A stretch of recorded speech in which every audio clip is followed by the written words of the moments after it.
1 Chronicles 1. Adam, Seth, Enosh, Kenan, Mahalalel, Jared, Enoch, Methuselah, Lamech. The sons of Noah, Shem, Ham, and Japheth. The sons of Japheth, Gomer, Magog, Madai, Javan, Tubal, Meshach, and Tyrus. The sons of Gomer, Ashkenaz, Riphath, and Togarmah. And the sons of Javan, Elisha, Tarshish, the Kittites, and the Rodanites. The sons of Ham, Cush, Mizraim, Put, and Canaan. The sons of Cush, Seba, Havilah, Sabta, Raamah, and Sabteka. The sons of Raamah, Sheba, and Dedan. Cush was the father of Nimrod, who began to be a mighty one on the earth.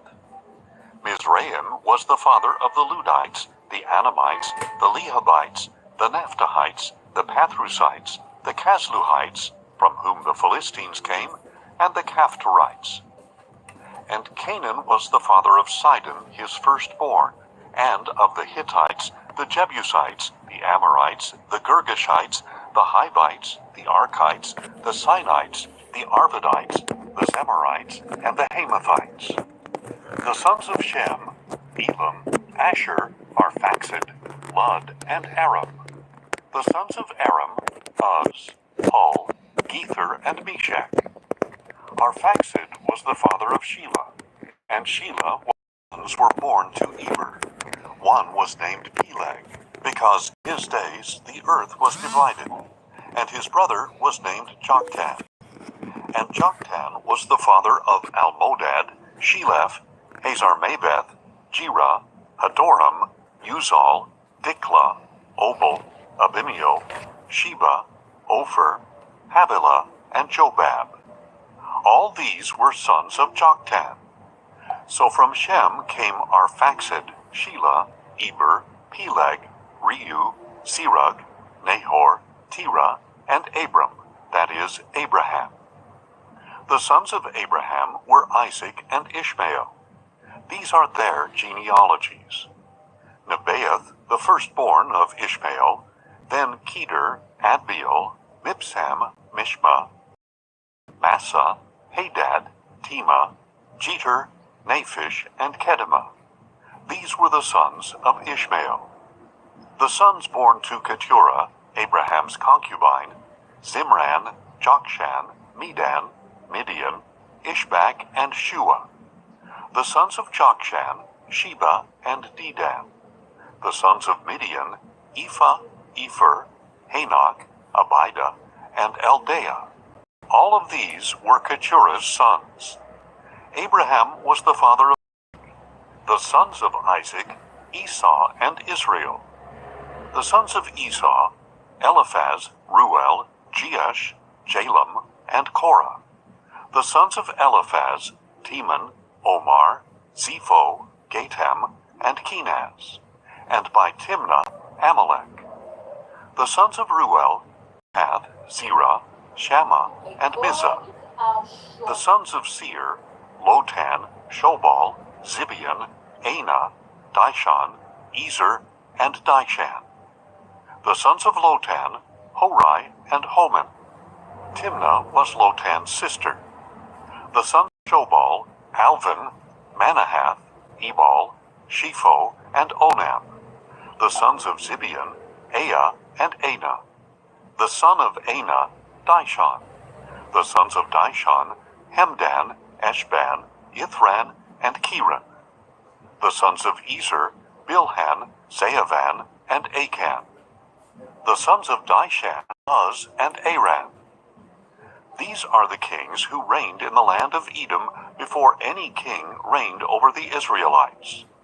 Bela, son of Beor. His city was named Dinhabah.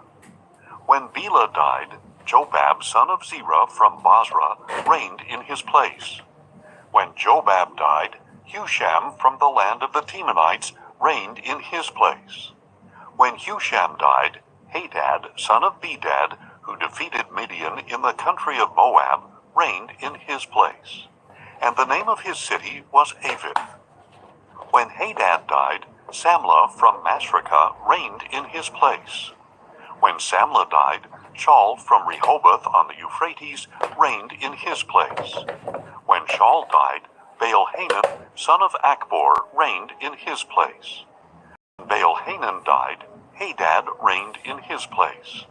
His city was named Pau, and his wife's name was Mehetabel, daughter of Matred, the daughter of Mezahab. Then Hadad died. Now the chiefs of Edom were Timnah, Alva, Jetheth, Oholibamah, Elah, Pinon, Kenaz, Teman, Mibsam, Magdiel, and Iram. These were the chiefs of Edom. 1 Chronicles 2. These were the sons of Israel: Reuben, Simeon, Levi, Judah, Issachar, Zebulun, Dan, Joseph, Benjamin, Naphtali, Gad, and Asher. The sons of Judah: Onan, and Shelah. These three were born to him by Bathshua, the Canaanite. Judah's firstborn, was wicked in the sight of the Lord, who put him to death. Tamar, Judah's daughter-in-law, bore to him Perez and Zerah. Judah had 5 sons in all. The sons of Perez: Hezron and Hamul. The sons of Zerah: Zimri, Ethan, Heman, Calcol, and Dara, 5 in all. The son of Carmi: Achar, who brought trouble upon Israel by violating the ban on devoted things. The son of Ethan: Azariah. The sons who were born to Hezron: Jerahmeel, Ram, and Caleb. Ram was the father of Amminadab, and Amminadab was the father of Nahshon, a leader of the descendants of Judah. Nahshon was the father of Salmon, and Salmon was the father of Boaz. Boaz was the father of Obed, and Obed was the father of Jesse. Jesse was the father of Eliab, his firstborn. Abinadab was born second, Shimeah third, Nethanel fourth, Radai fifth, Ozem sixth, and David seventh. Their sisters were Zerahiah and Abigail. And the 3 sons of Zerahiah were Abishai, Joab, and Asahel. Abigail was the mother of Amasa, whose father was Jether the Ishmaelite. Caleb, son of Hezron, had children by his wife Azubah and by Jerioth. These were the sons of Azubah: Esher, Shobab, and Ardon. When Azubah died, Caleb married Ephrath, who bore to him Hur. Hur was the father of Uri, and Uri was the father of Bezalel. Later, Hezron slept with the daughter of Machir, the father of Gilead. He had married her when he was 60 years old, and she bore to him Segub. Segub was the father of Jair, who had 23 cities in the land of Gilead. But Gesher and Aram captured Havoth Jair, along with Kenath and its 60 surrounding villages. All these were descendants of Machir, the father of Gilead. After Hezron died in Caleb Ephrathah, his wife Abijah bore to him Asher, the father of Tekoa. The sons of Jerahmeel, the firstborn of Hezron: Ram, his firstborn, Bunah, Oren, Ozem, and Ahijah. Jerahmeel had another wife named Atara, who was the mother of Onan. The sons of Ram, the firstborn of Jerahmeel: Maaz, Jamin, and Eker. The sons of Onam: Shammai and Jada. The sons of Shammai: Nadab and Abishur. Abishur's wife was named Abihail, and she bore to him Aban and Molid. The sons of Nadab: Seled and Appaim. Seled died without children. The son of Appaim: Ishai. The son of Ishai: Shishan. The son of Shishan: Alai. The sons of Jada, the brother of Shammai: Jether and Jonathan. Jether died without children. The sons of Jonathan: Peleth and Zazah. These were the descendants of Jerahmeel. Sheshan had no sons, but only daughters. But he did have an Egyptian servant named Jarha. Sheshan gave his daughter in marriage to his servant Jarha, and she bore to him Attai. Attai was the father of Nathan. Nathan was the father of Zabad. Zabad was the father of Ephlal. Ephlal was the father of Obed. Obed was the father of Jehu. Jehu was the father of Azariah. Azariah was the father of Helez. Helez was the father of Elisha. Elisha was the father of Sismai. Sismai was the father of Shallum. Shallum was the father of Jechamiah, and Jechamiah was the father of Elishama. The sons of Caleb, the brother of Jerahmeel. Mesha, his firstborn, who was the father of Ziph, and Marisha, his second son, who was the father of Hebron. The sons of Hebron, Korah, Tapua, Rechem, and Shema. Shema was the father of Raham, the father of Jorkiam, and Rechem was the father of Shammai. The son of Shammai was Maon, and Maon was the father of Bethzur. Caleb's concubine Ephah was the mother of Haran, Mosa, and Gazez. Haran was the father of Gazez. The sons of Jadai, Regem, Jotham, Geshan, Peled, Ephah, and Sheath. Caleb's concubine Maacah was the mother of Sheber and Terhana.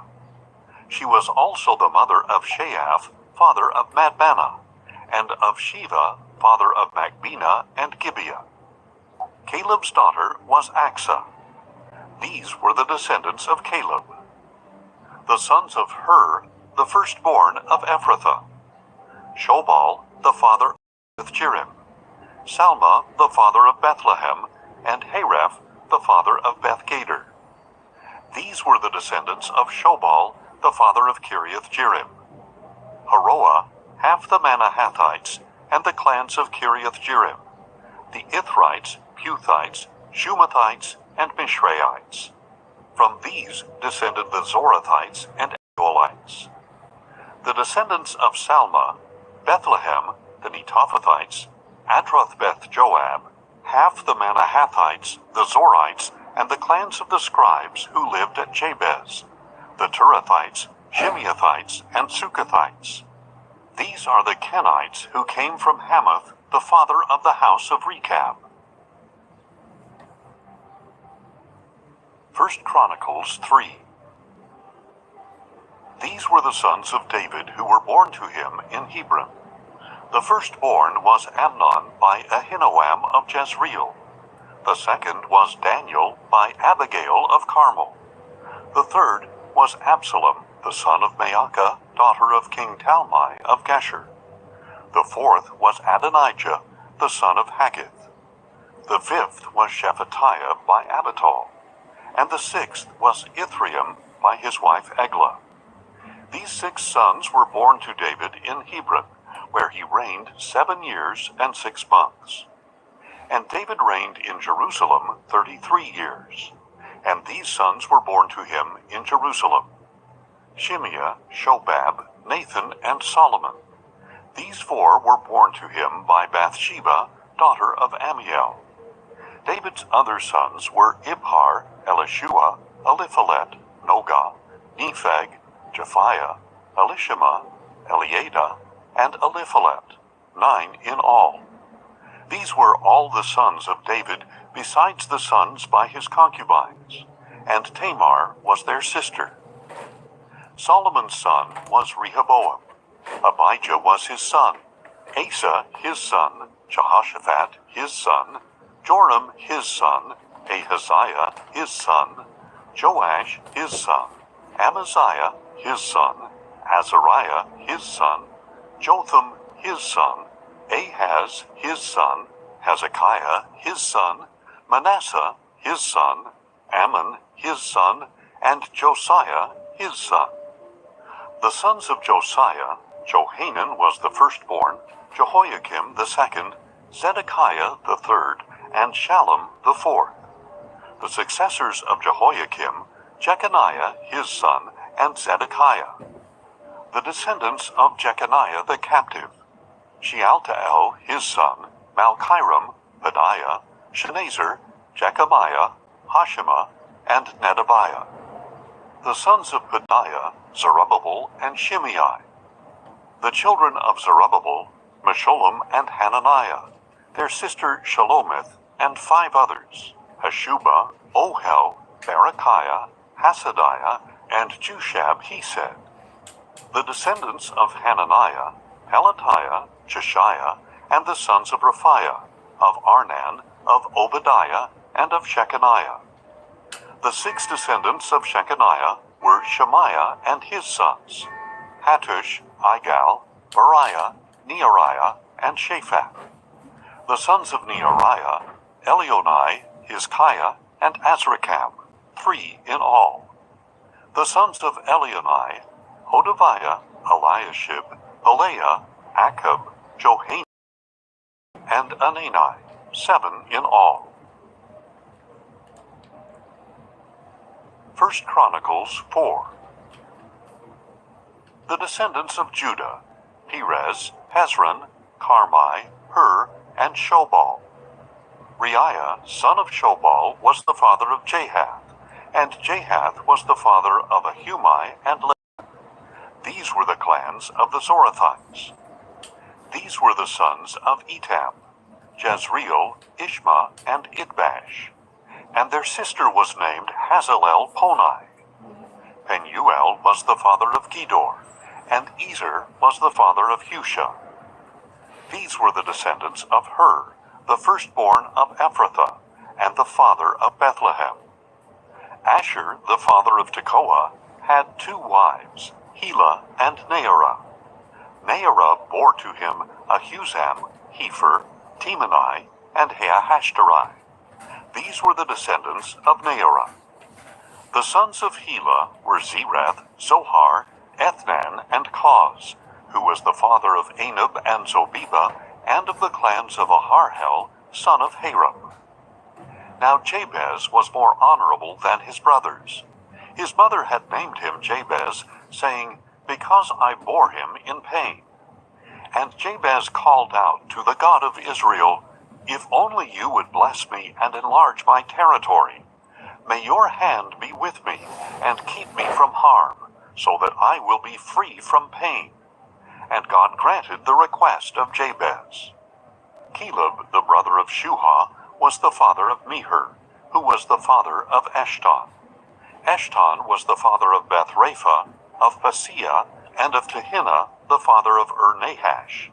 These were the men of Rekah. The sons of Kenaz, Othniel, and Sariah. The sons of Othniel, Hathath, and Meonothai.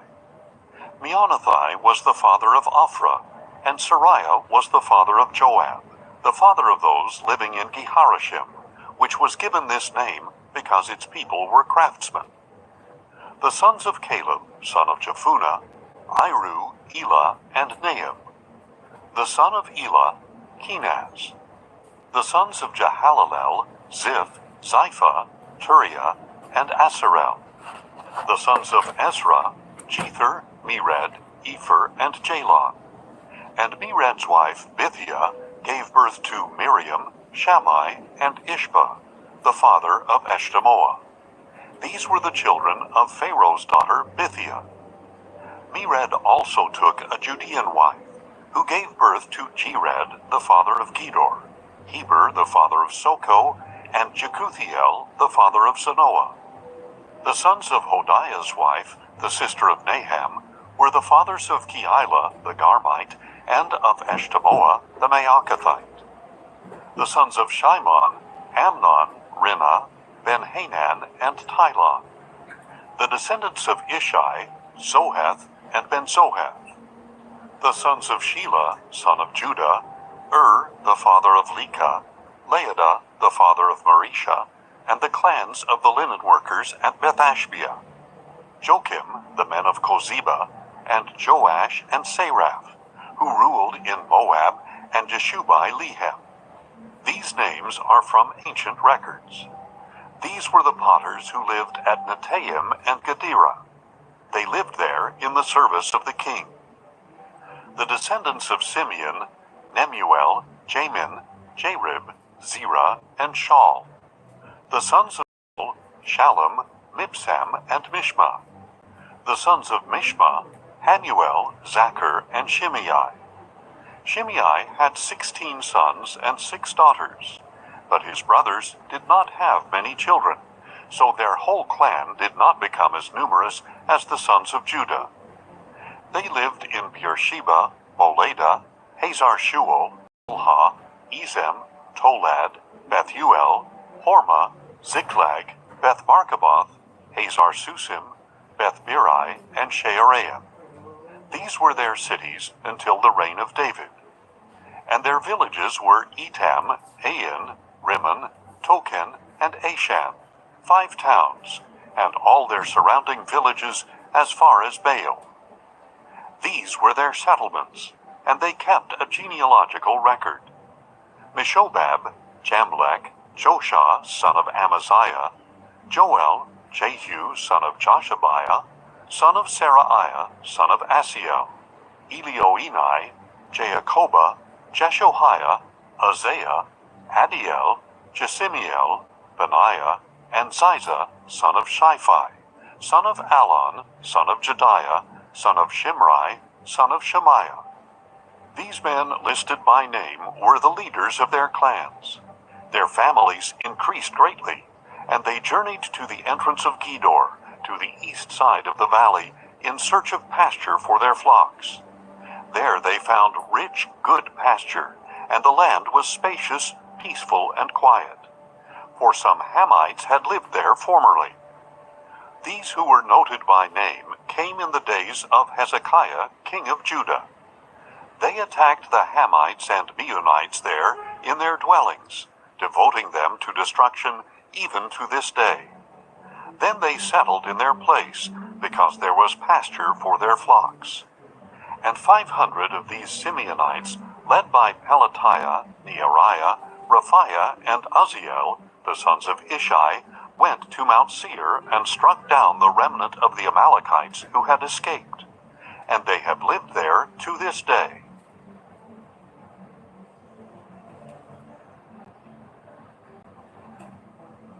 First Chronicles 5. These were the sons of Reuben, the firstborn of Israel. Though he was the firstborn, his birthright was given to the sons of Joseph, son of Israel, because Reuben defiled his father's bed.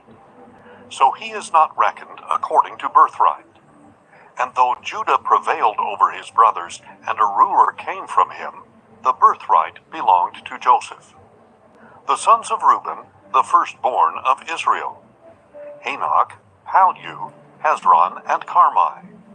The descendants of Joel: Shemaiah, his son; Gog, his son; Shimei, his son; Micah, his son; Reiah, his son; Baal, his son; and Beerah, his son, whom Tiglath-Pileser, king of Assyria, carried into exile.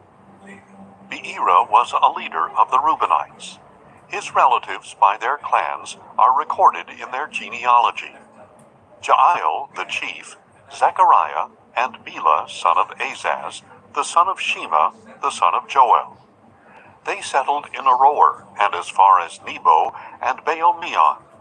They also settled in the east, as far as the edge of the desert that extends to the Euphrates River, because their livestock had increased in the land of Gilead. In the days of Saul, they waged war against the Hagrites, who were defeated at their hands, and they occupied the homes of the Hagrites throughout the region east of Gilead. The descendants of Gad lived next to the Reubenites in the land of Bashan, as far as Salecah. Joel was the chief, Shapham the second, then Jaani and Shaphat lived in Bashan. Their kinsmen by families were Michael, Meshullam, Sheba, Jorai, Jachin, Ziah, and Eber, 7 in all.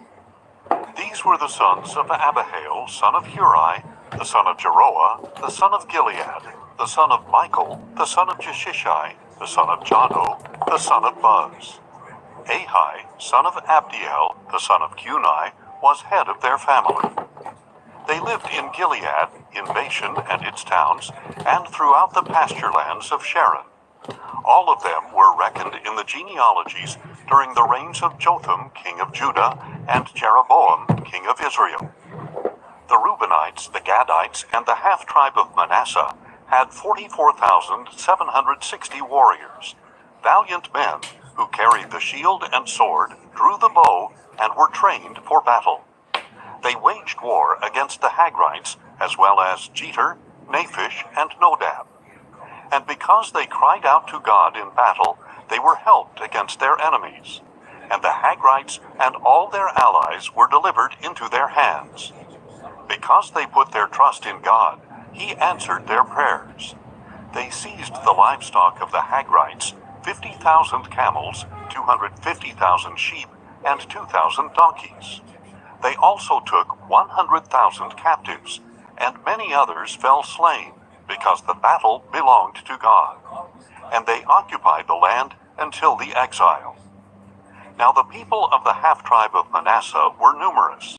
They settled in the land from Bashan to Baal Hermon, that is, Senir, also known as Mount Hermon. These were the heads of their families: Epher, Ishai, Eliel, Azriel, Jeremiah, Hodaviah, and Jadiel. They were mighty men of valor, famous men, and heads of their families. But they were unfaithful to the God of their fathers, and they prostituted themselves with the gods of the peoples of the land, whom God had destroyed before them. So the God of Israel stirred up the spirit of Pul, king of Assyria, that is, Tiglath-Pileser, king of Assyria, to take the Reubenites, the Gadites, and the half-tribe of Manasseh into exile. And he brought them to Halah, Habor, Hara, and the river of Gozan, where they remain to this day. 1 Chronicles 6. The sons of Levi, Gershon, Kohath, and Merari. The sons of Kohath, Amram, Izhar, Hebron, and Uzziel. The children of Amram, Aaron, Moses, and Miriam. The sons of Aaron, Nadab, Abihu, Eleazar, and Ithamar. Eleazar was the father of Phinehas. Phinehas was the father of Abishua. Abishua was the father of Buckai. Buckai was the father of Uzzi. Uzzi was the father of Zerahiah. Zerahiah was the father of Meraioth. Meraioth was the father of Amariah. Amariah was the father of Ahitub. Ahitub was the father of Zadok. Zadok was the father of Ahimaaz. Ahimaaz was the father of Azariah. Azariah was the father of Johanan. Johanan was the father of Azariah, who served as priest in the temple that Solomon built in Jerusalem. Azariah was the father of Amariah. Amariah was the father of Ahitub. Ahitub was the father of Zadok. Zadok was the father of Shallum. Shallum was the father of Hilkiah. Hilkiah was the father of Azariah. Azariah was the father of Sariah. And Sariah was the father of Jehozadak. Jehozadak went into captivity when the Lord sent Judah and Jerusalem into exile by the hand of Nebuchadnezzar. The sons of Levi, Gershom, Kohath, and Merari. These are the names of the sons of Gershom, Libni and Shimei. The sons of Kohath, Amram, Izhar, Hebron, and Uzziel. The sons of Merari, Mahli, and Mushi. These are the clans of the Levites listed according to their fathers. Of Gershom, Libni, his son, Jahath, his son, Zimmah, his son, Joah, his son, Iddo, his son, Zerah, his son, and Jeatherai, his son. The descendants of Kohath, Aminadab, his son, Korah, his son, Asher, his son, Elkanah, his son, Ebiasaph, his son, Asher, his son, Tahath, his son, Uriel, his son, Uzziah, his son, and Shaul, his son. The descendants of Elkanah, Amasai, Ahimoth, Elkanah, his son, Zophai, his son, Nahath, his son, Eliab his son, Jeroham his son, and Elkanah his son. The sons of Samuel, Joel his firstborn, and Abijah his second son. The descendants of Merari, Malai, Libni his son, Shimei his son, Uzzah his son, Shemiah his son, Haggiah his son, and Uzziah his son.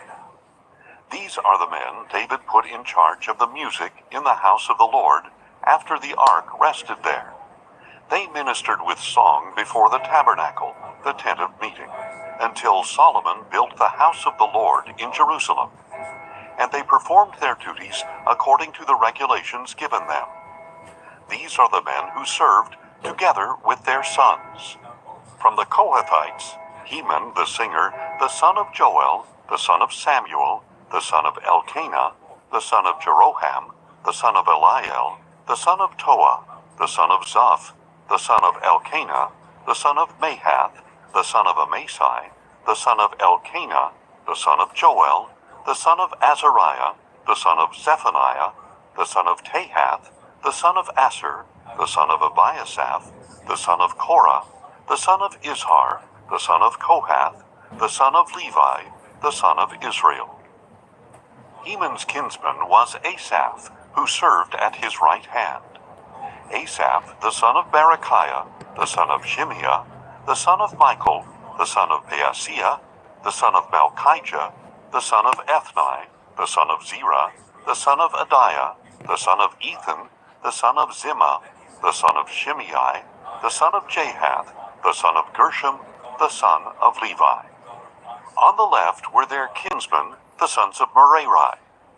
Ethan, the son of Kishai, the son of Abdi, the son of Malach, the son of Hashabiah, the son of Amaziah, the son of Hilkiah, the son of Amzai, the son of Bani, the son of Shemer, the son of Malai, the son of Mushai, the son of Merari, the son of Levi.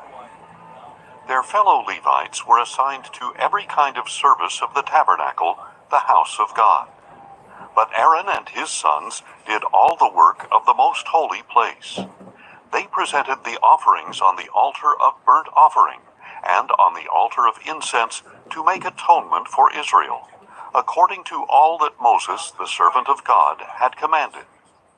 These were the descendants of Aaron: Eleazar his son, Phinehas his son, Abishua his son, Bucci his son, Uzzi his son, Zerahiah his son, Meraioth his son, Amariah his son, Ahitub his son, Zadok his son, and Ahimaaz his son.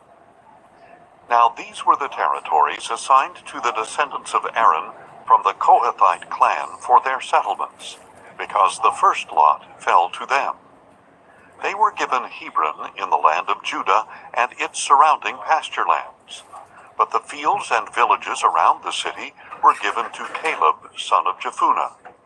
So the descendants of Aaron were given Hebron, a city of refuge, Libnah, Jattir, Eshtemoa, Hilan, Deber, Ashad, Juttah, and Beth Shemesh, together with their pasture lands. And from the tribe of Benjamin they were given Gibeon, Geba, Alameth, and Anathoth, together with their pasture lands. So they had 13 cities in all among their families. To the rest of the Kohathites, 10 cities were allotted from the half-tribe of Manasseh. The Gershomites, according to their clans, were allotted 13 cities from the tribes of Issachar, Asher, Naphtali, and Manasseh in Bashan. The Merarites, according to their families, were allotted 12 cities from the tribes of Reuben, Gad, and Zebulun. So the Israelites gave to the Levites these cities and their pasture lands. They assigned by lot the cities named above from the tribes of Judah, Simeon, and Benjamin. And some of the clans of the Kohathites were given cities from the tribe of Ephraim for their territory. They were given Shechem, a city of refuge, with its pasture lands in the hill country of Ephraim, and Gezer, Jokmeam, Beth-horon, Aijalon, and Gath-rimmon, together with their pasture lands.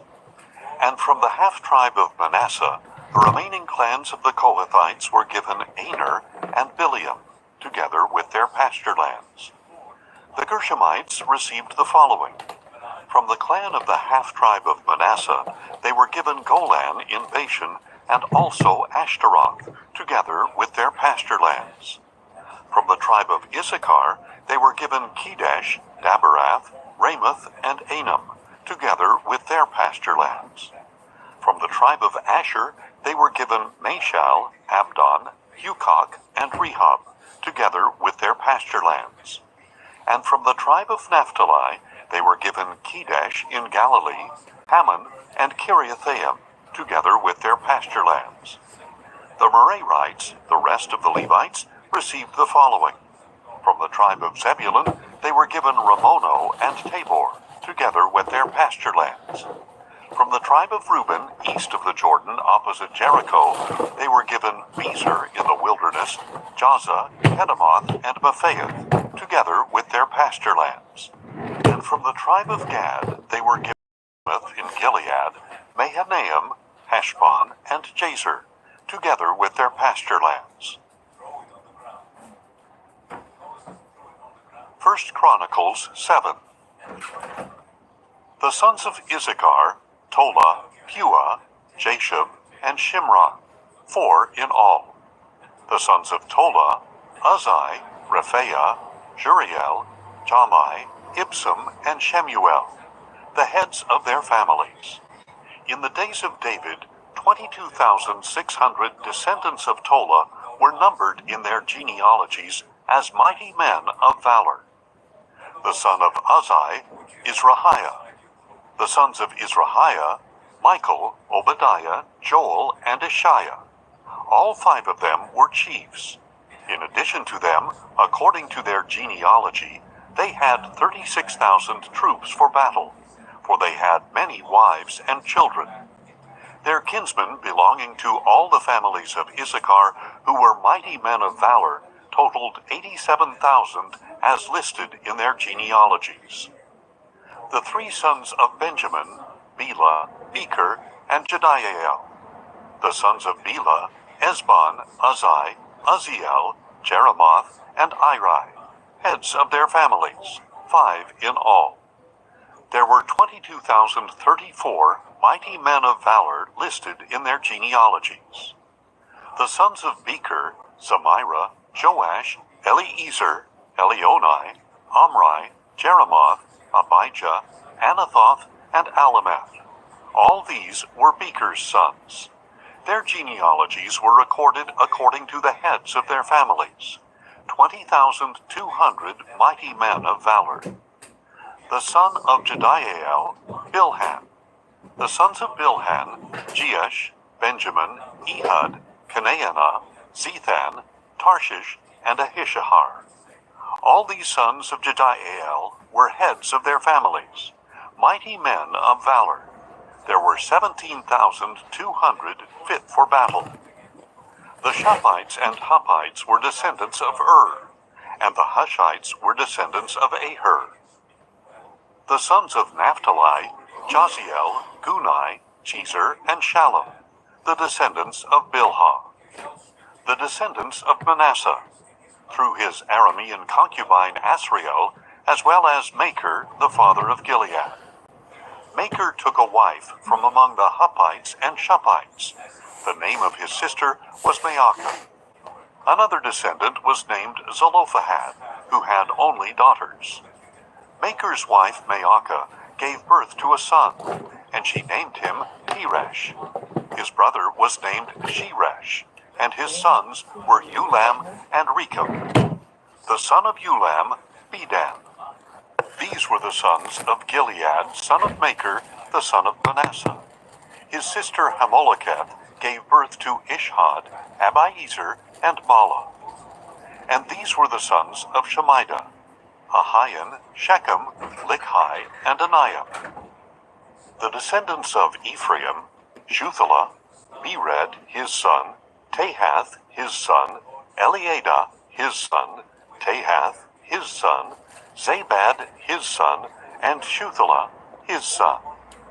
Ezer and Eliad were killed by the natives of Gath because they went down to steal their livestock.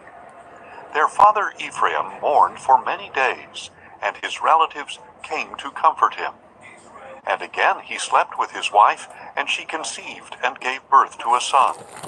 So he named him Beriah, because tragedy had come upon his house. His daughter was Sheerah, who built Lower and Upper Beth-horon, as well as Uzzen-Sheerah. Additionally, Repha was his son, Resheph his son, Tela his son, Tahan his son, Ladan his son, Ammihud his son, Elishama his son, Nun his son, and Joshua his son. Their holdings and settlements included Bethel and its villages, Naaran to the east, Gezer and its villages to the west, and Shechem and its villages, as far as Aya and its villages. And along the borders of Manasseh were Beth-shean, Taanach, Megiddo, and Dor, together with their villages. The descendants of Joseph, son of Israel, lived in these towns. The children of Asher, Imnah, Ishva, Ishvi, Beriah, and their sister Serah. The sons of Beriah, Heber, as well as Malchiel, who was the father of Berzaeth. Heber was the father of Japhlet, Shomer, and Hotham, and of their sister Shua. The sons of Japhlet, Pesach, Bimhal, and Ashvath. These were Japhlet's sons. The sons of Shemer, Ahi, Roga, Haba, and Aram. The sons of his brother Helam, Zophah, Imnah, Shelesh, and Amo. The sons of Zophah, Sua, Harnepher, Shual, Beri, Imrah, Bezer, Had, Shammah, Shilshah, Ithran, and Beerah. The sons of Jether, Jephunneh, Pispa, and Arah. The sons of Allah, Arah, Haniel, and Rizia. All these were the descendants of Asher, heads of their families, choice and mighty men of valor, and chiefs among the leaders. The number of men fit for battle recorded in their genealogies was 26,000. 1 Chronicles 8. Benjamin was the father of Bela, his firstborn.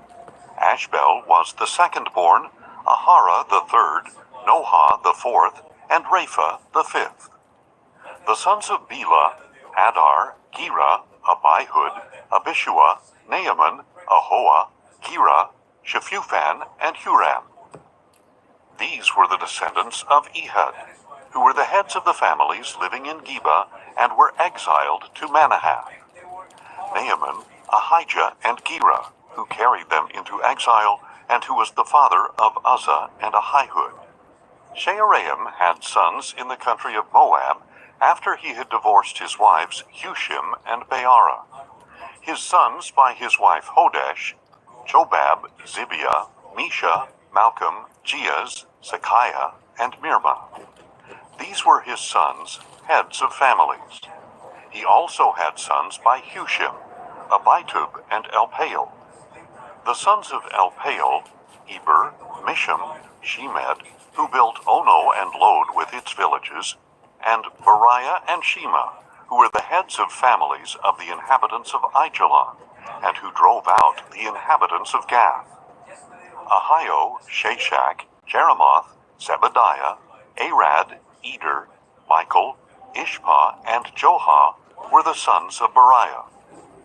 Zebediah, Meshullam, Hizkai, Heber, Ishmerai, Isliah, and Jobab were the sons of Elpaal. Jakim, Zichri, Zabdi, Elienai, Zilithai, Eliel, Adiah, Beriah, and Shimrath were the sons of Shimeah. Ishpan, Eber, Eliel, Abdon, Zichri, Hanan, Hananiah, Elam, Anthothijah, Ivdiah, and Penuel were the sons of Shashak. Shamshariah, Shehariah, Athaliah, Jaashariah, Elijah, and Zichri were the sons of Jeroham. All these were heads of families, the chiefs according to their genealogies, and they lived in Jerusalem. Jael, the father of Gibeon, lived in Gibeon. His wife's name was Maacah, and Elon was his firstborn son. Then Zur, Kish, Baal, Nadab, Gedor, Ahio, Zeker, and Mikloth, who was the father of Shimeah. These also lived alongside their relatives in Jerusalem. Ner was the father of Kish. Kish was the father of Saul, and Saul was the father of Jonathan, Malchishua, Abinadab, and Eshbaal. The son of Jonathan, Merabaal, and Merabaal was the father of Micah. The sons of Micah, Pithon, Melech, Teriah, and Ahaz. Ahaz was the father of Jehoiada. Jehoiada was the father of Alameth, Asmaveth, and Zimri. And Zimri was the father of Moza. Moza was the father of Bineah. Rapha was his son, Eleasa his son, and Azel his son. Azel had 6 sons, and these were their names: Azrikam, Bacharu, Ishmael, Sheariah, Obadiah, and Hanan. All these were the sons of Azel. The sons of his brother Eshek, Ulam was his firstborn, Jeish second, and Eliphalet third. The sons of Ulam were mighty men of valor, archers, and they had many sons and grandsons, 150 in all. All these were the descendants of Benjamin. 1 Chronicles 9. So all Israel was recorded in the genealogies written in the book of the kings of Israel. But Judah was exiled to Babylon because of their unfaithfulness. Now the first to resettle their own property in their cities were Israelites, priests, Levites, and temple servants. These were some of the descendants of Judah, Benjamin, Ephraim, and Manasseh, who lived in Jerusalem. Uthai, son of Ammihud, the son of Omri, the son of Imri, the son of Bani, a descendant of Perez, son of Judah. From the Shilonites, Isaiah the firstborn, and his sons. From the Zerahites, Juel and 690 relatives. From the Benjamites, Sallu, son of Meshullam, the son of Hodaviah, the son of Hasenuah. Ibniah, son of Jeroham, Elah, son of Uzai, the son of Mikri. Meshullam, son of Shephatiah, the son of Ruel, the son of Ibnijah. And 956 of their relatives according to their genealogy. All these men were heads of their families. From the priests, Jediah, Jehoiarib, and Jachin. Azariah, son of Hilkiah, the son of Meshullam, the son of Zadok, the son of Meraioth, the son of Ahitub, the chief official of God's temple. Adiah, son of Jeroham, the son of Pashur, the son of Malchijah. Maasai, son of Adiel, the son of Jazerah, the son of Meshullam, the son of Meshilemeth, the son of Immer, and 1,760 of their relatives, the heads of their families, able men for the work of the service of the house of God. From the Levites, Shemaiah, son of Hashub, the son of Azrikam, the son of Hashabiah, a descendant of Merari. Bakbakkar, Heresh, Galal, and Mattaniah, son of Micah, the son of Zichri, the son of Asaph. Obadiah, son of Shemaiah, the son of Galal, the son of Jeduthun, and Berechiah, son of Asa, the son of Elkanah, who lived in the villages of the Netophathites. These were the gatekeepers: Shallum, Akub, Talmon, Ahiman, and their relatives. Shallum was their chief. He was previously stationed at the king's gate on the east side. These were the gatekeepers from the camp of the Levites. Shallum, son of Kori, the son of Abiasaph, the son of Korah, and his relatives from the Korahites were assigned to guard the thresholds of the tent, just as their fathers had been assigned to guard the entrance to the dwelling of the Lord. In earlier times, Phinehas, son of Eleazar, had been in charge of the gatekeepers, and the Lord was with him. Zechariah, son of Meshelemiah, was the gatekeeper at the entrance to the tent of meeting. The number of those chosen to be gatekeepers at the thresholds was 212. They were registered by genealogy in their villages. David and Samuel the seer had appointed them to their positions of trust. So they and their descendants were assigned to guard the gates of the house of the Lord, the house called the Tent. The gatekeepers were stationed on the four sides, east, west, north, and south. Their relatives came from their villages at fixed times to serve with them for 7-day periods. But the four chief gatekeepers, who were Levites, were entrusted with the rooms and the treasuries of the house of God. They would spend the night stationed around the house of God because they were responsible for guarding it and opening it every morning. Some of them were in charge of the articles used in worship, to count them whenever they were brought in or taken out.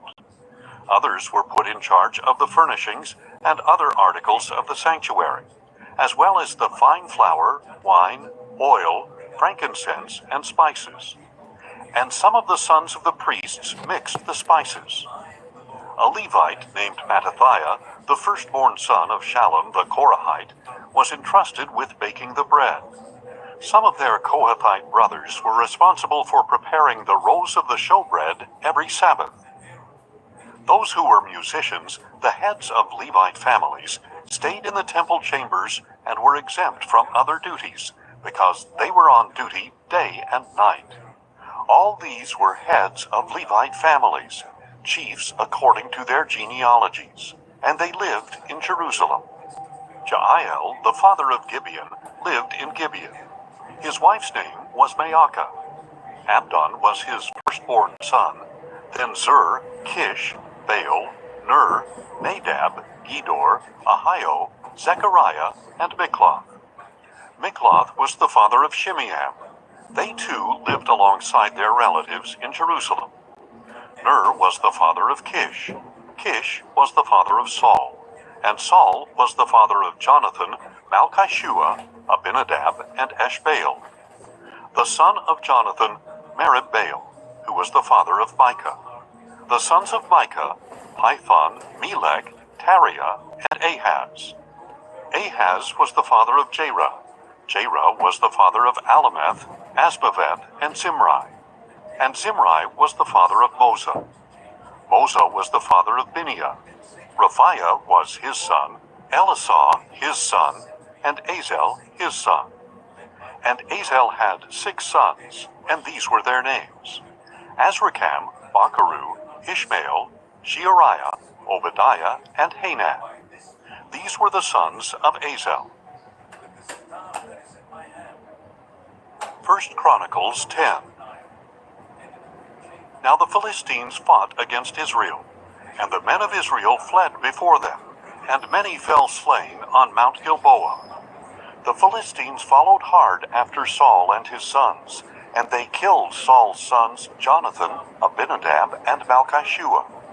When the battle intensified against Saul, the archers overtook him and wounded him.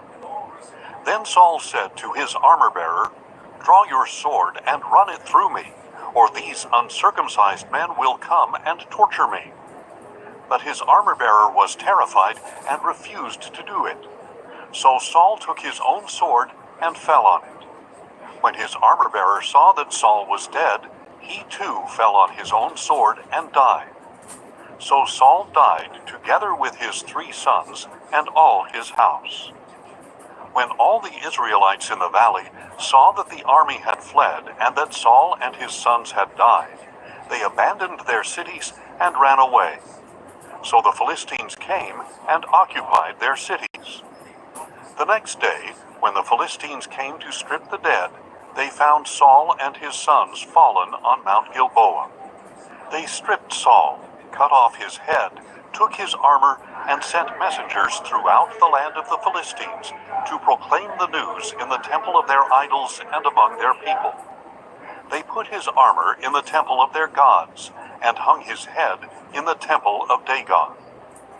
When the people of Jabesh-Gilead heard about everything the Philistines had done to Saul, all their men of valor set out and retrieved the bodies of Saul and his sons, and brought them to Jabesh. And they buried their bones under the oak in Jabesh, and fasted 7 days.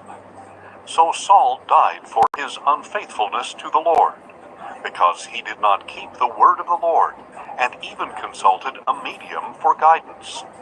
He failed to inquire of the Lord. So the Lord put him to death, and turned the kingdom over to David, son of Jesse. 1 Chronicles 11. Then all Israel came together to David at Hebron, and said, Here we are, your own flesh and blood. Even in times past, while Saul was king, you were the one who led Israel out and brought them back. And the Lord your God said, You will shepherd my people Israel, and you will be ruler over them. So all the elders of Israel came to the king at Hebron, where David made a covenant with them before the Lord. And they anointed him king over Israel, according to the word of the Lord through Samuel. Then David and all the Israelites marched to Jerusalem, that is, Jebus, where the Jebusites inhabited the land. The people of Jebus said to David, You will never get in here. Nevertheless, David captured the fortress of Zion, that is, the city of David. Now David had said, Whoever is the first to strike down a Jebusite will become chief commander. And Joab, son of Zeruiah, went up first, and he became the chief. So David took up residence in the fortress. That is why it was called the City of David. He built up the city around it, from the supporting terraces to the surrounding wall, while Joab restored the rest of the city. And David became greater and greater, for the Lord of hosts was with him. Now these were the chiefs of David's mighty men, who together with all Israel bolstered and strengthened his kingdom, according to the word of the Lord concerning Israel. This is the list of David's mighty men. Jeshobeam, son of Hachmoni, was chief of the officers. He wielded his spear against 300 men, whom he killed at one time. Next in command was Eleazar, son of Dodo the Ahohite, one of the 3 mighty men. He was with David at Pasdammim, when the Philistines gathered there for battle. At the place with a field full of barley, the troops fled from the Philistines. But Eleazar and David stationed themselves in the middle of the field and defended it. They struck down the Philistines, and the Lord brought about a great victory. 3 of the 30 chief men went down to David to the rock at the cave of Adullam, while a company of Philistines was encamped in the valley of Rephaim. At that time David was in the stronghold, and the garrison of the Philistines was at Bethlehem. David longed for water, and said, Oh, that someone would get me a drink of water from the well near the gate of Bethlehem. So the 3 broke through the Philistine camp, drew water from the well at the gate of Bethlehem, and brought it back to David. But he refused to drink it. Instead, he poured it out to the Lord, saying, Far be it from me, my God, to do this. How can I drink the blood of these men who risked their lives? Because they had brought it at the risk of their lives, David refused to drink it. Such were the exploits of the 3 mighty men. Now Abishai, the brother of Joab, was chief of the 3, and he lifted his spear against 300 men, killed them, and won a name along with the 3. He was doubly honored above the 3, and he became their commander, even though he was not included among the 3. And Benaiah, son of Jehoiada, was a man of valor from Kabzeel, a man of many exploits. He struck down 2 champions of Moab, and on a snowy day he went down into a pit and killed a lion. He also killed an Egyptian, a huge man, 5 cubits tall. Although the Egyptian had a spear like a weaver's beam in his hand, Benaiah went against him with a club, snatched the spear from his hand, and killed the Egyptian with his own spear. These were the exploits of Benaiah, son of Jehoiada, who won a name alongside the 3 mighty men. He was most honored among the 30, but he did not become one of the 3. and David appointed him over his guard. Now these were the mighty men: Asahel, the brother of Joab, Elhanan, son of Dodo of Bethlehem, Shemoth the Hararite, Helez the Pelonite, Ira son of Ikkesh the Tekoite, Abiezer the Anathothite, Sibbecai the Hushathite, Eli the Ahohite, Maharai the Netophathite, Heled son of Baana the Netophathite, Ithai son of Ribai from Gibeah of the Benjamites, Benaiah the Pirathonite, Hurai from the brooks of Gaash, Abiel the Arbathite, Asmaveth the Baharamite, Eliabah the Shaalbanite, the sons of Hashem the Gizonite, Jonathan son of Shaki the Hararite, Ahiam son of Sakar the Hararite, Eliphal son of Hefer the Macharathite, Ahijah the Pelonite, Hezro the Carmelite, Naarai son of Ezbai, Joel the brother of Nathan, Mibhar son of Hagri, Zelek the Ammonite, Naarai the Beerothite, the armor-bearer of Joab son of Zeruiah, Ira the Ithrite, Gareb the Ithrite, Uriah the Hittite, Zabad son of Ali, Adonah son of Shiza the Reubenite, chief of the Reubenites, and the 30 with him, Hanan son of Maacah, Joshaphat the Mithnite, Uzziah the Ashterathite, Shema and Jael the sons of Hotham the Aroerite, Jediael son of Shimri, and his brother Joha the Tizrite, Eliel the Mahavite, Jerubbaal and Joshabiah the sons of Elnaam, Ithma the Moabite, Eliel, Obed, and Jaasiel the Mesobaite. 1 Chronicles 12. Now these were the men who came to David at Ziklag, while he was still banished from the presence of Saul, son of Kish. They were among the mighty men who helped him in battle. They were archers, using both the right and left hands to sling stones and shoot arrows, and they were Saul's kinsmen from Benjamin. Ahiezer their chief, and Joash, who were the sons of Shemaiah the Gibeathite, Jeziel and Peled, the sons of Asmaveth, Berakah, Jehu the Anathothite, Ishmaiah the Gibeonite, a mighty man among the 30, and a leader over the 30, Jeremiah, Jehaziel, Johanan, and Jozabad the Gederathite, Elusai, Jeremoth, Bealiah, Shemariah, and Shephatiah the Haruphite, Elkanah, Ishiah, Azarel, Joezer, and Jeshobeam, who were Korahites, and Joelah and Zebadiah, the sons of Jeroham, from Geder. Some Gadites defected to David at his stronghold in the desert. They were mighty men of valor, trained for battle, experts with the shield and spear, whose faces were like the faces of lions, and who were as swift as gazelles on the mountains. Ezer the chief, Obadiah the second in command, Eliab the third, Mishmannah the fourth, Jeremiah the fifth, Attai the sixth, Eliel the seventh, Johanan the eighth, Elzabad the ninth, Jeremiah the 10th, and Machbenai the 11th. These Gadites were army commanders, the least of whom was a match for 100, and the greatest for 1,000. These are the ones who crossed the Jordan in the first month, when it was overflowing all its banks, and they put to flight all those in the valleys, both to the east and to the west. Other Benjamites and some men from Judah also came to David in his stronghold.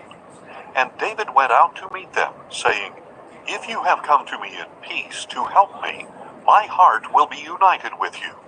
But if you have come to betray me to my enemies when my hands are free of violence, may the God of our fathers see it and judge you." Then the Spirit came upon Amasai, the chief of the 30, and he said, "We are yours, O David. We are with you, O son of Jesse. Peace, peace to you, and peace to your helpers, for your God helps you." So David received them and made them leaders of his troops. Some from Manasseh defected to David when he went with the Philistines to fight against Saul. They did not help the Philistines because the Philistine rulers consulted and sent David away, saying, "It will cost us our heads if he defects to his master Saul."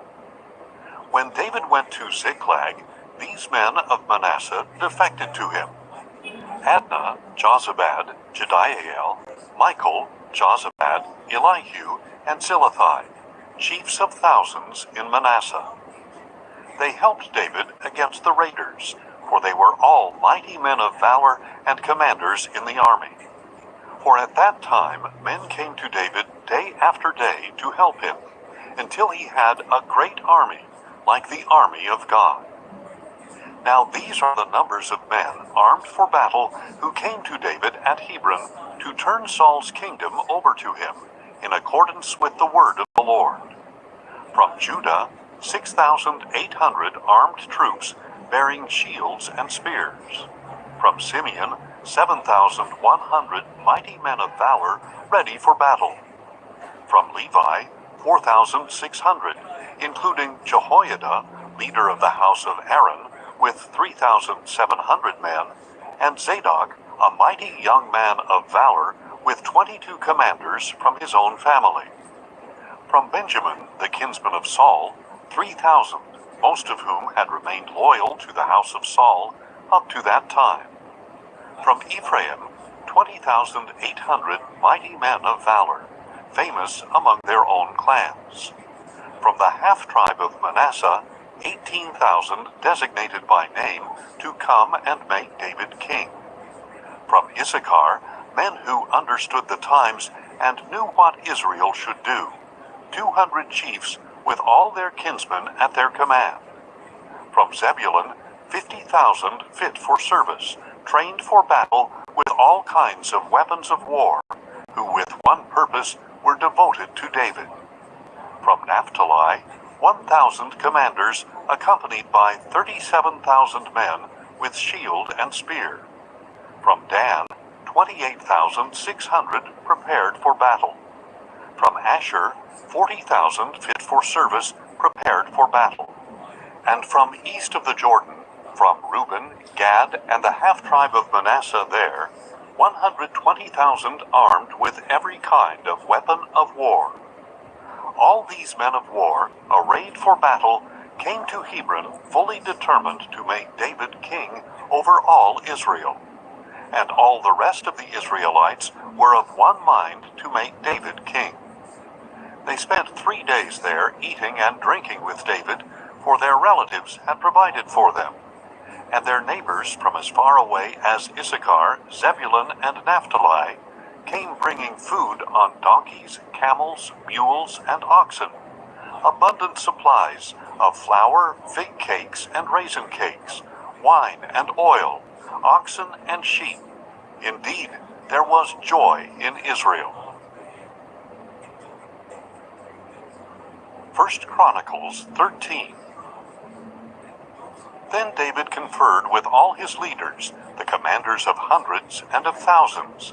And he said to the whole assembly of Israel, "If it seems good to you, and if this is of the Lord our God, let us send word far and wide to the rest of our brothers in all the land of Israel, and also to the priests and Levites in their cities and pasture lands, so that they may join us.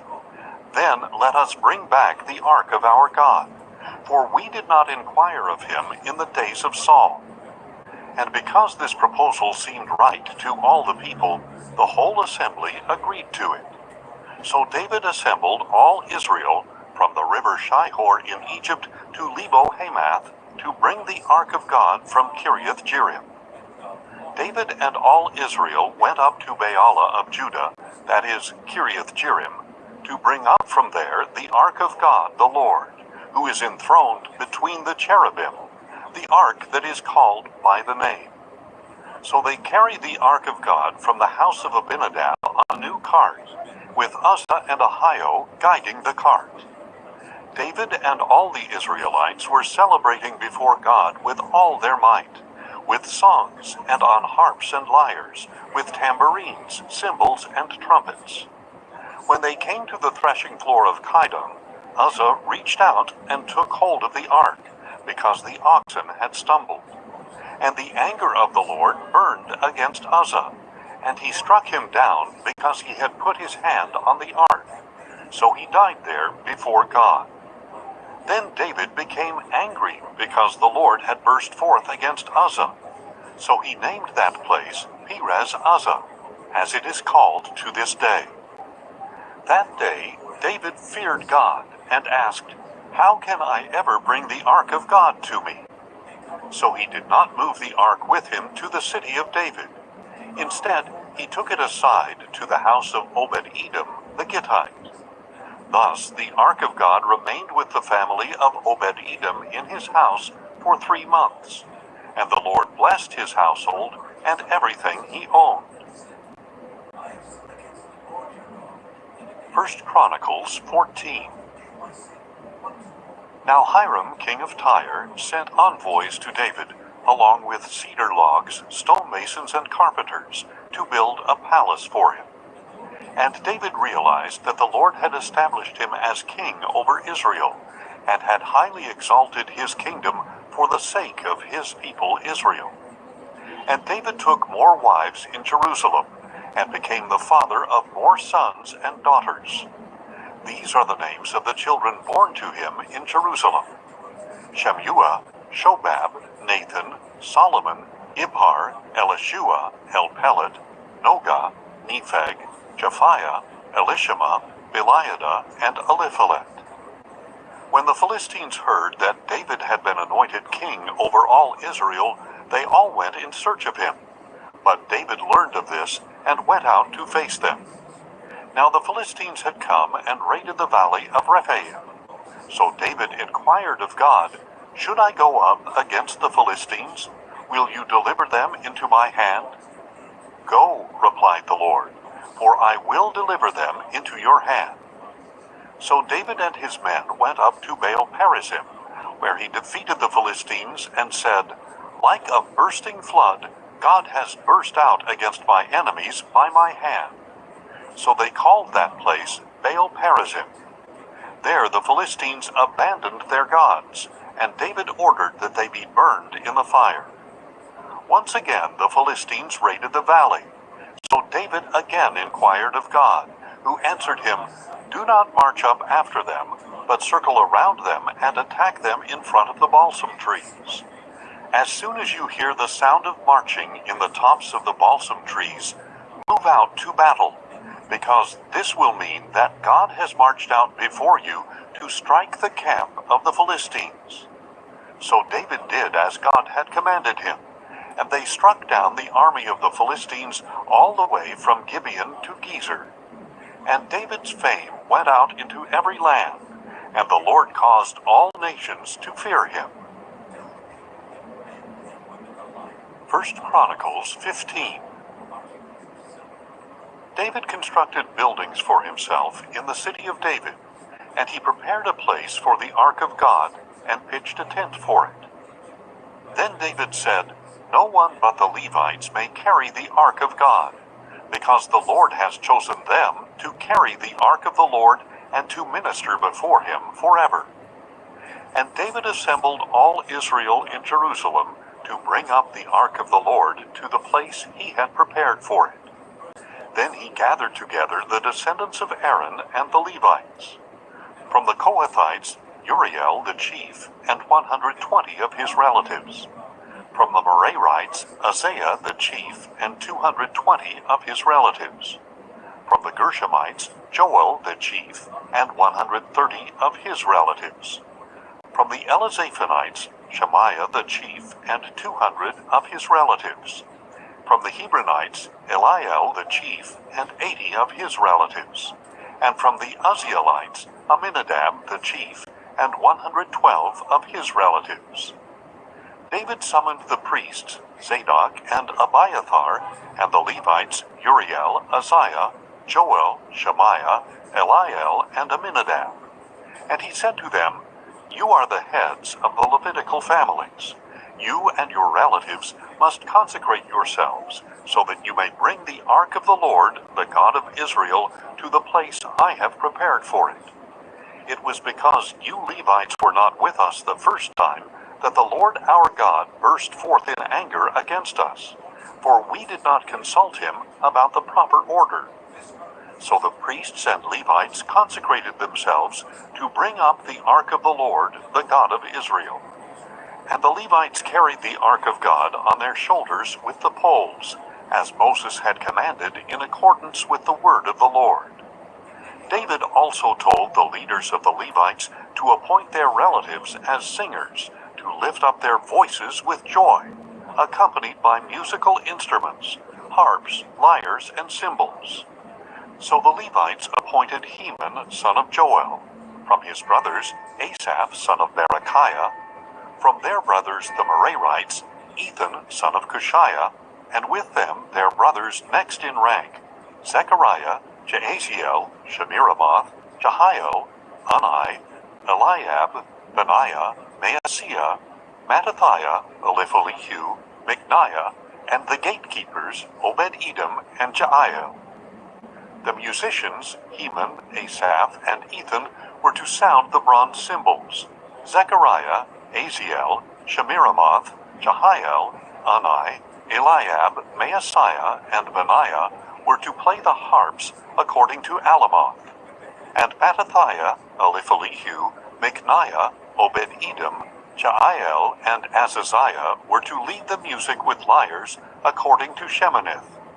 Kenaniah, the head Levite, was the director of the music because he was highly skilled. Berechiah and Elkanah were to be guardians of the ark. Shebaniah, Joshaphat, Nethanel, Amasai, Zechariah, Benaiah, and Eleazar, the priests, were to blow the trumpets before the ark of God. Obed-Edom and Jehiah were also to be guardians of the ark. So David, the elders of Israel, and the commanders of thousands went with rejoicing to bring the ark of the covenant of the Lord from the house of Obed-Edom. And because God helped the Levites who were carrying the ark of the covenant of the Lord, they sacrificed 7 bulls and 7 rams. Now David was dressed in a robe of fine linen, as were all the Levites who were carrying the ark, as well as the singers and Kenaniah, the director of music for the singers. David also wore a linen ephod. So all Israel brought up the ark of the covenant of the Lord with shouting, with the sounding of ram's horns and trumpets, and with cymbals and the music of harps and lyres. As the ark of the covenant of the Lord was entering the city of David, Saul's daughter Michal looked down from a window and saw King David dancing and celebrating, and she despised him in her heart. 1 Chronicles 16. So they brought the ark of God and placed it inside the tent that David had pitched for it, and they presented burnt offerings and peace offerings before God. When David had finished sacrificing the burnt offerings and peace offerings, he blessed the people in the name of the Lord. Then he distributed to every man and woman of Israel a loaf of bread, a date cake, and a raisin cake. David appointed some of the Levites to minister before the ark of the Lord, to celebrate, to give thanks, and to praise the Lord, the God of Israel. Asaph was the chief, Zechariah was second, then Jeiel, Shemiramoth, Jehiel, Mattithiah, Eliab, Benaiah, Obed-Edom, and Jeiel. They were to play the harps and lyres, while Asaph sounded the cymbals, and the priests Benaiah and Jahaziel blew the trumpets regularly before the ark of the covenant of God. On that day, David first committed to Asaph and his brothers this song of thanksgiving to the Lord. Give thanks to the Lord, call upon his name, make known his deeds among the nations. Sing to him, sing praises to him, tell of all his wonders. Glory in his holy name. Let the hearts of those who seek the Lord rejoice. Seek out the Lord and his strength. Seek his face always. Remember the wonders he has done, his marvels, and the judgments he has pronounced, O offspring of his servant Israel, O sons of Jacob, his chosen ones. He is the Lord our God. His judgments carry throughout the earth. Remember his covenant forever, the word he ordained for 1,000 generations, the covenant he made with Abraham, and the oath he swore to Isaac. He confirmed it to Jacob as a decree, to Israel as an everlasting covenant. I will give you the land of Canaan as the portion of your inheritance. When they were few in number, few indeed, and strangers in the land, they wandered from nation to nation, from one kingdom to another. He let no man oppress them. He rebuked kings on their behalf. Do not touch my anointed ones. Do no harm to my prophets. Sing to the Lord, all the earth. Proclaim his salvation day after day. Declare his glory among the nations, his wonderful deeds among all peoples. For great is the Lord, and greatly to be praised. He is to be feared above all gods. For all the gods of the nations are idols, but it is the Lord who made the heavens. Splendor and majesty are before him. Strength and joy fill his dwelling. Ascribe to the Lord, O families of the nations. Ascribe to the Lord glory and strength. Ascribe to the Lord the glory due his name. Bring an offering and come before him. Worship the Lord in the splendor of his holiness. Tremble before him, all the earth. The world is firmly established. It cannot be moved. Let the heavens be glad, and the earth rejoice. Let them say among the nations, the Lord reigns. Let the sea resound, and all that fills it. Let the fields exult, and all that is in them. Then the trees of the forest will sing for joy before the Lord, for he is coming to judge the earth. Give thanks to the Lord, for he is good. His loving devotion endures forever. Then cry out, Save us, O God of our salvation. Gather and deliver us from the nations, that we may give thanks to your holy name, that we may glory in your praise. Blessed be the Lord, the God of Israel, from everlasting to everlasting. Then all the people said, Amen, and praised the Lord. So David left Asaph and his brothers there before the ark of the covenant of the Lord, to minister there regularly according to the daily requirements, along with Obed-Edom and his 68 relatives. Obed-Edom, son of Jeduthun, and also Hosah, were to be gatekeepers. And David left Zadok the priest and his fellow priests before the tabernacle of the Lord at the high place in Gibeon, to regularly present burnt offerings to the Lord on the altar of burnt offerings, morning and evening, according to all that was written in the law of the Lord, which he had commanded Israel to keep. With them were Heman, Jeduthun, and the rest of those chosen and designated by name to give thanks to the Lord, for his loving devotion endures forever. Heman and Jeduthun had with them trumpets and cymbals for the music, and instruments for the songs of God. And the sons of Jeduthun were stationed at the gate. Then all the people departed for their homes, and David returned home to bless his household. 1 Chronicles 17. After David had settled into his palace, he said to Nathan the prophet, Here I am living in a house of cedar, while the ark of the covenant of the Lord is under a tent. And Nathan replied to David, Do all that is in your heart, for God is with you. But that night the word of God came to Nathan, saying, Go and tell my servant David that this is what the Lord says. You are not the one to build me a house in which to dwell. For I have not dwelt in a house from the day I brought Israel up out of Egypt until this day. but I have moved from tent to tent and dwelling to dwelling. In all my journeys with all the Israelites, have I ever asked any of the leaders I appointed to shepherd my people, why haven't you built me a house of cedar? Now then, you are to tell my servant David that this is what the Lord of hosts says. I took you from the pasture, from following the flock, to be the ruler over my people Israel. I have been with you wherever you have gone, and I have cut off all your enemies from before you. Now I will make for you a name like the greatest in the land. And I will provide a place for my people Israel, and will plant them so that they may dwell in a place of their own, and be disturbed no more. No longer will the sons of wickedness oppress them as they did at the beginning, and have done since the day I appointed judges over my people Israel. And I will subdue all your enemies. Moreover, I declare to you that the Lord will build a house for you. And when your days are fulfilled, and you go to be with your fathers, I will raise up your descendant after you, one of your own sons, and I will establish his kingdom. He will build a house for me, and I will establish his throne forever. I will be his father, and he will be my son. And I will never remove my loving devotion from him as I removed it from your predecessor.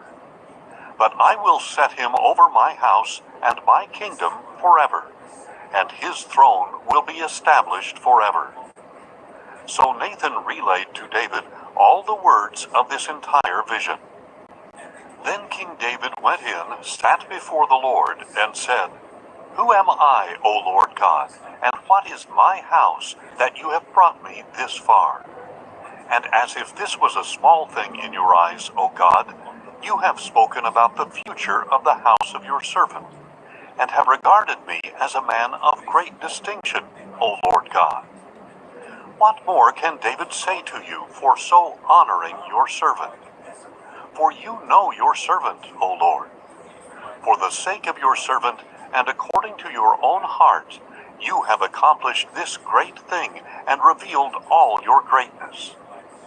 O Lord, there is none like you, and there is no God but you, according to everything we have heard with our own ears.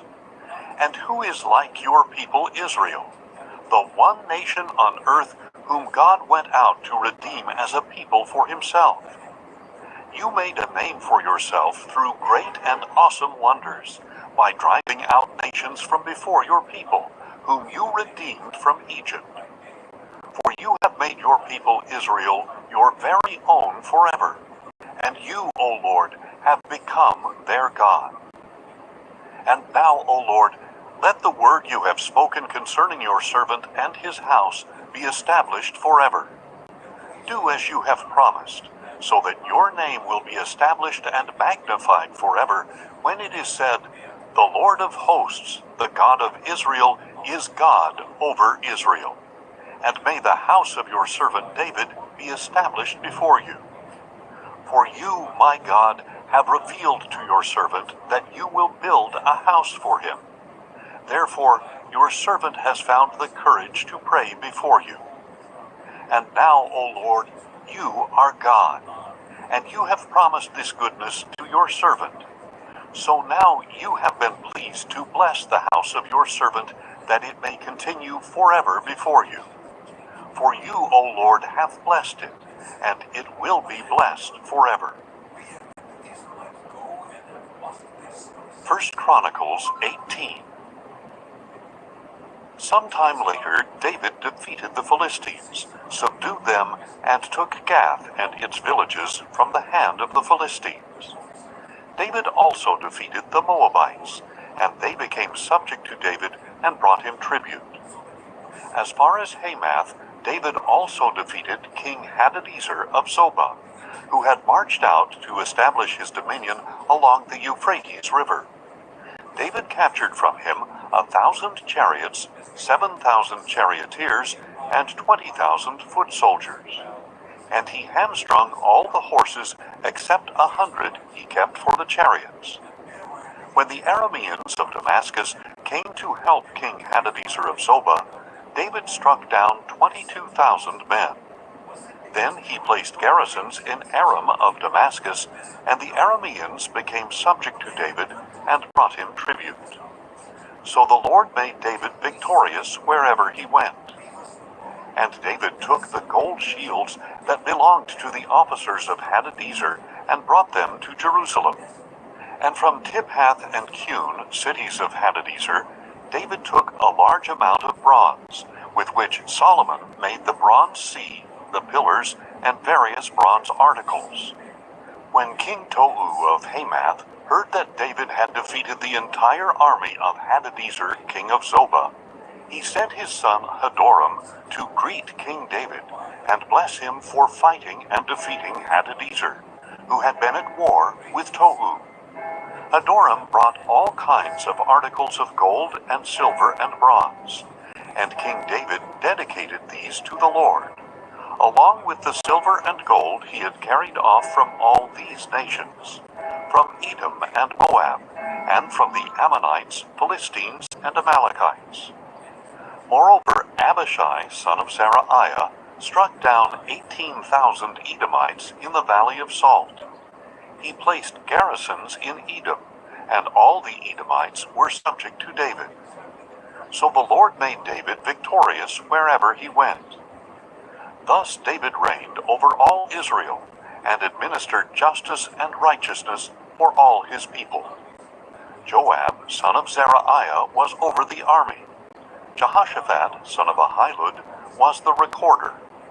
Zadok, son of Ahitub, and Ahimelech, son of Abiathar, were priests. Shavsha was the scribe. Benaiah, son of Jehoiada, was over the Kerethites and Pelethites. And David's sons were chief officials at the king's side. 1 Chronicles 19. Sometime later, Nahash, king of the Ammonites, died, and was succeeded by his son. And David said, I will show kindness to Hanun, son of Nahash, because his father showed kindness to me. So David sent messengers to console Hanun concerning his father.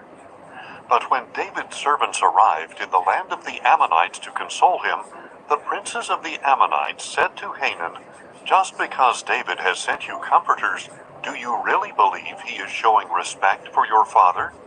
Have not his servants come to you to explore the land, spy it out, and overthrow it? So Hanun took David's servants, shaved their beards, cut off their garments at the hips, and sent them away. When someone came and told David about his men, he sent messengers to meet them, since the men had been thoroughly humiliated.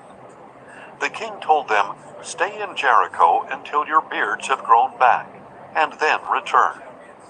When the Ammonites realized that they had become a stench to David, Hanun and the Ammonites sent 1,000 talents of silver to hire for themselves chariots and horsemen from Aram-Naharaim, Aram-Maacah, and Zobah. So they hired for themselves 32,000 chariots, as well as the king of Maacah with his troops, who came and camped near Medeba, while the Ammonites came from their cities and marched out for battle. On hearing this, David sent Joab and the entire army of mighty men. The Ammonites marched out and arrayed themselves for battle at the entrance to the city, while the kings who had come stayed by themselves in the open country. When Joab saw the battle lines before him and behind him, he selected some of the best men of Israel and arrayed them against the Arameans. And he placed the rest of the forces under the command of his brother Abishai, who arrayed them against the Ammonites. If the Arameans are too strong for me, said Joab, then you will come to my rescue. And if the Ammonites are too strong for you, then I will come to your rescue. Be strong, and let us fight bravely for our people and for the cities of our God. May the Lord do what is good in his sight. So Joab and his troops advanced to fight the Arameans, who fled before him. When the Ammonites saw that the Arameans had fled, They too fled before Joab's brother Abishai, and they entered the city. So Joab went back to Jerusalem. When the Arameans saw that they had been defeated by Israel, they sent messengers to bring more Arameans from beyond the Euphrates, with Shophak, the commander of Hadadezer's army, leading them. When this was reported to David, he gathered all Israel, crossed the Jordan, advanced toward the Arameans, and arrayed for fought against him. But the Arameans fled before Israel, and David killed 7,000 of their charioteers and 40,000 foot soldiers. He also killed Shophak, the commander of their army. When Hadadezer's subjects saw that they had been defeated by Israel, they made peace with David and became subject to him. So the Arameans were unwilling to help the Ammonites anymore. 1 Chronicles 20. In the spring, at the time when kings march out to war, Joab led out the army and ravaged the land of the Ammonites. He came to Rabbah and besieged it, but David remained in Jerusalem. And Joab attacked Rabbah and demolished it. Then David took the crown from the head of their king. It was found to weigh a talent of gold and was set with precious stones, and it was placed on David's head. And David took a great amount of plunder from the city. David brought out the people who were there and put them to work with saws, iron picks, and axes. And he did the same to all the Ammonite cities. Then David and all his troops returned to Jerusalem. Sometime later, war broke out with the Philistines at Gezer. At that time, Sibbecai the Hushathite killed Sippai, a descendant of the Rephaim, and the Philistines were subdued. Once again there was a battle with the Philistines, and Elhanan, son of Jair, killed Lahmi, the brother of Goliath the Gittite, the shaft of whose spear was like a weaver's beam. And there was still another battle at Gath, where there was a man of great stature, with 6 fingers on each hand, and 6 toes on each foot, 24 in all. He too was descended from Rapha, and when he taunted Israel, Jonathan, the son of David's brother Shimei, killed him. So these descendants of Rapha in Gath fell at the hands of David and his servants. 1 Chronicles 21. Then Satan rose up against Israel and incited David to take a census of Israel. So David said to Joab and the commanders of the troops, "Go and count the Israelites from Beersheba to Dan, and bring me a report, so that I may know their number." But Joab replied, "May the Lord multiply his troops 100 times over. My lord the king, are they not all servants of my lord? Why does my lord want to do this? Why should he bring guilt on Israel?" Nevertheless, the king's word prevailed against Joab. So Joab departed and traveled throughout Israel, and then he returned to Jerusalem. And Joab reported to David the total number of the troops. In all Israel there were 1,100,000 men who drew the sword, including 470,000 in Judah. But Joab did not include Levi and Benjamin in the count, because the king's command was detestable to him. This command was also evil in the sight of God, so he struck Israel. Then David said to God, "I have sinned greatly, because I have done this thing. Now I beg you to take away the iniquity of your servant, for I have acted very foolishly." And the Lord instructed Gad, David's seer, "Go and tell David that this is what the Lord says. I am offering you 3 options. Choose one of them, and I will carry it out against you." So Gad went and said to David, "This is what the Lord says. You must choose between 3 years of famine, 3 months of being swept away before your enemies and overtaken by their swords, or 3 days of the sword of the Lord, days of plague upon the land, with the angel of the Lord ravaging every part of Israel. Now then, decide how I should reply to him who sent me." David answered Gad, "I am deeply distressed. Please let me fall into the hand of the Lord, for his mercies are very great. But do not let me fall into the hands of men." So the Lord sent a plague upon Israel, and 70,000 men of Israel fell dead. Then God sent an angel to destroy Jerusalem. But as the angel was doing so, the Lord saw it and relented from the calamity. And he said to the angel who was destroying the people, "Enough, withdraw your hand now." At that time the angel of the Lord was standing by the threshing floor of Ornan the Jebusite. When David lifted up his eyes and saw the angel of the Lord standing between heaven and earth, with a drawn sword in his hand stretched out over Jerusalem, David and the elders, clothed in sackcloth, fell face down. And David said to God, "Was it not I who gave the order to count the people? I am the one who has sinned and acted wickedly. But these sheep, what have they done? O Lord my God, please let your hand fall upon me and my father's house, but do not let this plague remain upon your people." Then the angel of the Lord ordered Gad to tell David to go up and build an altar to the Lord on the threshing floor of Ornan the Jebusite. So David went up at the word that Gad had spoken in the name of the Lord. Now Ornan was threshing wheat when he turned and saw the angel, and his 4 sons who were with him hid themselves. David came to Ornan, and when Ornan looked out and saw David, he left the threshing floor and bowed face down before David. Then David said to Ornan, "Grant me the site of this threshing floor, that I may build an altar to the Lord. Sell it to me for the full price, so that the plague upon the people may be halted." Ornan said to David, "My lord the king may take whatever seems good. Look, I will give the oxen for the burnt offerings, the threshing sledges for the wood, and the wheat for the grain offering. I will give it all."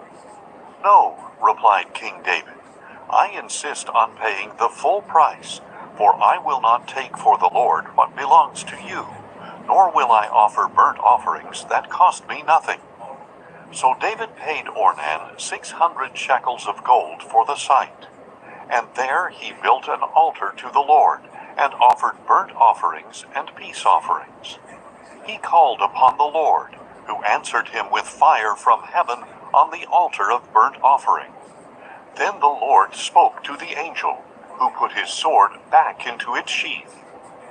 At that time, when David saw that the Lord had answered him at the threshing floor of Ornan the Jebusite, he offered sacrifices there.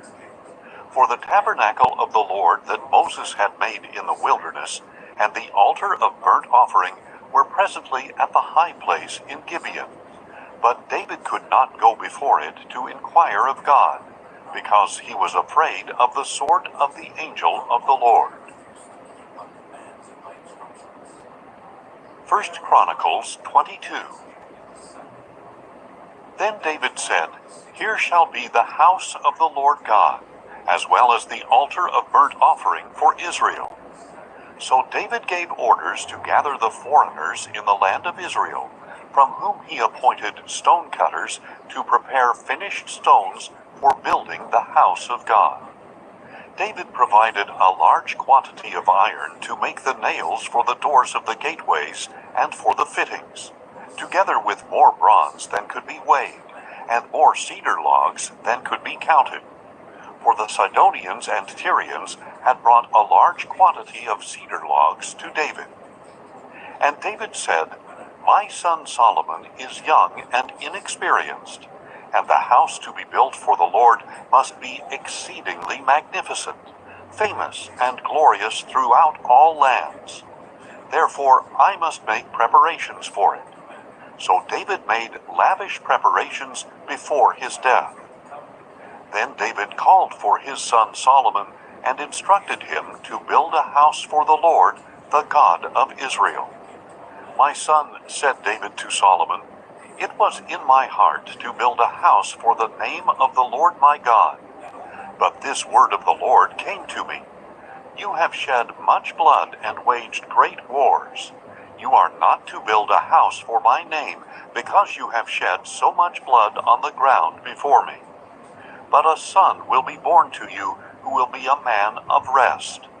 I will give him rest from all his enemies on every side, for his name will be Solomon. And I will grant to Israel peace and quiet during his reign. He is the one who will build a house for my name. He will be my son, and I will be his father. And I will establish the throne of his kingdom over Israel forever. Now, my son, may the Lord be with you, and may you succeed in building the house of the Lord your God, as he said you would. Above all, may the Lord give you insight and understanding when he puts you in command over Israel, so that you may keep the law of the Lord your God. Then you will succeed, if you carefully follow the statutes and ordinances that the Lord commanded Moses for Israel. Be strong and courageous. Do not be afraid or discouraged. Now behold, I have taken great pains to provide for the house of the Lord 100,000 talents of gold, 1,000,000 talents of silver, and bronze and iron too great to be weighed. I have also provided timber and stone, and you may add to them. You also have many workers, stone cutters, masons, carpenters, and men skilled in every kind of work, in gold and silver, bronze and iron, craftsmen beyond number. Now begin the work, and may the Lord be with you." Then David ordered all the leaders of Israel to help his son Solomon. "Is not the Lord your God with you? And has he not granted you rest on every side? For he has given the inhabitants of the land into my hand, and the land has been subdued before the Lord and his people. Now set your heart and soul to seek the Lord your God. Get started building the sanctuary of the Lord God, so that you may bring the ark of the covenant of the Lord and the holy articles of God into the temple that will be built for the name of the Lord." 1 Chronicles 23. When David was old and full of years, he installed his son Solomon as king over Israel. Then he gathered all the leaders of Israel, as well as the priests and Levites. The Levites 30 years of age or older were counted, and the total number of men was 38,000. Of these, said David, 24,000 are to oversee the work of the house of the Lord. 6,000 are to be officers and judges, 4,000 are to be gatekeepers, and 4,000 are to praise the Lord with the instruments I have made for giving praise. Then David divided the Levites into divisions according to the sons of Levi: Gershom, Kohath, and Merari. The Gershonites, Ladan and Shimei. The sons of Ladan, Jehiel the first, Zetham and Joel, 3 in all. The sons of Shimei, Shalomith, Haziel, and Haran, 3 in all. These were the heads of the families of Ladan. And the sons of Shimei, Jahath, Zina, Jeush, and Beriah. These were the sons of Shimei, 4 in all. Jahath was the first, and Ziza was the second. But Jeush and Beriah did not have many sons, so they were counted as one family and received a single assignment. The sons of Kohath, Amram, Izhar, Hebron, and Uzziel, 4 in all. The sons of Amram, Aaron and Moses. Aaron and his descendants were set apart forever to consecrate the most holy things, to burn incense before the Lord, to minister before him, and to pronounce blessings in his name forever. As for Moses, the man of God, His sons were named among the tribe of Levi. The sons of Moses, Gershom and Eliezer. The descendants of Gershom, Shebuel was the first. The descendants of Eliezer, Rehabiah was the first. Eliezer did not have any other sons, but the sons of Rehabiah were very numerous. The sons of Izhar, Shelomith was the first. The sons of Hebron, Jeriah was the first, Amariah the second, Jahaziel the third, and Jekameam the fourth. The sons of Uzziel, Micah was the first, and Ishiah the second. The sons of Merari, Malai and Mushai. The sons of Malai, Eleazar and Kish. Eleazar died without having any sons. He had only daughters. Their cousins, the sons of Kish, married them. The sons of Mushai, Malai, Eder, and Jeremoth, 3 in all. These were the descendants of Levi by their families, the heads of families registered individually by name. Those 20 years of age or older who worked in the service of the house of the Lord. For David had said, "The Lord, the God of Israel, has given rest to his people, and has come to dwell in Jerusalem forever." So now the Levites no longer need to carry the tabernacle or any of the articles for its service.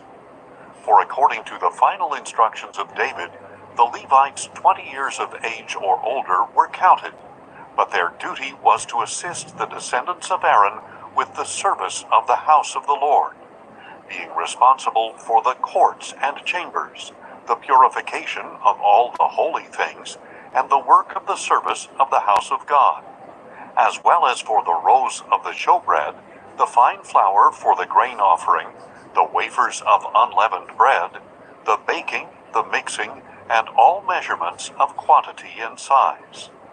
They were also to stand every morning to give thanks and praise to the Lord, and likewise in the evening. Whenever burnt offerings were presented to the Lord on the Sabbaths, new moons, and appointed feasts, they were to serve regularly before the Lord in the numbers prescribed for them. So the Levites were to carry out the responsibilities for the tent of meeting and the holy place, and under their brothers, the descendants of Aaron, the service of the house of the Lord. 1 Chronicles 24. These were the divisions of the descendants of Aaron. The sons of Aaron were Nadab, Abihu, Eleazar, and Ithamar. But Nadab and Abihu died before their father did, and they had no sons. So Eleazar and Ithamar served as priests. With the help of Eleazar's descendant Zadok and Ithamar's descendant Ahimelech, David divided them according to the offices of their service. Since more leaders were found among Eleazar's descendants than those of Ithamar, they were divided accordingly. There were 16 heads of families from the descendants of Eleazar and 8 from the descendants of Ithamar. Thus they were divided by lot, for there were officers of the sanctuary and officers of God among both Eleazar's and Ithamar's descendants. The scribe Shemaiah, son of Nethanel, a Levite, recorded their names in the presence of the king and of the officers. Zadok the priest, Ahimelech, son of Abiathar, and the heads of families of the priests and the Levites, one family being taken from Eleazar, and then one from Ithamar. The first lot fell to Jehoiarib, second to Jediah, the third to Harim, the fourth to Seorim, the fifth to Malchijah, the sixth to Mijamin, the seventh to Hakkoz, the eighth to Abijah, the ninth to Jeshua, the 10th to Shechaniah, the 11th to Eliashib, the 12th to Jacob, the 13th to Huppah, the 14th to Jeshebeab, the 15th to Bilgah, the 16th to Immer, the 17th to Hezer, the 18th to Haphazaz, the 19th to Pethahiah, the 20th to Jehezkel, the 21st to Jachin, the 22nd to Gamul, the 23rd to Delaiah, and the 24th to Maaziah. This was their appointed order for service when they entered the house of the Lord, according to the regulations prescribed for them by their forefather Aaron, as the Lord, the God of Israel, had commanded him. Now these were the remaining descendants of Levi. From the sons of Amram, Shubael. From the sons of Shubael, Jediah. As for Rehabiah, from his sons, the first was Ishiah. From the Isharites, Shalomith. From the sons of Shalomith, Jahath. From the sons of Hebron, Jeriah was the first, Amariah the second, Jahaziel the third, and Jekameam the fourth. From the sons of Uzziel, Micah. From the sons of Micah, Shamer. The brother of Micah, Ishiah.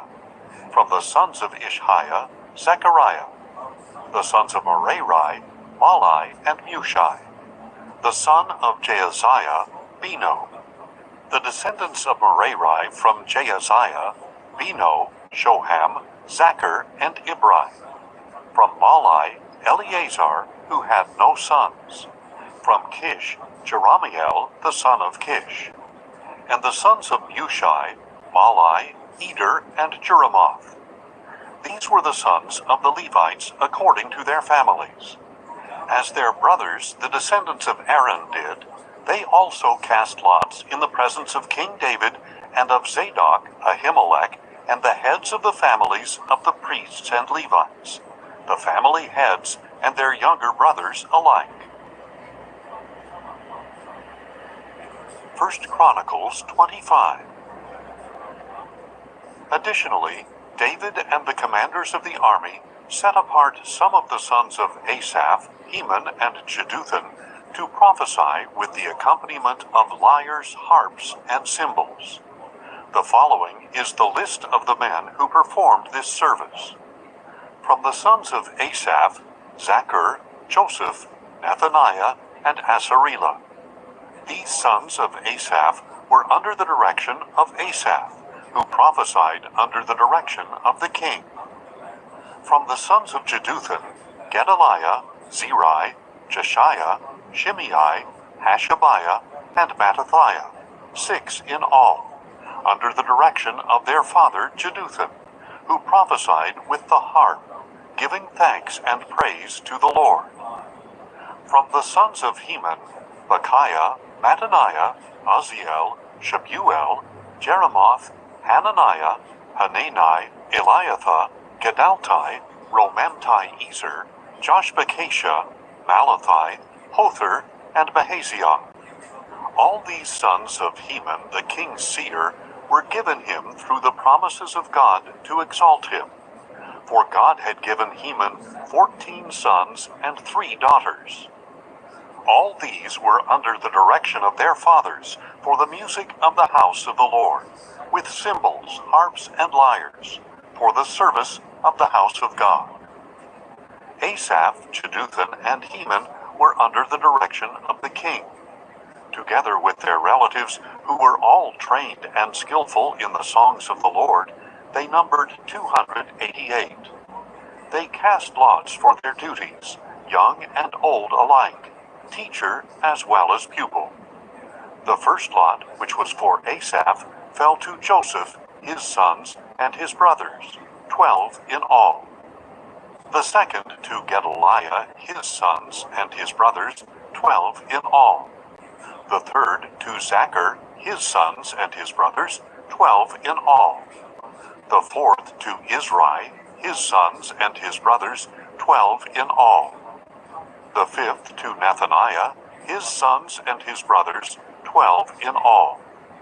The sixth to Bechiah, his sons, and his brothers, 12 in all.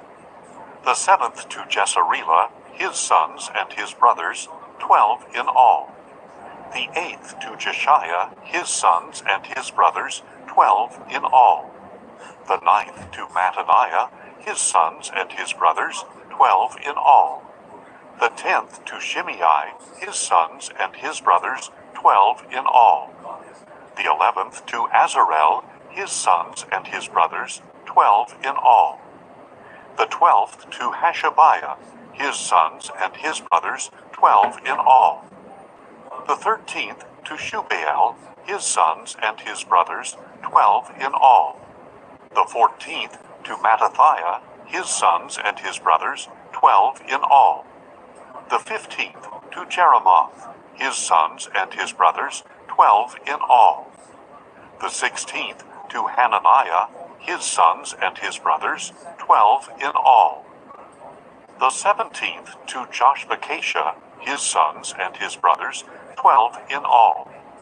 The 18th to Hanani, his sons and his brothers, 12 in all. The 19th to Malachi, his sons and his brothers, 12 in all. The 20th to Eliathah, his sons and his brothers, 12 in all. The 21st to Hothar, his sons and his brothers, 12 in all. The 22nd to Gedaltai, his sons and his brothers, 12 in all. The 23rd to Mahazioth, his sons and his brothers, 12 in all. And the 24th to Romamti-Ezer, his sons and his brothers, 12 in all. 1 Chronicles 26. These were the divisions of the gatekeepers. From the Korahites, Meshelemiah, son of Kori, one of the sons of Asaph. Meshelemiah had sons: Zechariah the firstborn, Jediael the second, Zebediah the third, Jathniel the fourth, Elam the fifth, Jehohanan the sixth, and Elioenai the seventh. And Obed-Edom also had sons: Shemaiah the firstborn, Jehozabad the second, Joah the third, Sakar the fourth, Nethanel the fifth, Amiel the sixth, Issachar the seventh, and Peolathai the eighth. For God had blessed Obed-Edom. Also to his son Shemaiah were born sons who ruled over their families, because they were strong, capable men. Shemaiah's sons were Othni, Rephael, Obed, and Elzabad. His brothers were Elihu and Semachiah, also capable men. All these were descendants of Obed-Edom. They and their sons and brothers were capable men with strength to do the work, 62 in all from Obed-Edom. Meshelemiah also had sons and brothers who were capable men, 18 in all. Hosa the Merarite also had sons. Shimri the first, although he was not the firstborn, his father had appointed him as the first. Hilkiah the second, Tebaliah the third, and Zechariah the fourth. The sons and brothers of Hosa numbered 13 in all. These divisions of the gatekeepers, through their chief men, had duties for ministering in the house of the Lord, just as their brothers did. They cast lots for each gate according to their families, young and old alike. The lot for the east gate fell to Shelemiah. Then lots were cast for his son Zechariah, a wise counselor, and the lot for the north gate fell to him. The lot for the south gate fell to Obed-Edom, and the lot for the storehouses to his sons. The lots for the west gate and the Shalaketh gate on the ascending highway fell to Shuppim and Hosa. There were guards stationed at every watch. Each day there were 6 Levites on the east, 4 on the north, 4 on the south, and 2 pairs at the storehouse. As for the court on the west, there were 4 at the highway and 2 at the court.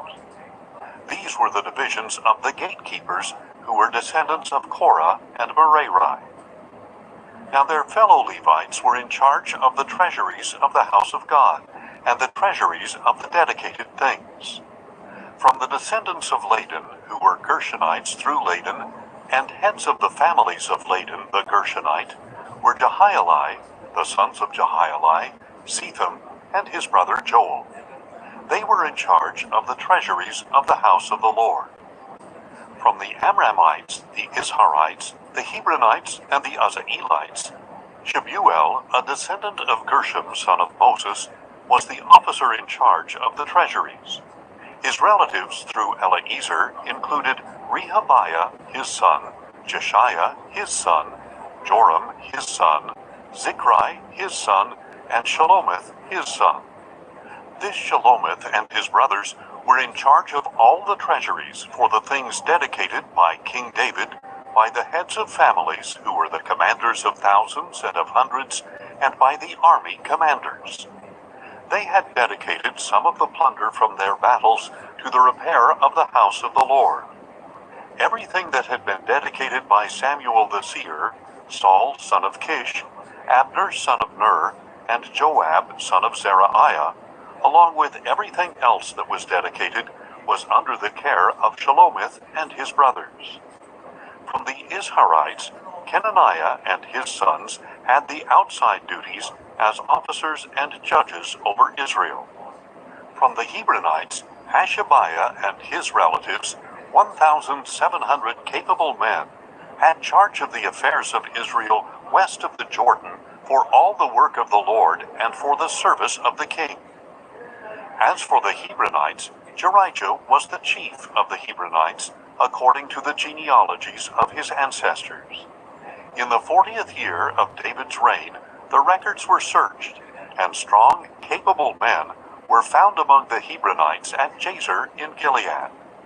Among Jerijah's relatives, there were 2,700 capable men who were heads of families. King David appointed them over the Reubenites, the Gadites, and the half-tribe of Manasseh, for every matter pertaining to God and to the affairs of the king. 1 Chronicles 27. This is the list of the Israelites, the heads of families, the commanders of thousands and of hundreds, and their officers who served the king in every matter concerning the divisions on rotating military duty each month throughout the year. There were 24,000 men in each division. Jashobeam, son of Zabdiel, was in charge of the first division, which was assigned the first month. There were 24,000 men in his division. He was a descendant of Perez, and chief of all the army commanders for the first month. Dodai the Ahohite was in charge of the division for the second month, and Mikloth was the leader. There were 24,000 men in his division. The third army commander, as chief for the third month, was Benaiah, son of Jehoiada the priest. There were 24,000 men in his division. This Benaiah was mighty among the 30, and was over the 30, and his son Amizabad was in charge of his division. The fourth, for the fourth month, was Joab's brother Asahel, and his son Zebadiah was commander after him. There were 24,000 men in his division. The fifth, for the fifth month, was the commander Shamhuth the Israelite. There were 24,000 men in his division. The sixth, for the sixth month, was Ira, son of Ikesh the Tekoite. There were 24,000 men in his division. The seventh, for the seventh month, was Helez the Pelonite and Ephraimite. There were 24,000 men in his division. The eighth, for the eighth month, was Sibbecai the Hushathite, a Zerahite. There were 24,000 men in his division. The ninth, for the ninth month, was Abiezer the Anathothite, a Benjamite. There were 24,000 men in his division. The tenth, for the 10th month, was Mahurai the Netophathite, a Zerahite. There were 24,000 men in his division. The 11th, for the 11th month, was Benaiah the Pirathonite, an Ephraimite. There were 24,000 men in his division. The 12th, for the 12th month, was Heldai the Netophathite, from the family of Othniel. There were 24,000 men in his division. These officers were in charge of the tribes of Israel. Over the Reubenites was Eleazar, son of Zichri. Over the Simeonites, was Shephatiah son of Maacah. Over Levi was Hashabiah son of Kemuel. Over Aaron was Zadok. Over Judah was Elihu, one of David's brothers. Over Issachar was Omri, son of Michael. Over Zebulun was Ishmaiah, son of Obadiah. Over Naphtali was Jeremoth, son of Azriel. Over the Ephraimites was Hoshea, son of Azaziah. Over one of the half-tribes of Manasseh was Joel, son of Pedaiah. Over the half-tribe of Manasseh in Gilead was Iddo, son of Zechariah. Over Benjamin was Jaaziel, son of Abner. And over Dan was Azarel, son of Jeroham. These were the leaders of the tribes of Israel. David did not count the men aged 20 or under, because the Lord had said that he would make Israel as numerous as the stars of the sky. Joab, son of Zeruiah, began to count the men, but did not finish. For because of this census, wrath came upon Israel, and the number was not entered in the book of the Chronicles of King David. Asmaveth, son of Adiel, was in charge of the royal storehouses. Jonathan, son of Uzziah, was in charge of the storehouses in the country, in the cities, in the villages, and in the fortresses. Ezrai, son of Caleb, was in charge of the workers in the fields who tilled the soil. Shimei the Ramathite was in charge of the vineyards. Zabdi the Shifmite was in charge of the produce of the vineyards for the wine vats. Baal-Hanan the Gederite was in charge of the olive and sycamore trees in the foothills. Joash was in charge of the stores of olive oil. Shitrai the Sharonite was in charge of the herds grazing in Sharon. Shaphat, son of Adlai, was in charge of the herds in the valleys. Obil, the Ishmaelite, was in charge of the camels. Jediah, the Meronothite, was in charge of the donkeys. Jaziz, the Hagrite, was in charge of the flocks. All these officials were in charge of King David's property. David's uncle Jonathan was a counselor. He was a man of insight and a scribe. Jehiel, son of Hachmoni, attended to the sons of the king. Ahithophel was the king's counselor. Hushai the Archite was the king's friend. Ahithophel was succeeded by Jehoiada, son of Benaiah, then by Abiathar. Joab was the commander of the king's army. 1 Chronicles 28. Now David summoned all the leaders of Israel to Jerusalem, the leaders of the tribes, the leaders of the divisions in the king's service, the commanders of thousands and of hundreds, and the officials in charge of all the property and cattle of the king and his sons, along with the court officials and mighty men, every mighty man of valor. Then King David rose to his feet and said, "Listen to me, my brothers and my people. It was in my heart to build a house as a resting place for the ark of the covenant of the Lord and as a footstool for our God. I had made preparations to build it, but God said to me, 'You are not to build a house for my name, because you are a man of war who has spilled blood.' Yet the Lord, the God of Israel, chose me out of all my father's house to be king over Israel forever. For he chose Judah as leader, and from the house of Judah he chose my father's household. And from my father's sons he was pleased to make me king over all Israel. And of all my sons, for the Lord has given me many sons, he has chosen Solomon my son to sit on the throne of the kingdom of the Lord over Israel. And he said to me, 'Solomon your son is the one who will build my house and my courts, for I have chosen him as my son, and I will be his father. I will establish his kingdom forever, if he resolutely carries out my commandments and ordinances, as is being done this day.'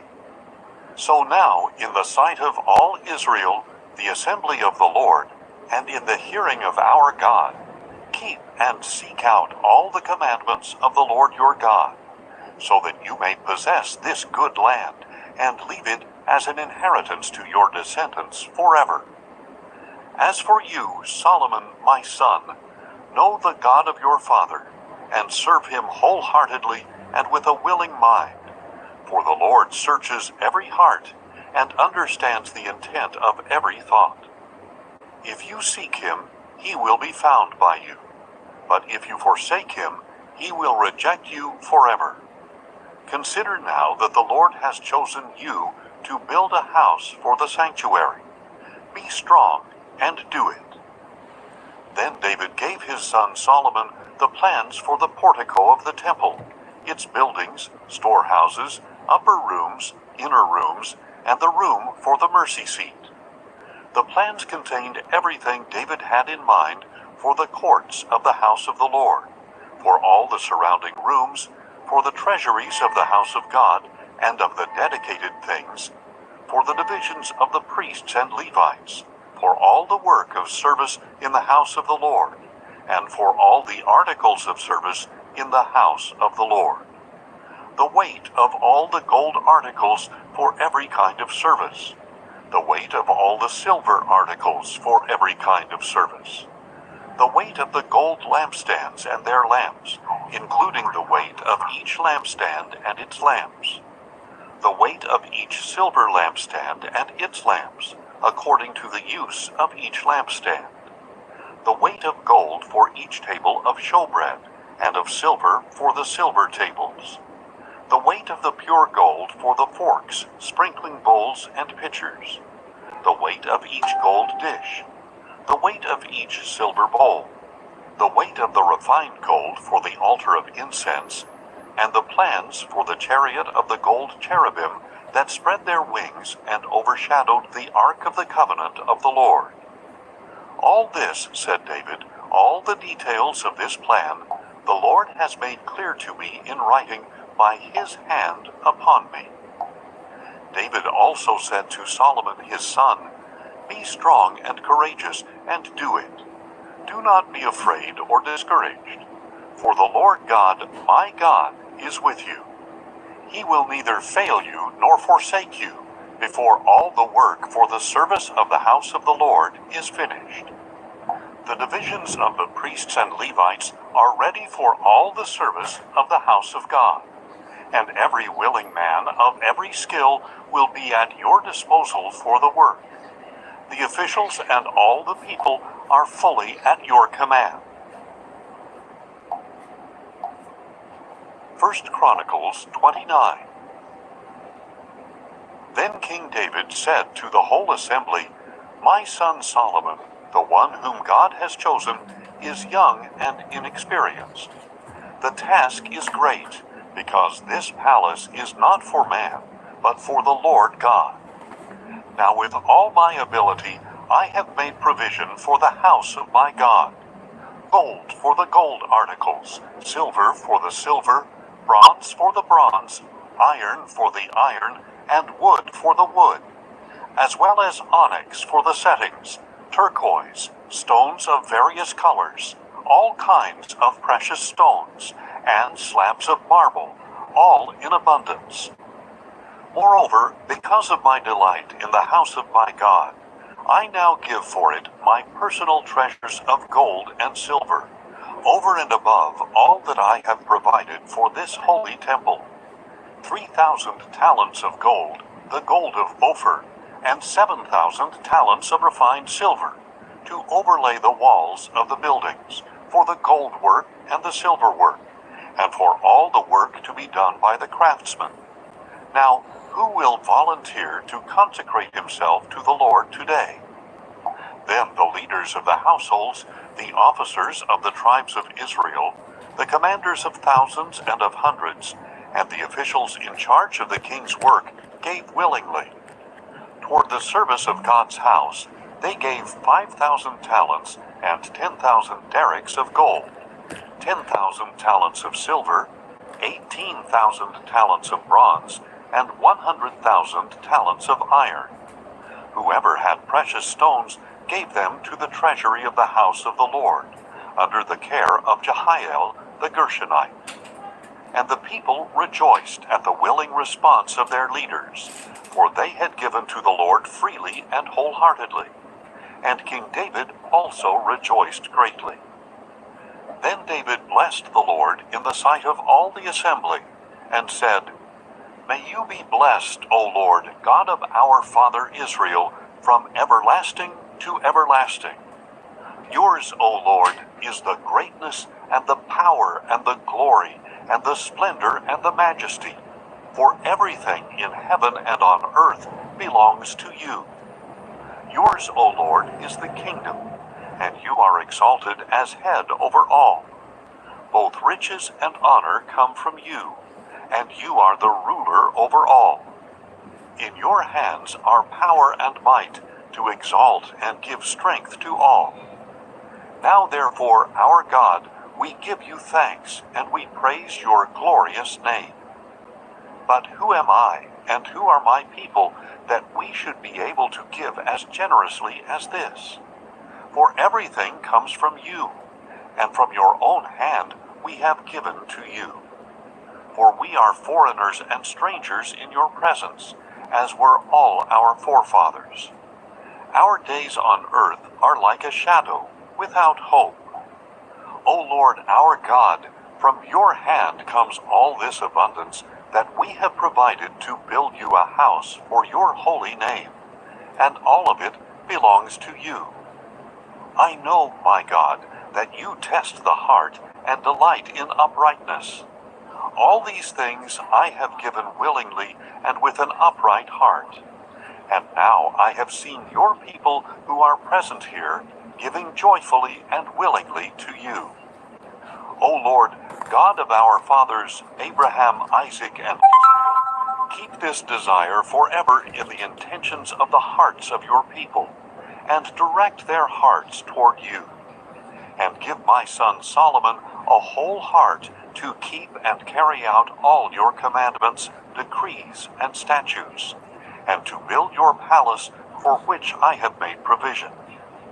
Then David said to the whole assembly, Blessed be the Lord your God. So the whole assembly blessed the Lord, the God of their fathers. They bowed down and paid homage to the Lord and to the king. The next day they offered sacrifices and presented burnt offerings to the Lord, 1,000 bulls, 1,000 rams, and 1,000 lambs, along with their drink offerings and other sacrifices in abundance for all Israel. That day they ate and drank with great joy in the presence of the Lord. Then for a second time they designated David's son Solomon as king, anointing him before the Lord as ruler, and Zadok as the priest. So Solomon sat on the throne of the Lord as king in place of his father David. He prospered, and all Israel obeyed him. All the officials and mighty men, as well as all of King David's sons, pledged their allegiance to King Solomon. The Lord highly exalted Solomon in the sight of all Israel, and bestowed on him royal majesty such as had not been bestowed on any king in Israel before him. David, son of Jesse, was king over all Israel. David's reign over Israel was 40 years, 7 years in Hebron and 33 years in Jerusalem. He died at a ripe old age, full of years, riches, and honor, and his son Solomon reigned in his place. Now the acts of King David, from first to last, are indeed written in the Chronicles of Samuel the seer, the Chronicles of Nathan the prophet, and the Chronicles of Gad the seer, together with all the details of his reign, his might, and the circumstances that came upon him and Israel and all the kingdoms of the lands. 2 Chronicles 1. Now Solomon, son of David, established himself securely over his kingdom, and the Lord his God was with him and highly exalted him. Then Solomon spoke to all Israel, to the commanders of thousands and of hundreds, to the judges and to every leader in all Israel, the heads of the families. And Solomon and the whole assembly went to the high place at Gibeon, because it was the location of God's tent of meeting, which Moses, the servant of the Lord, had made in the wilderness. Now David had brought the ark of God from Kiriath-Jearim to the place he had prepared for it, because he had pitched a tent for it in Jerusalem. But the bronze altar made by Bezalel, son of Uri, the son of Hur, was in Gibeon before the tabernacle of the Lord. So Solomon and the assembly inquired of him there. Solomon offered sacrifices there before the Lord on the bronze altar in the tent of meeting, where he offered 1,000 burnt offerings. That night God appeared to Solomon and said, "Ask, and I will give it to you." Solomon replied to God, "You have shown much loving devotion to my father David, and you have made me king in his place. Now, O Lord God, let your promise to my father David be fulfilled. For you have made me king over a people as numerous as the dust of the earth. Now grant me wisdom and knowledge, so that I may lead this people. For who is able to govern this great people of yours?" God said to Solomon, "Since this was in your heart, instead of requesting riches or wealth or glory for yourself, or death for your enemies, and since you have not even requested long life, but have asked for wisdom and knowledge to govern my people over whom I have made you king, therefore wisdom and knowledge have been granted to you, and I will also give you riches and wealth and honor, unlike anything given to the kings before you or after you." So Solomon went to Jerusalem from the high place in Gibeon before the tent of meeting, and he reigned over Israel. Solomon accumulated 1,400 chariots and 12,000 horses, which he stationed in the chariot cities and also with him in Jerusalem. The king made silver and gold as common in Jerusalem as stones, and cedar as abundant as sycamore in the foothills. Solomon's horses were imported from Egypt and Cuba. The royal merchants purchased them from Cuba. A chariot could be imported from Egypt for 600 shekels of silver, and a horse for 150. Likewise, they exported them to all the kings of the Hittites and to the kings of Aram. 2 Chronicles 2. Now Solomon purposed to build a house for the name of the Lord, and a royal palace for himself. So he conscripted 70,000 porters, 80,000 stone cutters in the mountains, and 3,600 supervisors. Then Solomon sent word to Hiram, king of Tyre, "Do for me as you did for my father David, when you sent him cedars to build himself a house to live in. Behold, I am about to build a house for the name of the Lord my God, to dedicate to him for burning fragrant incense before him, for displaying the showbread continuously, and for making burnt offerings every morning and evening, as well as on the Sabbaths, new moons, and appointed feasts of the Lord our God. This is ordained for Israel forever. The house that I am building will be great, for our God is greater than all gods. But who is able to build a house for him, since the heavens, even the highest heavens, cannot contain him? Who then am I, that I should build a house for him, except as a place to burn sacrifices before him? Send me therefore a craftsman skilled in engraving, to work with gold and silver, with bronze and iron, and with purple, crimson, and blue yarn. He will work with my craftsmen in Judah and Jerusalem, whom my father David provided.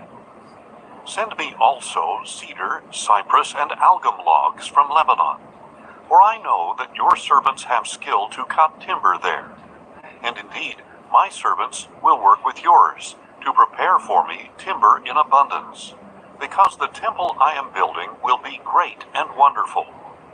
I will pay your servants, the woodcutters, 20,000 cores of ground wheat, 20,000 cores of barley, 20,000 baths of wine, and 20,000 baths of olive oil. Then Hiram, king of Tyre, wrote a letter in reply to Solomon.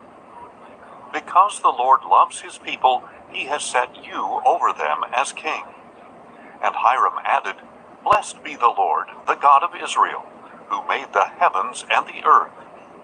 He has given King David a wise son with insight and understanding, who will build a temple for the Lord and a royal palace for himself.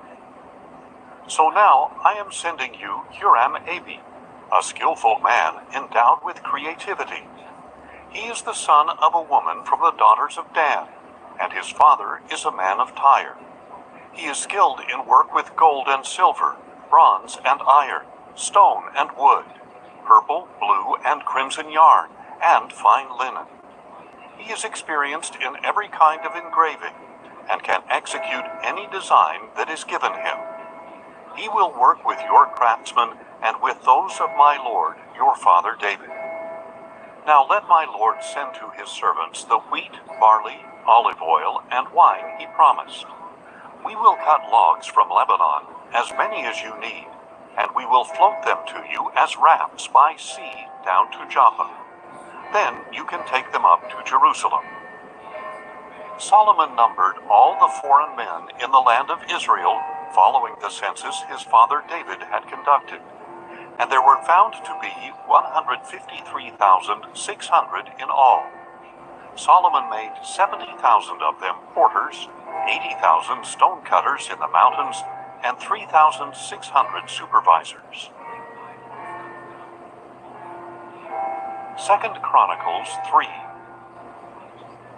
Then Solomon began to build the house of the Lord in Jerusalem on Mount Moriah, where the Lord had appeared to his father David. This was the place that David had prepared on the threshing floor of Ornan the Jebusite. Solomon began construction on the second day of the second month, in the 4th year of his reign. The foundation that Solomon laid for the house of God was 60 cubits long and 20 cubits wide, according to the old standard. The portico at the front, extending across the width of the temple, was 20 cubits long and 20 cubits high. He overlaid the inside with pure gold. He paneled the main room with cypress, which he overlaid with fine gold and decorated with palm trees and chains. He adorned the temple with precious stones for beauty, and its gold was from Parvaim. He overlaid its beams, thresholds, walls, and doors with gold, and he carved cherubim on the walls. Then he made the most holy place. Its length corresponded to the width of the temple, 20 cubits long and 20 cubits wide. And he overlaid the inside with 600 talents of fine gold. The weight of the nails was 50 shekels of gold. He also overlaid the upper area with gold. In the most holy place, he made 2 cherubim of sculptured work, and he overlaid them with gold. The total wingspan of the cherubim was 20 cubits. One wing of the first cherub was 5 cubits long, and touched the wall of the temple, and its other wing was 5 cubits long, and touched the wing of the other cherub. The wing of the second cherub also measured 5 cubits, and touched the wall of the temple, while its other wing measured 5 cubits, and touched the wing of the first cherub. So the total wingspan of these cherubim was 20 cubits. They stood on their feet, facing the main room. He made the veil of blue, purple, and crimson yarn and fine linen, with cherubim woven into it. In front of the temple he made 2 pillars, which together were 35 cubits high, each with a capital on top measuring 5 cubits. He made interwoven chains and put them on top of the pillars. He made 100 pomegranates and fastened them into the chainwork. Then he set up the pillars in front of the temple, one on the south and one on the north. The pillar on the south he named Jachin, and the pillar on the north he named Boaz. 2 Chronicles 4. He made a bronze altar 20 cubits long, 20 cubits wide, and 10 cubits high. He also made the sea of cast metal. It was circular in shape, measuring 10 cubits from rim to rim, 5 cubits in height, and 30 cubits in circumference. Below the rim, figures of oxen encircled it, 10 per cubit all the way around the sea, cast in 2 rows as a part of the sea. The sea stood on 12 oxen, 3 facing north, 3 facing west, 3 facing south, and 3 facing east. The sea rested on them, with all their hindquarters toward the center. It was a handbreadth thick, and its rim was fashioned like the brim of a cup, like a lily blossom. It could hold 3,000 baths. He also made 10 basins for washing, and placed 5 on the south side and 5 on the north. The parts of the burnt offering were rinsed in them, but the priests used the sea for washing. He made 10 gold lampstands according to their specifications, and placed them in the temple, 5 on the south side and 5 on the north. Additionally, he made 10 tables and placed them in the temple, 5 on the south side and 5 on the north. He also made 100 gold bowls. He made the courtyard of the priests and the large court with its doors, and he overlaid the doors with bronze. He put the sea on the south side, at the southeast corner. Additionally, Huram made the pots, shovels, and sprinkling bowls. So Huram finished the work that he had undertaken for King Solomon in the house of God. The 2 pillars, the 2 bowl-shaped capitals atop the pillars, the 2 sets of network covering both bowls of the capitals atop the pillars, the 400 pomegranates for the 2 sets of network, 2 rows of pomegranates for each network covering both the bowl-shaped capitals atop the pillars, the stands, the basins on the stands, the sea, the 12 oxen underneath the sea, and the pots, shovels, meat forks, and all the other articles. All these objects that Huram-Abi made for King Solomon for the house of the Lord were of polished bronze. The king had them cast in clay molds in the plain of the Jordan between Succoth and Saradoth. Solomon made all these articles in such great abundance that the weight of the bronze could not be determined. Solomon also made all the furnishings for the house of God: the golden altar, the tables on which was placed the bread of the presence, the lampstands of pure gold and their lamps, to burn in front of the inner sanctuary as prescribed, the flowers, lamps, and tongs of gold, of purest gold, the wick trimmers, sprinkling bowls, ladles, and censers of purest gold, and the gold doors of the temple, the inner doors to the most holy place, as well as the doors of the main hall. 2 Chronicles 5. So all the work that Solomon had performed for the house of the Lord was completed. Then Solomon brought in the items his father David had dedicated, the silver, the gold, and all the furnishings, and he placed them in the treasuries of the house of God. At that time, Solomon assembled in Jerusalem the elders of Israel, all the tribal heads and family leaders of the Israelites, to bring up the ark of the covenant of the Lord from Zion, the city of David. So all the men of Israel came together to the king at the feast in the 7th month. When all the elders of Israel had arrived, the Levites took up the ark, and they brought up the ark and the tent of meeting with all its sacred furnishings. The Levitical priests carried them up. There before the ark, King Solomon and the whole congregation of Israel who had assembled with him sacrificed so many sheep and oxen that they could not be counted or numbered. Then the priests brought the Ark of the Covenant of the Lord to its place in the inner sanctuary of the temple, the most holy place, beneath the wings of the cherubim.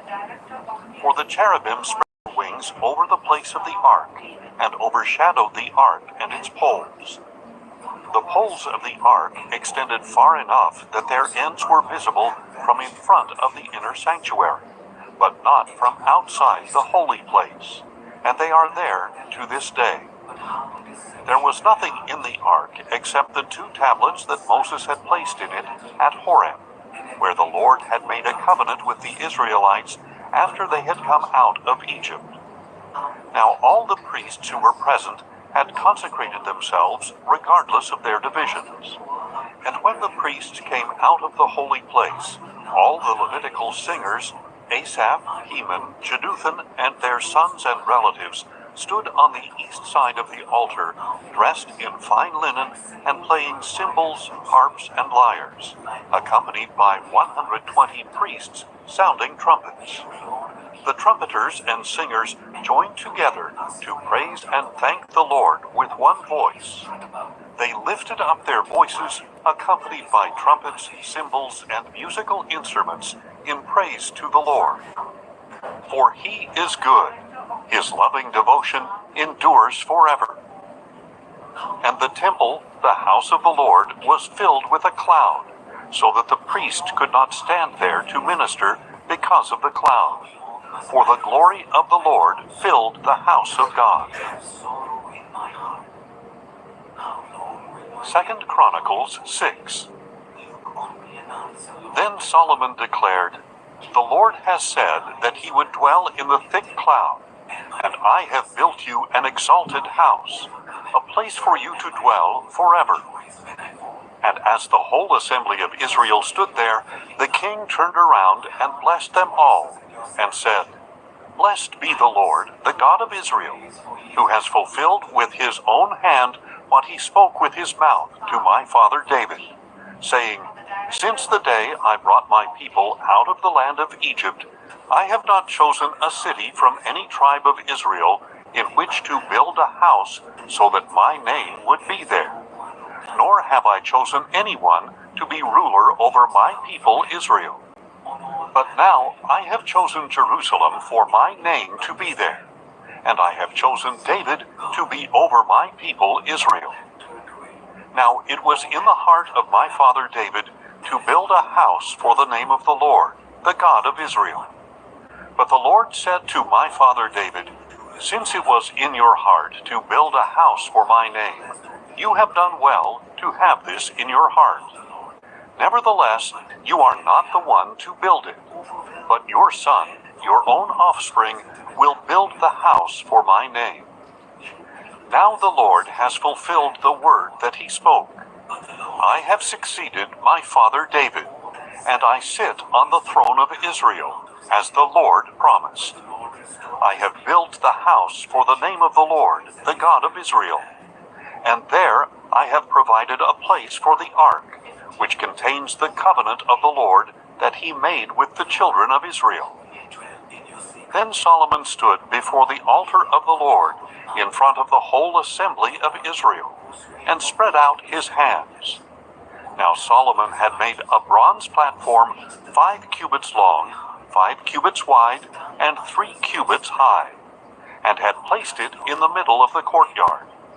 He stood on it, knelt down before the whole assembly of Israel, spread out his hands toward heaven, and said, "O Lord, God of Israel, there is no God like you in heaven or on earth, keeping your covenant of loving devotion with your servants who walk before you with all their hearts. You have kept your promise to your servant, my father David. What you spoke with your mouth, you have fulfilled with your hand this day. Therefore now, O Lord, God of Israel, keep for your servant, my father David, what you promised when you said, 'You will never fail to have a man to sit before me on the throne of Israel, if only your descendants guard their way to walk in my law as you have walked before me.' And now, O Lord, God of Israel, please confirm what you promised to your servant David. But will God indeed dwell with man upon the earth? Even heaven, the highest heaven, cannot contain you, much less this temple I have built. Yet regard the prayer and plea of your servant, O Lord my God, so that you may hear the cry and the prayer that your servant is praying before you.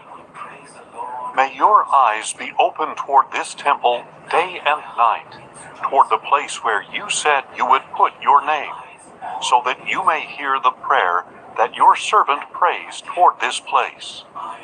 Hear the plea of your servant and of your people Israel when they pray toward this place. May you hear from heaven, your dwelling place. May you hear and forgive. When a man sins against his neighbor and is required to take an oath, and he comes to take an oath before your altar in this temple, then may you hear from heaven and act. May you judge your servants, condemning the wicked man by bringing down on his own head what he has done, and justifying the righteous man by rewarding him according to his righteousness. When your people Israel are defeated before an enemy, because they have sinned against you, and they return to you and confess your name, praying and pleading before you in this temple, then may you hear from heaven and forgive the sin of your people Israel. May you restore them to the land you gave to them and their fathers. When the skies are shut and there is no rain because your people have sinned against you, and they pray toward this place and confess your name, and they turn from their sins because you have afflicted them, then may you hear from heaven and forgive the sin of your servants, your people Israel, so that you may teach them the good way in which they should walk.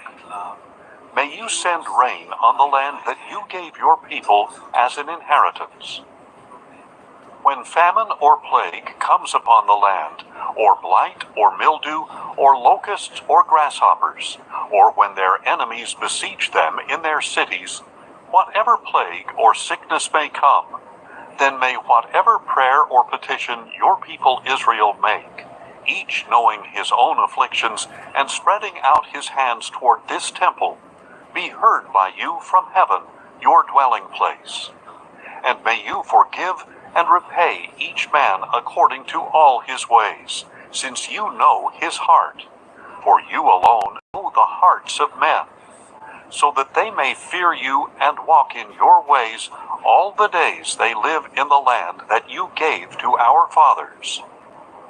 And as for the foreigner who is not of your people Israel, but has come from a distant land because of your great name and your mighty hand and outstretched arm, when he comes and prays toward this temple, then may you hear from heaven, your dwelling place, and do according to all for which the foreigner calls to you. Then all the peoples of the earth will know your name and fear you, as do your people Israel, and they will know that this house I have built is called by your name. When your people go to war against their enemies, wherever you send them, and when they pray to you in the direction of the city you have chosen and the house I have built for your name, then may you hear from heaven their prayer and their plea, and may you uphold their cause. When they sin against you, for there is no one who does not sin, and you become angry with them and deliver them to an enemy who takes them as captives to a land far or near, and when they come to their senses in the land to which they were taken, and they repent and plead with you in the land of their captors, saying, We have sinned and done wrong, we have acted wickedly. And when they return to you with all their heart and soul in the land of the enemies who took them captive, and when they pray in the direction of the land that you gave to their fathers, the city you have chosen, and the house I have built for your name, then may you hear from heaven, your dwelling place, their prayer and petition, and may you uphold their cause. May you forgive your people who sinned against you. Now, my God, may your eyes be open and your ears attentive to the prayer offered in this place. Now, therefore, arise, O Lord God, and enter your resting place, you and the ark of your might. May your priests, O Lord God, be clothed with salvation, and may your godly ones rejoice in goodness. O Lord God, do not reject your anointed one. Remember your loving devotion to your servant David. 2 Chronicles 7. When Solomon had finished praying, fire came down from heaven and consumed the burnt offering and the sacrifices, and the glory of the Lord filled the temple. The priests were unable to enter the house of the Lord, because the glory of the Lord had filled it. When all the Israelites saw the fire coming down, and the glory of the Lord above the temple, they bowed down on the pavement with their faces to the ground, and they worshipped and gave thanks to the Lord.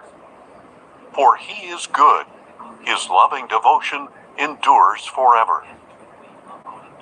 Then the king and all the people offered sacrifices before the Lord. And King Solomon offered a sacrifice of 22,000 oxen and 120,000 sheep. So the king and all the people dedicated the house of God.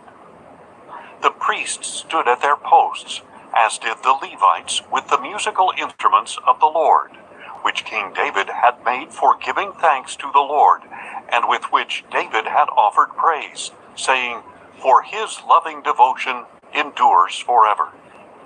Across from the Levites, the priests sounded trumpets, and all the Israelites were standing. Then Solomon consecrated the middle of the courtyard in front of the house of the Lord.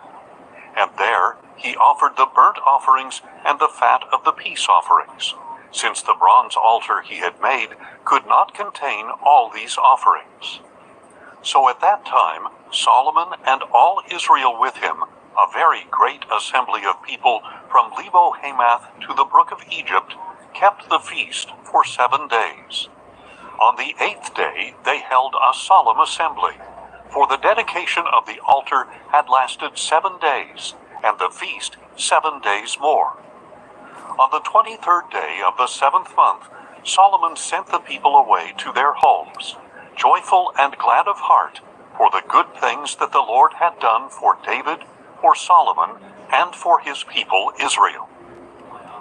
When Solomon had finished the house of the Lord and the royal palace, successfully carrying out all that was in his heart to do for the house of the Lord and for his own palace, the Lord appeared to him at night, and said to him, I have heard your prayer, and have chosen this place for myself as a house of sacrifice. If I close the skies so there is no rain, or if I command the locust to devour the land, or if I send a plague among my people, and if my people who are called by my name humble themselves, and pray, and seek my face, and turn from their wicked ways, then I will hear from heaven, forgive their sin, and heal their land. Now my eyes will be open, and my ears attentive to the prayers offered in this place. For I have now chosen and consecrated this temple so that my name may be there forever. My eyes and my heart will be there for all time. And as for you, if you walk before me as your father David walked, doing all I have commanded you, and if you keep my statutes and ordinances, then I will establish your royal throne, as I covenanted with your father David when I said, You will never fail to have a man to rule over Israel. But if you turn away and forsake the statutes and commandments I have set before you, and if you go off to serve and worship other gods, I will uproot Israel from the soil I have given them, and I will banish from my presence this temple I have sanctified for my name. I will make it an object of scorn and ridicule among all the peoples. And when this temple has become a heap of rubble, all who pass by it will be appalled, and say, Why has the Lord done such a thing to this land and to this temple? And others will answer, Because they have forsaken the Lord, the God of their fathers, who brought them out of the land of Egypt, and have embraced other gods, worshipping and serving them. Because of this, he has brought all this disaster upon them. 2 Chronicles 8.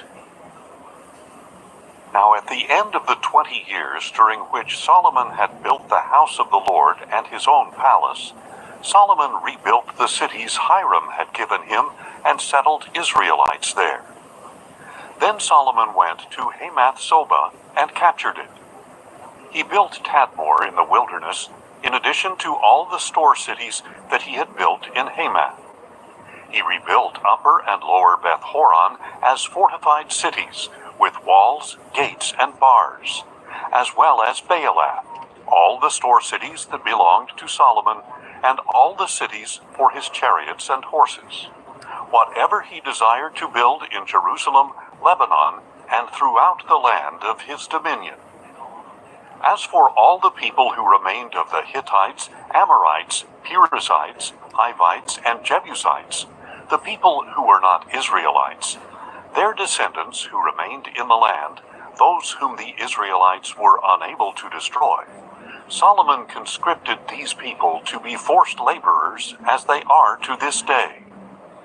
But Solomon did not consign any of the Israelites to slave labor, because they were his men of war, his officers and captains, and the commanders of his chariots and cavalry.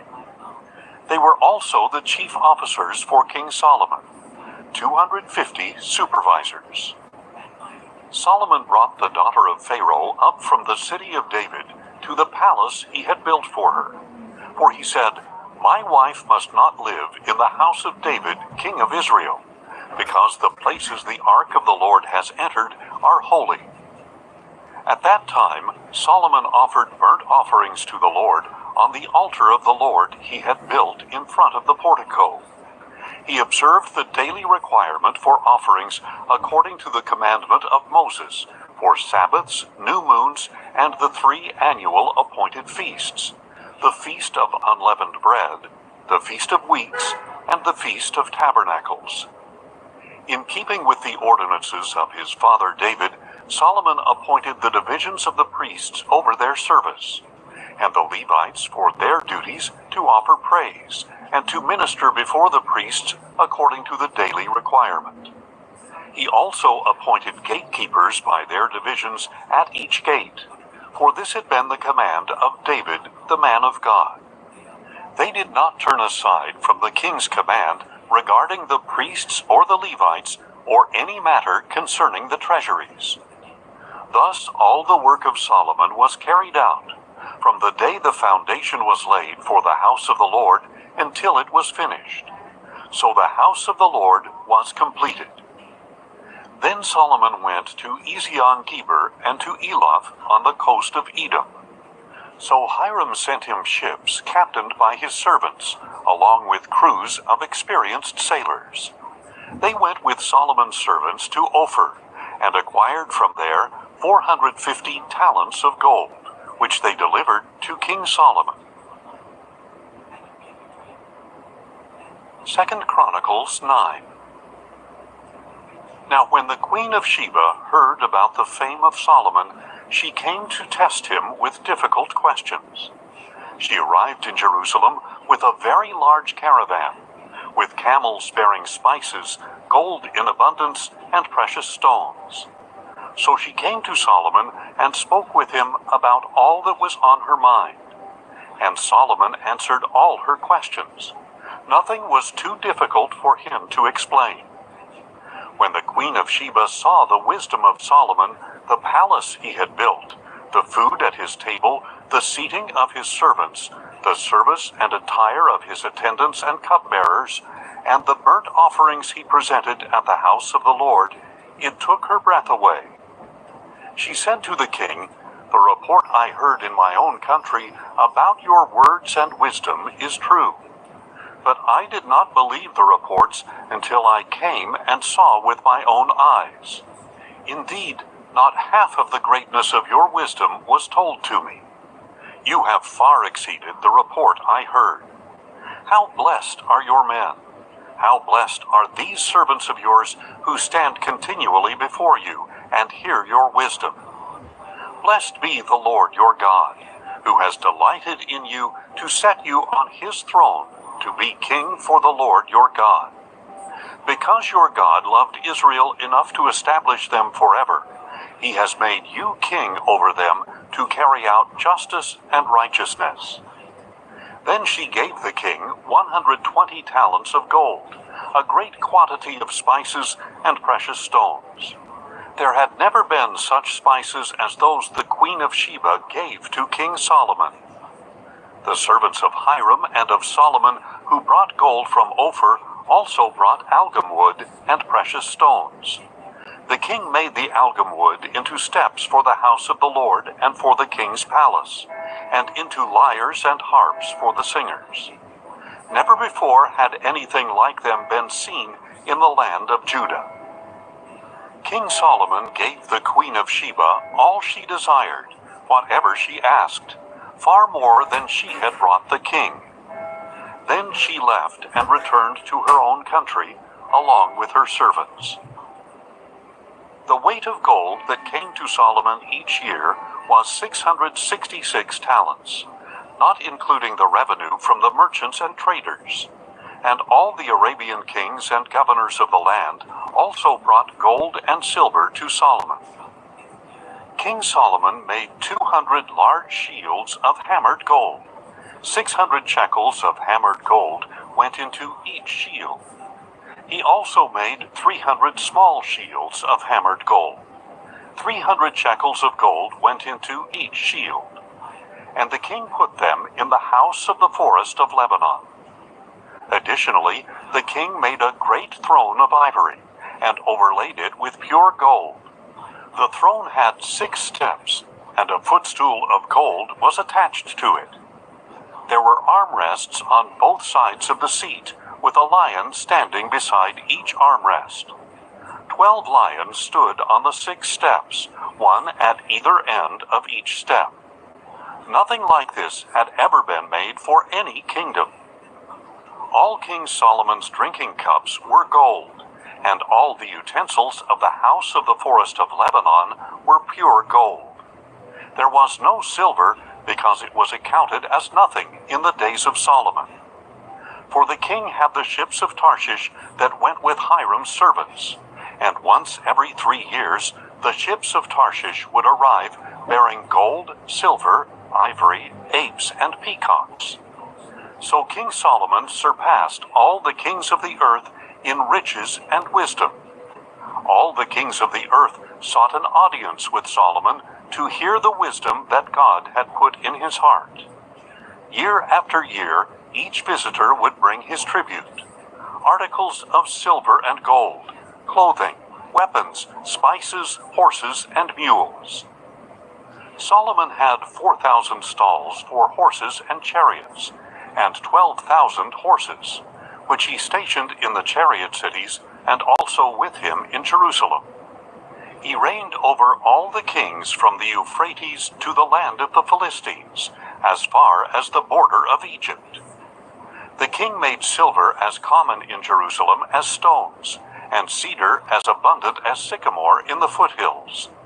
Solomon's horses were imported from Egypt and from all the lands. As for the rest of the acts of Solomon, from beginning to end, are they not written in the records of Nathan the prophet, in the prophecy of Ahijah the Shilonite, and in the visions of Iddo the seer concerning Jeroboam son of Nebat? Solomon reigned in Jerusalem over all Israel 40 years.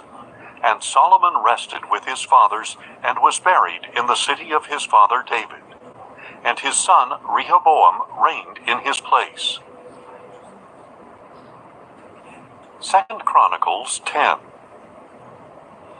Then Rehoboam went to Shechem, for all Israel had gone there to make him king. When Jeroboam, son of Nebat, heard about this, he returned from Egypt, where he had fled from King Solomon. So they sent for Jeroboam, and he and all Israel came to Rehoboam and said, "Your father put a heavy yoke on us, but now you should lighten the burden of your father's service and the heavy yoke he put on us, and we will serve you." Rehoboam answered, "Come back to me in 3 days." So the people departed. Then King Rehoboam consulted with the elders who had served his father Solomon during his lifetime. "How do you advise me to respond to these people?" he asked. They replied, "If you will be kind to these people and please them by speaking kind words to them, they will be your servants forever." But Rehoboam rejected the advice of the elders. Instead, he consulted the young men who had grown up with him and served him. He asked them, "What message do you advise that we send back to these people who have spoken to me, saying, 'Lighten the yoke your father put on us'?" The young men who had grown up with him replied, "This is how you should answer these people who said to you, 'Your father made our yoke heavy, but you should make it lighter.' This is what you should tell them: 'My little finger is thicker than my father's waist. Whereas my father burdened you with a heavy yoke, I will add to your yoke. Whereas my father scourged you with whips, I will scourge you with scorpions." After 3 days, Jeroboam and all the people returned to Rehoboam, since the king had said, "Come back to me on the 3rd day." And the king answered them harshly. King Rehoboam rejected the advice of the elders, and spoke to them as the young men had advised, saying, "Whereas my father made your yoke heavy, I will add to your yoke. Whereas my father scourged you with whips, I will scourge you with scorpions." So the king did not listen to the people, and indeed this turn of events was from God, in order that the Lord might fulfill the word that he had spoken through Ahijah the Shilonite to Jeroboam son of Nebat. When all Israel saw that the king had refused to listen to them, they answered the king, "What portion do we have in David, and what inheritance in the son of Jesse? To your tents, O Israel! Look now to your own house, O David." So all the Israelites went home, but Rehoboam still reigned over the Israelites living in the cities of Judah. Then King Rehoboam sent out Hadoram, who was in charge of the forced labor, but the Israelites stoned him to death. And King Rehoboam mounted his chariot in haste and escaped to Jerusalem. So to this day Israel has been in rebellion against the house of David. 2 Chronicles 11.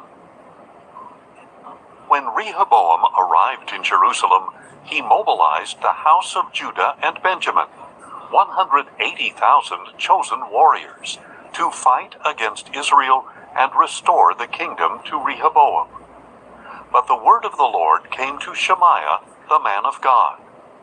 "Tell Rehoboam, son of Solomon, king of Judah, and all the Israelites in Judah and Benjamin, that this is what the Lord says. You are not to go up and fight against your brothers. Each of you must return home, for this word is from me." So they listened to the words of the Lord, and turned back from going against Jeroboam. Rehoboam continued to live in Jerusalem, and he built up cities for defense in Judah. He built up Bethlehem, Etam, Tekoa, Bethzur, Soko, Adullam, Gath, Marisha, Ziph, Adoraim, Lachish, Azekah, Zorah, Aijalon, and Hebron, the fortified cities in Judah and Benjamin. He strengthened their fortresses and put officers in them, with supplies of food, oil, and wine. He also put shields and spears in all the cities and strengthened them greatly. So Judah and Benjamin belonged to him. Moreover, the priests and Levites from all their districts throughout Israel stood with Rehoboam. For the Levites left their pasture lands and their possessions and went to Judah and Jerusalem, because Jeroboam and his sons had rejected them as priests of the Lord. And Jeroboam appointed his own priests for the high places and for the goat demons and calf idols he had made.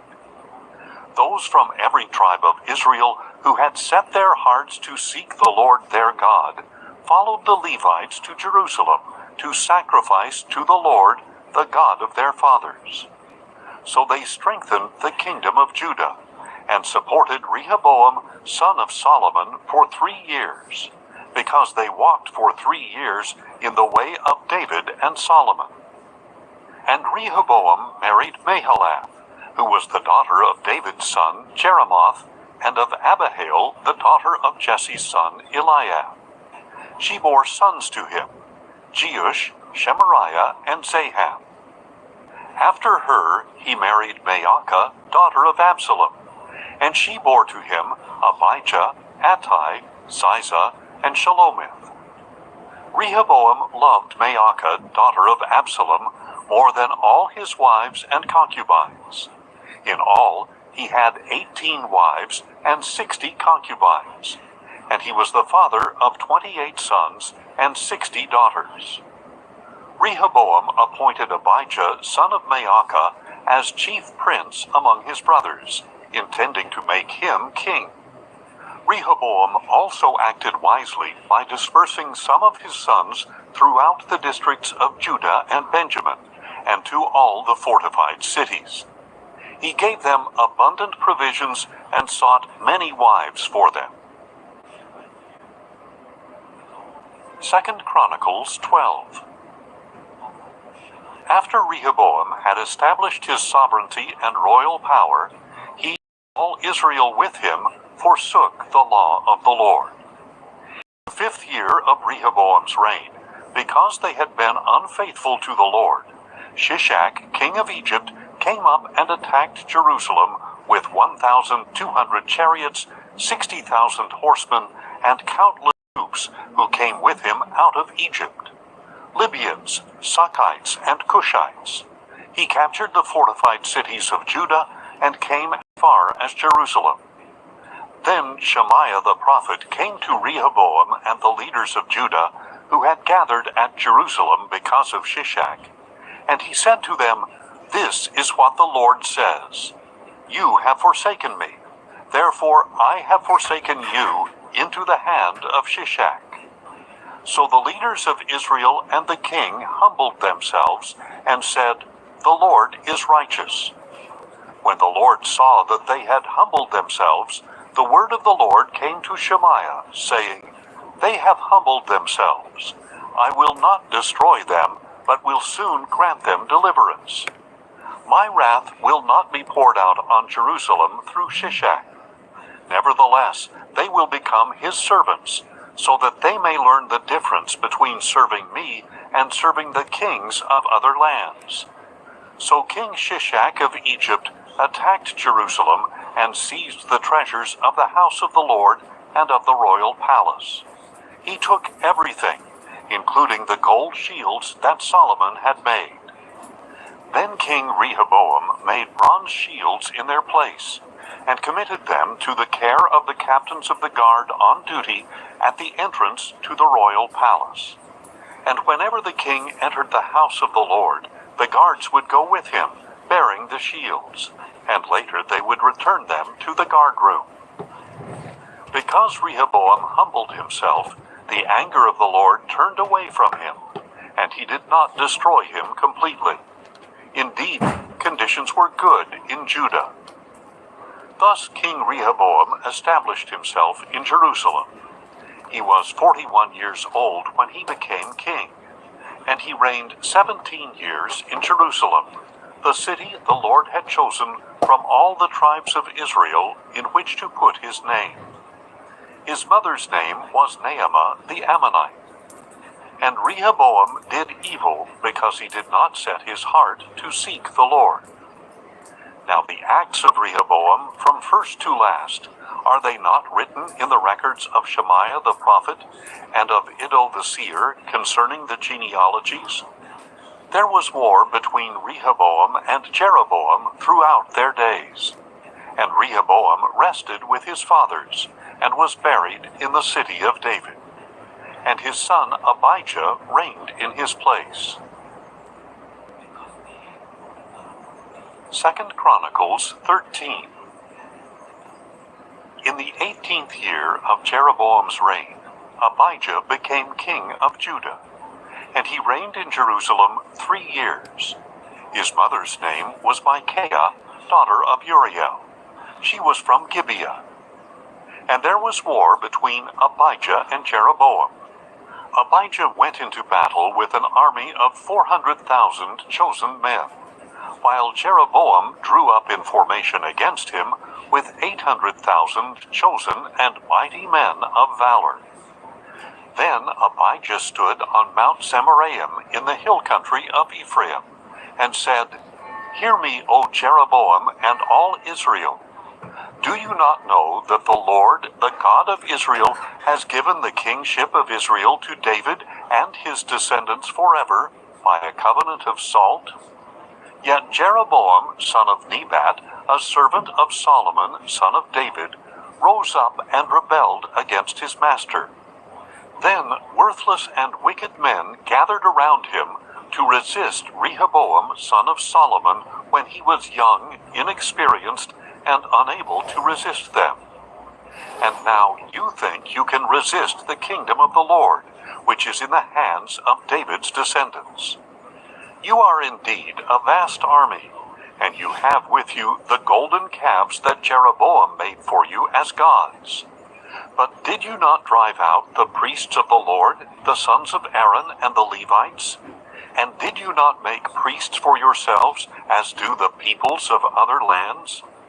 Now whoever comes to consecrate himself with a young bull and 7 rams can become a priest of things that are not gods.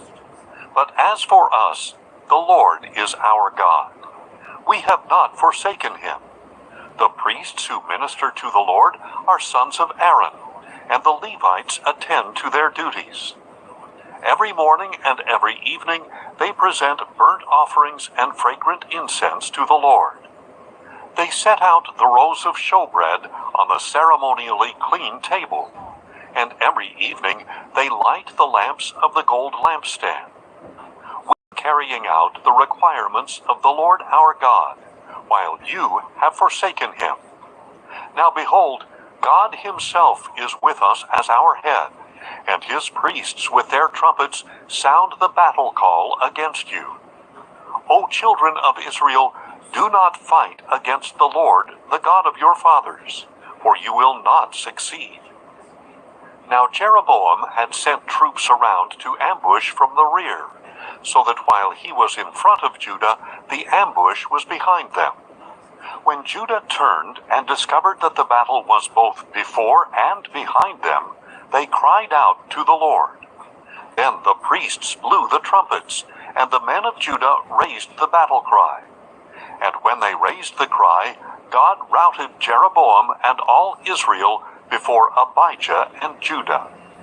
So the Israelites fled before Judah, and God delivered them into their hands. Then Abijah and his people struck them with a mighty blow, and 500,000 chosen men of Israel fell slain. Thus the Israelites were subdued at that time, and the men of Judah prevailed because they relied on the Lord, the God of their fathers. Abijah pursued Jeroboam and captured some cities from him, Bethel, Jeshanah, and Ephron, along with their villages. Jeroboam did not again recover his power during the days of Abijah, and the Lord struck him down, and he died. But Abijah grew strong, married 14 wives, and became the father of 22 sons and 16 daughters. Now the rest of the acts of Abijah, along with his ways and his words, are written in the treatise of the prophet Iddo. 2 Chronicles 14. Then Abijah rested with his fathers, and was buried in the city of David. And his son Asa reigned in his place. And in his days the land was at peace for 10 years. And Asa did what was good and right in the eyes of the Lord his God.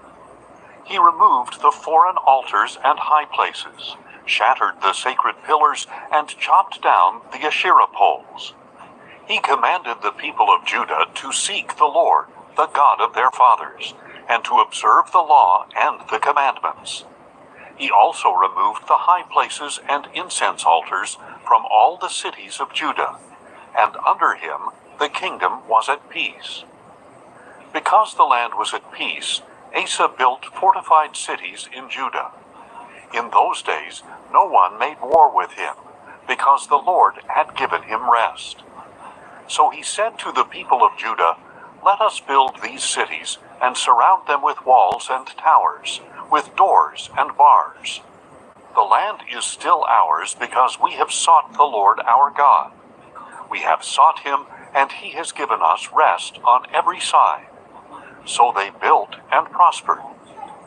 Asa had an army of 300,000 men from Judah, bearing large shields and spears, and 280,000 men from Benjamin, bearing small shields and drawing the bow.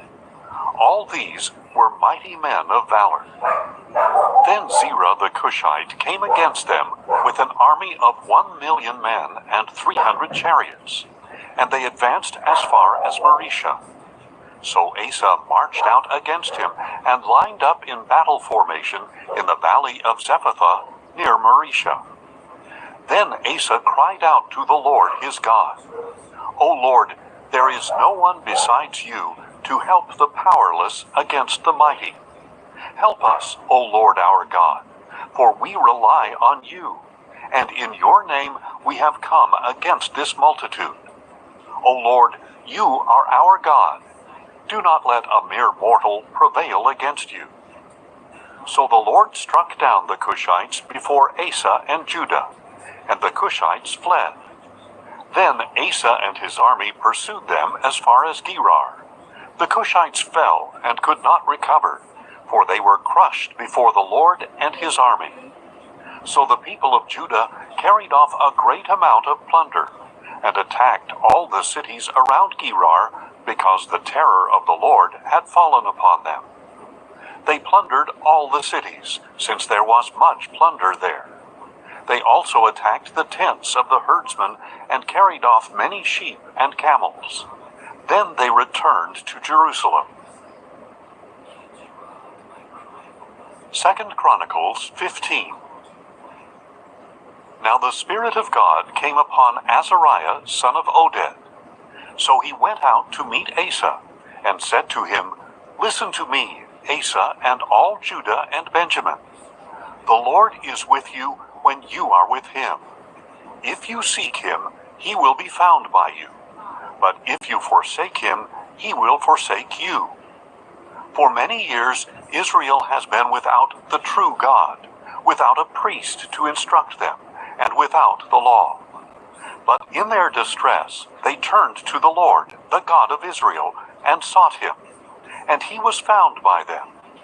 In those days there was no safety for travelers, because the residents of the lands had many conflicts.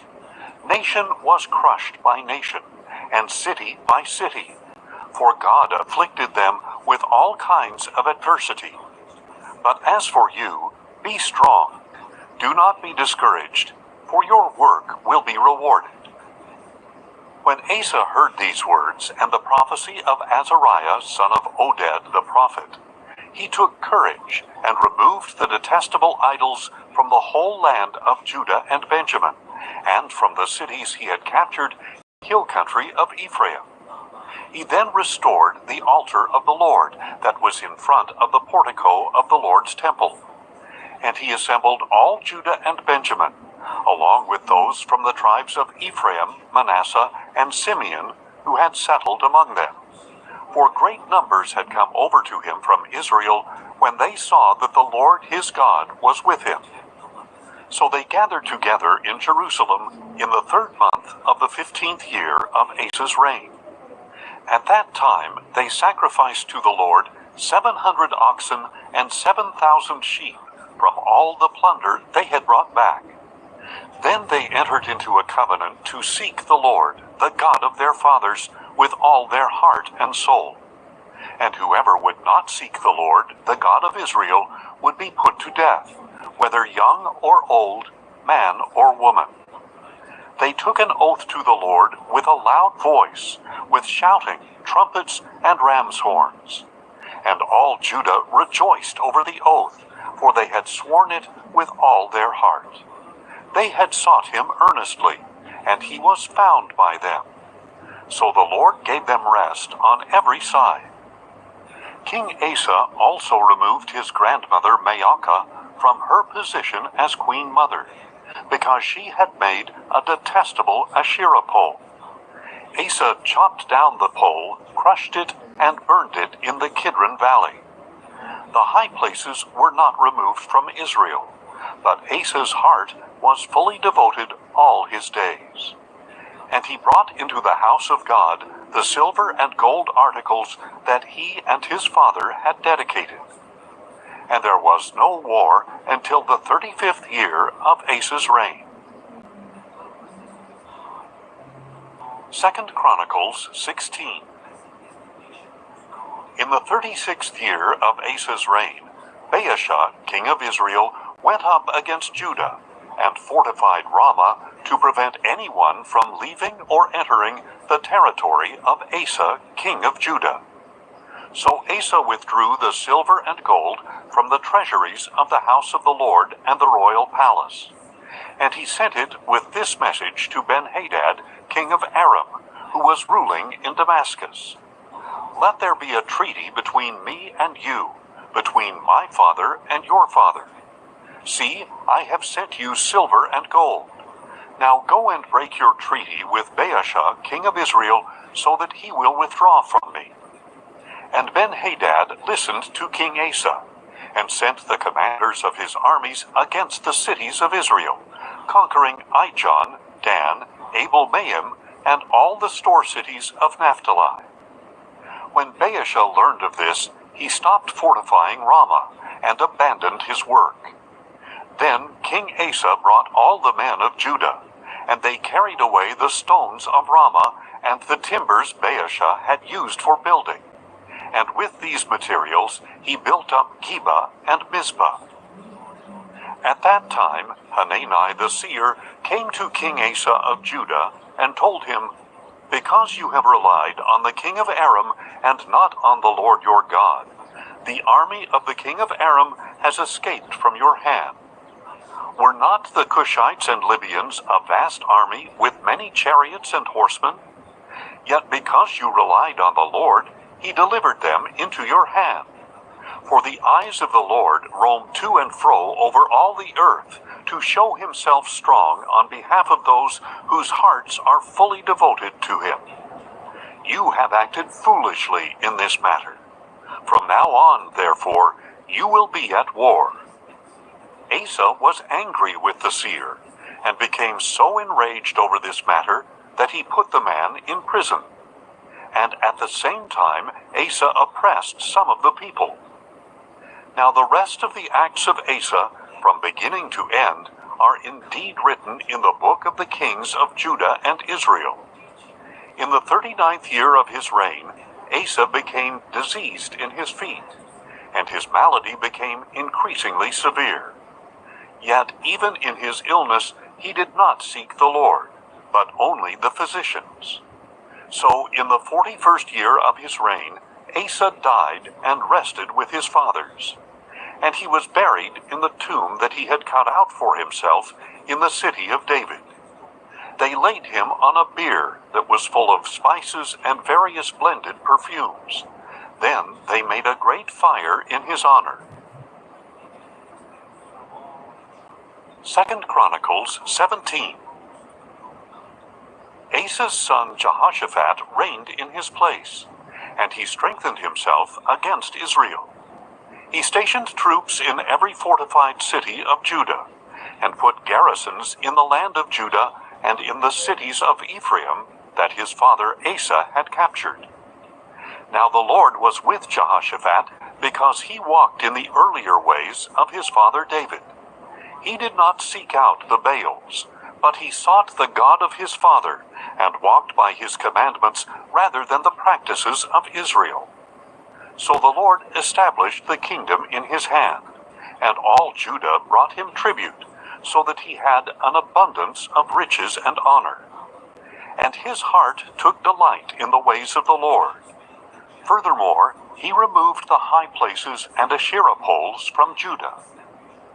In the 3rd year of his reign, Jehoshaphat sent his officials Ben-Hail, Obadiah, Zechariah, Nathanael, and Micaiah to teach in the cities of Judah, accompanied by certain Levites, Shemaiah, Nethaniah, Zebediah, Asahel, Shemiramoth, Jehonathan, Adonijah, Tobijah, and Tob-Adonijah, along with the priests Elishama and Jehoram. They taught throughout Judah, taking with them the book of the law of the Lord. They went throughout the towns of Judah and taught the people. And the dread of the Lord fell upon all the kingdoms of the lands that surrounded Judah, so that they did not make war against Jehoshaphat. Some Philistines also brought gifts and silver as tribute to Jehoshaphat, and the Arabs brought him 7,700 rams and 7,700 goats from their flocks. Jehoshaphat grew stronger and stronger, and he built fortresses and store cities in Judah, and kept vast supplies in the cities of Judah. He also had warriors in Jerusalem who were mighty men of valor.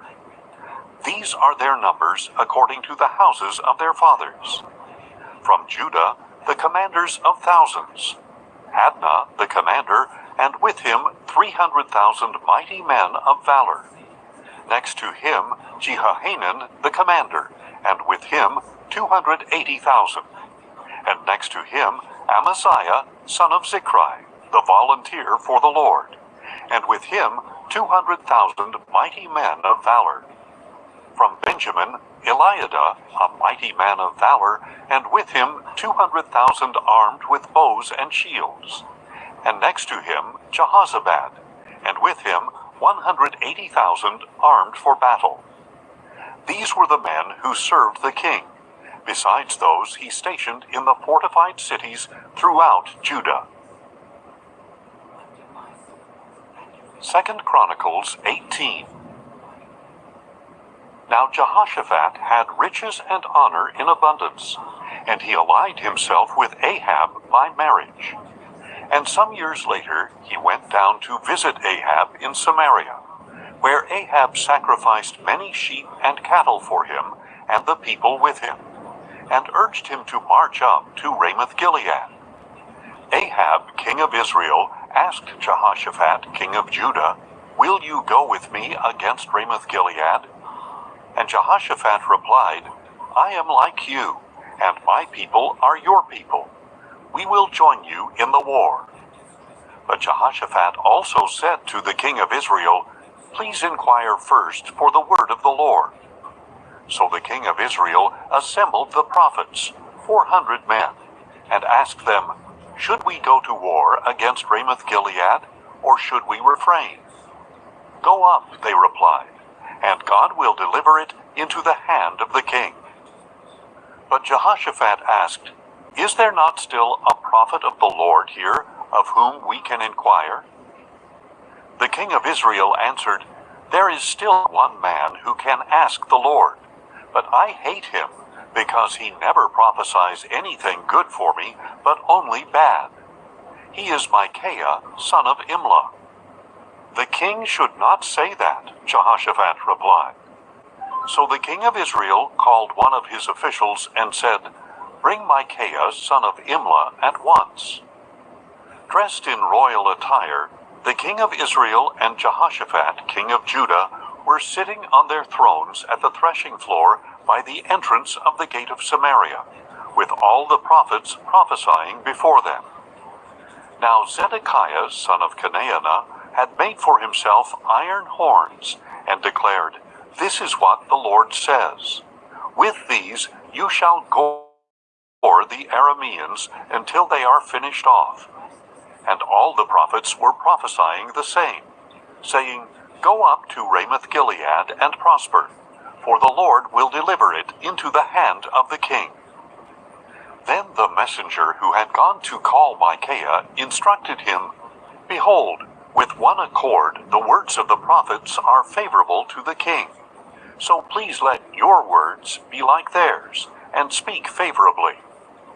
But Micaiah said, "As surely as the Lord lives, I will speak whatever my God tells me." When Micaiah arrived, the king asked him, "Micaiah, should we go to war against Ramoth-Gilead, or should we refrain?" "Go up and triumph," Micaiah replied, "for they will be given into your hand." But the king said to him, "How many times must I make you swear not to tell me anything but the truth in the name of the Lord?" So Micaiah declared, "I saw all Israel scattered on the hills, like sheep without a shepherd. And the Lord said, 'These people have no master. Let each one return home in peace.'" Then the king of Israel said to Jehoshaphat, "Did I not tell you that he never prophesies good for me, but only bad?" Micaiah continued, "Therefore hear the word of the Lord. I saw the Lord sitting on his throne, and all the host of heaven standing on his right and on his left. And the Lord said, 'Who will entice Ahab, king of Israel, to march up and fall at Ramoth-Gilead?' And one suggested this, and another that. Then a spirit came forward, stood before the Lord, and said, 'I will entice him.' 'By what means?' asked the Lord. And he replied, 'I will go out and be a lying spirit in the mouths of all his prophets.' 'You will surely entice him and prevail,' said the Lord. 'Go and do it.' So you see, the Lord has put a lying spirit in the mouths of these prophets of yours, and the Lord has pronounced disaster against you." Then Zedekiah, son of Chenaanah, went up, struck Micaiah in the face, and demanded, "Which way did the Spirit of the Lord go when he departed from me to speak with you?" Micaiah replied, "You will soon see, on that day when you go and hide in an inner room." And the king of Israel declared, "Take Micaiah and return him to Ammon, the governor of the city, and to Joash, the king's son, and tell them that this is what the king says. Put this man in prison, and feed him only bread and water until I return safely." But Micaiah replied, "If you ever return safely, the Lord has not spoken through me." Then he added, "Take heed, all you people." So the king of Israel and Jehoshaphat, king of Judah, went up to Ramoth-Gilead. And the king of Israel said to Jehoshaphat, "I will disguise myself and go into battle, but you wear your royal robes." So the king of Israel disguised himself and went into battle. Now the king of Aram had ordered his chariot commanders, "Do not fight with anyone, small or great, except the king of Israel." When the chariot commanders saw Jehoshaphat, they said, "This is the king of Israel." So they turned to fight against him. But Jehoshaphat cried out, and the Lord helped him. God drew them away from him. And when the chariot commanders saw that he was not the king of Israel, they turned back from pursuing him. However, a certain man drew his bow without taking special aim, and he struck the king of Israel between the joints of his armor. So the king said to his charioteer, "Turn around and take me out of the battle, for I am badly wounded." The battle raged throughout that day, and the king of Israel propped himself up in his chariot, facing the Arameans until evening. And at sunset he died. 2 Chronicles 19.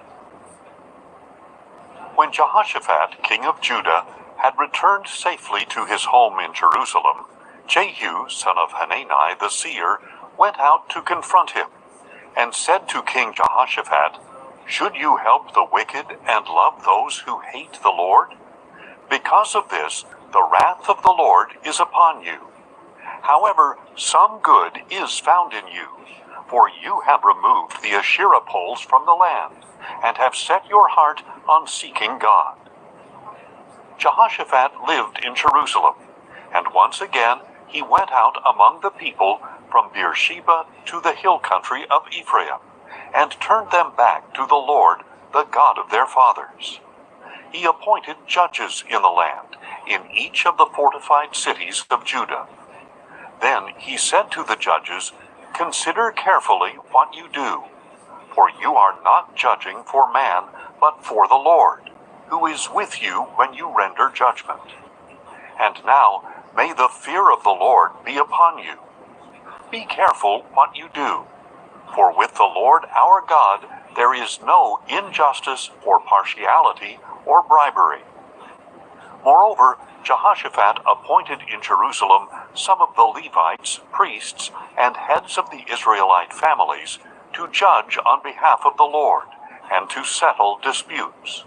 And they lived in Jerusalem. He commanded them, saying, "You must serve faithfully and wholeheartedly in the fear of the Lord. For every dispute that comes before you from your brothers who dwell in their cities, whether it regards bloodshed or some other violation of law, commandments, statutes, or ordinances, you are to warn them, so that they will not incur guilt before the Lord, and wrath will not come upon you and your brothers. Do this, and you will not incur guilt. Note that Amariah the chief priest will be over you in all that pertains to the Lord, and Zebadiah son of Ishmael, the ruler of the house of Judah, in all that pertains to the king. And the Levites will serve as officers before you. Act resolutely. May the Lord be with the upright." 2 Chronicles 20. After this, the Moabites and Ammonites, together with some of the Meunites, came to make war against Jehoshaphat. Then some men came and told Jehoshaphat, "A vast army is coming against you from Edom, from beyond the sea. They are already in Hazazon Tamar, that is, En Gedi." Jehoshaphat was alarmed, and set his face to seek the Lord. And he proclaimed a fast throughout Judah. So the people of Judah gathered to seek the Lord, and indeed they came from all the cities of Judah to seek him. Then Jehoshaphat stood in the assembly of Judah and Jerusalem in the house of the Lord, in front of the new courtyard, and said, "O Lord, God of our fathers, are you not the God who is in heaven? And do you not rule over all the kingdoms of the nations? Power and might are in your hand, and no one can stand against you. Our God, did you not drive out the inhabitants of this land before your people Israel, and give it forever to the descendants of Abraham your friend? They have lived in the land, and have built in it a sanctuary for your name, saying, 'If disaster comes upon us, whether sword or judgment, plague or famine, we will stand before this temple and before you, for your name is in this temple. We will cry out to you in our distress, and you will hear us and save us.' And now, here are the men of Ammon, Moab, and Mount Seir, whom you did not let Israel invade when they came out of the land of Egypt. But Israel turned away from them and did not destroy them. See how they are repaying us by coming to drive us out of the possession that you gave us as an inheritance. Our God, will you not judge them? for we are powerless before this vast army that comes against us. We do not know what to do, but our eyes are upon you." Meanwhile, all the men of Judah, with their wives and children and little ones, were standing before the Lord. Then the Spirit of the Lord came upon Jahaziel, son of Zechariah, the son of Benaiah, the son of Jael, the son of Mattaniah, a Levite from Asaph's descendants, as he stood in the midst of the assembly. And he said, "Listen, all you people of Judah and Jerusalem. Listen, King Jehoshaphat. This is what the Lord says. Do not be afraid or discouraged because of this vast army, for the battle does not belong to you, but to God. Tomorrow you are to march down against them. You will see them coming up the ascent of Ziz, and you will find them at the end of the valley facing the wilderness of Jeruel. You need not fight this battle. Take up your positions, stand firm, and see the salvation of the Lord on your behalf, O Judah and Jerusalem. Do not be afraid or discouraged. Go out and face them tomorrow, for the Lord is with you." Then Jehoshaphat bowed face down, and all the people of Judah and Jerusalem fell down before the Lord to worship him. And the Levites from the Kohathites and Korahites stood up to praise the Lord, the God of Israel, shouting in a very loud voice. Early in the morning they got up and left for the wilderness of Tekoa. As they set out, Jehoshaphat stood up and said, "Hear me, O people of Judah and Jerusalem. Believe in the Lord your God, and you will be upheld. Believe in his prophets, and you will succeed." Then Jehoshaphat consulted with the people, and appointed those who would sing to the Lord and praise the splendor of his holiness. As they went out before the army, they were singing, "Give thanks to the Lord, for his loving devotion endures forever." The moment they began their shouts and praises, the Lord set ambushes against the men of Ammon, Moab, and Mount Seir, who had come against Judah, and they were defeated. The Ammonites and Moabites rose up against the inhabitants of Mount Seir, devoting them to destruction. And when they had made an end to the inhabitants of Seir, they helped to destroy one another. When the men of Judah came to a place overlooking the wilderness, they looked for the vast army, but there were only corpses lying on the ground. No one had escaped. Then Jehoshaphat and his people went to carry off the plunder, and they found on the bodies an abundance of goods and valuables, more than they could carry away. They were gathering the plunder for 3 days because there was so much. On the 4th day they assembled in the valley of Barakah, where they blessed the Lord. Therefore that place is called the Valley of Barakah to this day. Then all the men of Judah and Jerusalem, with Jehoshaphat at their head, returned joyfully to Jerusalem, for the Lord had made them rejoice over their enemies. So they entered Jerusalem and went into the house of the Lord with harps, lyres, and trumpets. And the fear of God came upon all the kingdoms of the lands when they heard that the Lord had fought against the enemies of Israel. Then Jehoshaphat's kingdom was at peace, for his God had given him rest on every side. So Jehoshaphat reigned over Judah. He was 35 years old when he became king, and he reigned in Jerusalem 25 years. His mother's name was Azubah, daughter of Shilhi.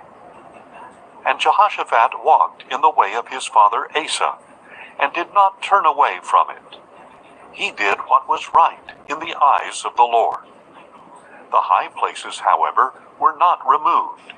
The people had not yet set their hearts on the God of their fathers.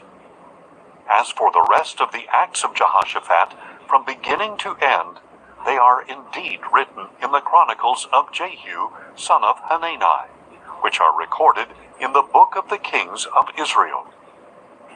Later, Jehoshaphat, king of Judah, made an alliance with Ahaziah, king of Israel, who acted wickedly.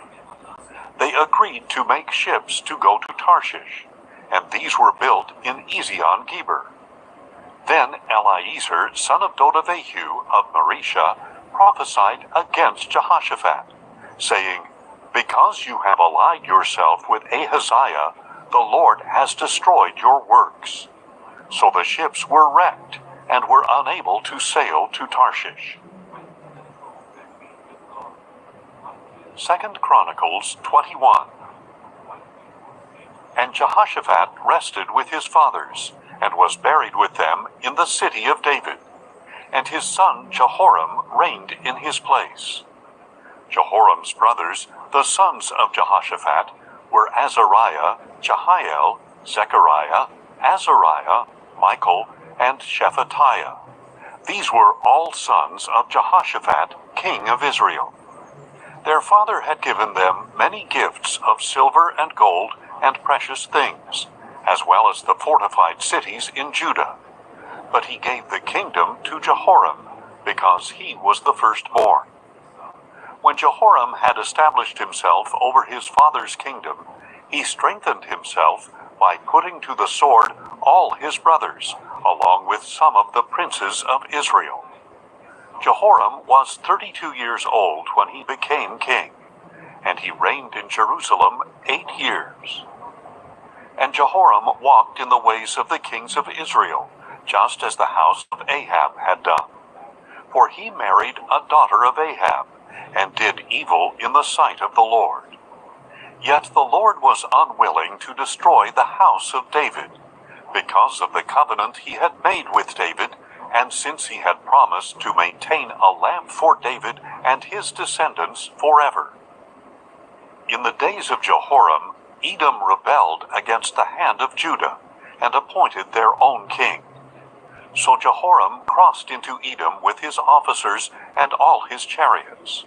When the Edomites surrounded him and his chariot commanders, he rose up and attacked by night. So to this day, Edom has been in rebellion against the hand of Judah. Likewise, Libnah rebelled against his rule at the same time, because Jehoram had forsaken the Lord, the God of his fathers. Jehoram had also built high places on the hills of Judah. He had caused the people of Jerusalem to prostitute themselves, and had led Judah astray. Then a letter came to Jehoram from Elijah the prophet, which stated, "This is what the Lord, the God of your father David, says. You have not walked in the ways of your father Jehoshaphat, or of Asa, king of Judah, but you have walked in the ways of the kings of Israel, and have caused Judah and the people of Jerusalem to prostitute themselves, just as the house of Ahab prostituted itself. You have also killed your brothers, your father's family, who were better than you. So behold, the Lord is about to strike your people, your sons, your wives, and all your possessions with a serious blow. And day after day, you yourself will suffer from a severe illness, a disease of your bowels, until it causes your bowels to come out." Then the Lord stirred against Jehoram the spirit of the Philistines and Arabs who lived near the Cushites. So they went to war against it, invaded it, and carried off all the possessions found in the king's palace, along with his sons and wives. Not a son was left to him except Jehoahaz, his youngest. After all this, the Lord afflicted Jehoram with an incurable disease of the bowels. This continued day after day until 2 full years had passed. Finally, his intestines came out because of his disease, and he died in severe pain. And his people did not make a fire in his honor, as they had done for his fathers. Jehoram was 32 years old when he became king, and he reigned in Jerusalem 8 years. He died to no one's regret, and was buried in the city of David, but not in the tombs of the kings. 2 Chronicles 22. Then the people of Jerusalem made Ahaziah, the youngest son of Jehoram, king in his place, since the raiders who had come into the camp with the Arabs had killed all the older sons. So Ahaziah, son of Jehoram, became king of Judah. Ahaziah was 22 years old when he became king, and he reigned in Jerusalem 1 year. His mother's name was Athaliah, the granddaughter of Omri. Ahaziah also walked in the ways of the house of Ahab, for his mother was his counselor in wickedness. And he did evil in the sight of the Lord, as the house of Ahab had done. For to his destruction they were his counselors after the death of his father. Ahaziah also followed their counsel, and went with Joram, son of Ahab, king of Israel, to fight against Hazael, king of Aram, at Ramoth-Gilead. But the Arameans wounded Joram, so he returned to Jezreel to recover from the wounds they had inflicted on him at Ramah, when he fought against Hazael, king of Aram. Then Ahaziah, son of Jehoram, king of Judah, went down to Jezreel to visit Joram, son of Ahab, because Joram had been wounded. Ahaziah's downfall came from God when he went to visit Joram. When Ahaziah arrived, he went out with Joram to meet Jehu, son of Nimshi, whom the Lord had anointed to destroy the house of Ahab. So while Jehu was executing judgment on the house of Ahab, he found the rulers of Judah and the sons of Ahaziah's brothers who were serving Ahaziah, and he killed them. Then Jehu looked for Ahaziah, and Jehu's soldiers captured him while he was hiding in Samaria. So Ahaziah was brought to Jehu and put to death.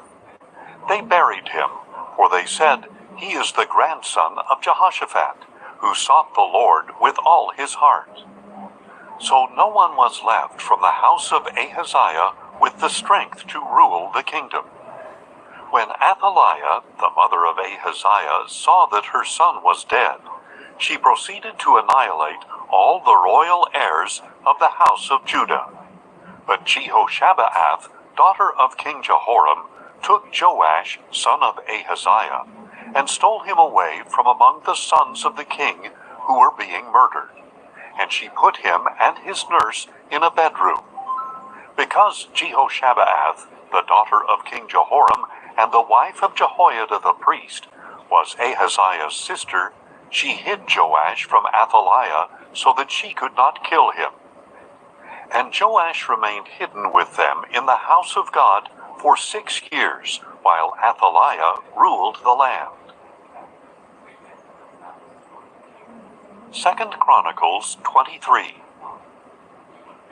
Then in the 7th year, Jehoiada strengthened himself and made a covenant with the commanders of hundreds, with Azariah, son of Jeroham, Ishmael, son of Jehohanan, Azariah, son of Obed, Maaseiah, son of Adiah, and Elishaphat, son of Zichri. So they went throughout Judah and gathered the Levites from all the cities of Judah and the heads of the families of Israel. And when they came to Jerusalem, the whole assembly made a covenant with the king in the house of God. "Behold the king's son," said Jehoiada. "He must reign just as the Lord promised concerning the descendants of David. This is what you are to do. A third of you priests and Levites who come on duty on the Sabbath shall keep watch at the doors. A third shall be at the royal palace, and a third at the foundation gate, while all the others are in the courtyards of the house of the Lord. No one is to enter the house of the Lord except the priests and those Levites who serve. They may enter because they are consecrated, but all the people are to obey the requirement of the Lord. the Levites must surround the king with weapons in hand, and anyone who enters the temple must be put to death. You must stay close to the king wherever he goes. So the Levites and all Judah did everything that Jehoiada the priest had ordered. Each of them took his men, those coming on duty on the Sabbath and those going off duty, for Jehoiada the priest had not released any of the divisions. Then Jehoiada the priest gave to the commanders of hundreds the spears and the large and small shields of King David that were in the house of God. He stationed all the troops with their weapons in hand, surrounding the king by the altar and the temple, from the south side to the north side of the temple. Then Jehoiada and his sons brought out the king's son, put the crown on him, presented him with the testimony, and proclaimed him king. They anointed him and shouted, "Long live the king!" When Athaliah heard the noise of the people running and cheering the king, she went out to them in the house of the Lord. And she looked out and saw the king standing by his pillar at the entrance. The officers and trumpeters were beside the king, and all the people of the land were rejoicing and blowing trumpets, while the singers with musical instruments were leading the praises. Then Athaliah tore her clothes and screamed, "Treason! Treason!" And Jehoiada the priest sent out the commanders of hundreds in charge of the army, saying, "Bring her out between the ranks, and put to the sword anyone who follows her." For the priest had said, "She must not be put to death in the house of the Lord." So they seized Athaliah as she reached the entrance of the horse gate to the palace grounds, and there they put her to death. Then Jehoiada made a covenant between himself and the king and the people, that they would be the Lord's people. So all the people went to the temple of Baal and tore it down. They smashed the altars and idols to pieces, and killed Mattan, the priest of Baal, in front of the altars. Moreover, Jehoiada put the oversight of the house of the Lord into the hands of the Levitical priests, whom David had appointed over the house of the Lord, to offer burnt offerings to the Lord, as is written in the law of Moses, with rejoicing and song, as ordained by David. He stationed gatekeepers at the gates of the house of the Lord, so that nothing unclean could enter for any reason. He also took with him the commanders of hundreds, the nobles, the rulers of the people, and all the people of the land. And they brought the king down from the house of the Lord, and entered the royal palace through the upper gate. They seated King Joash on the royal throne, and all the people of the land rejoiced. And the city was quiet, because Athaliah had been put to the sword.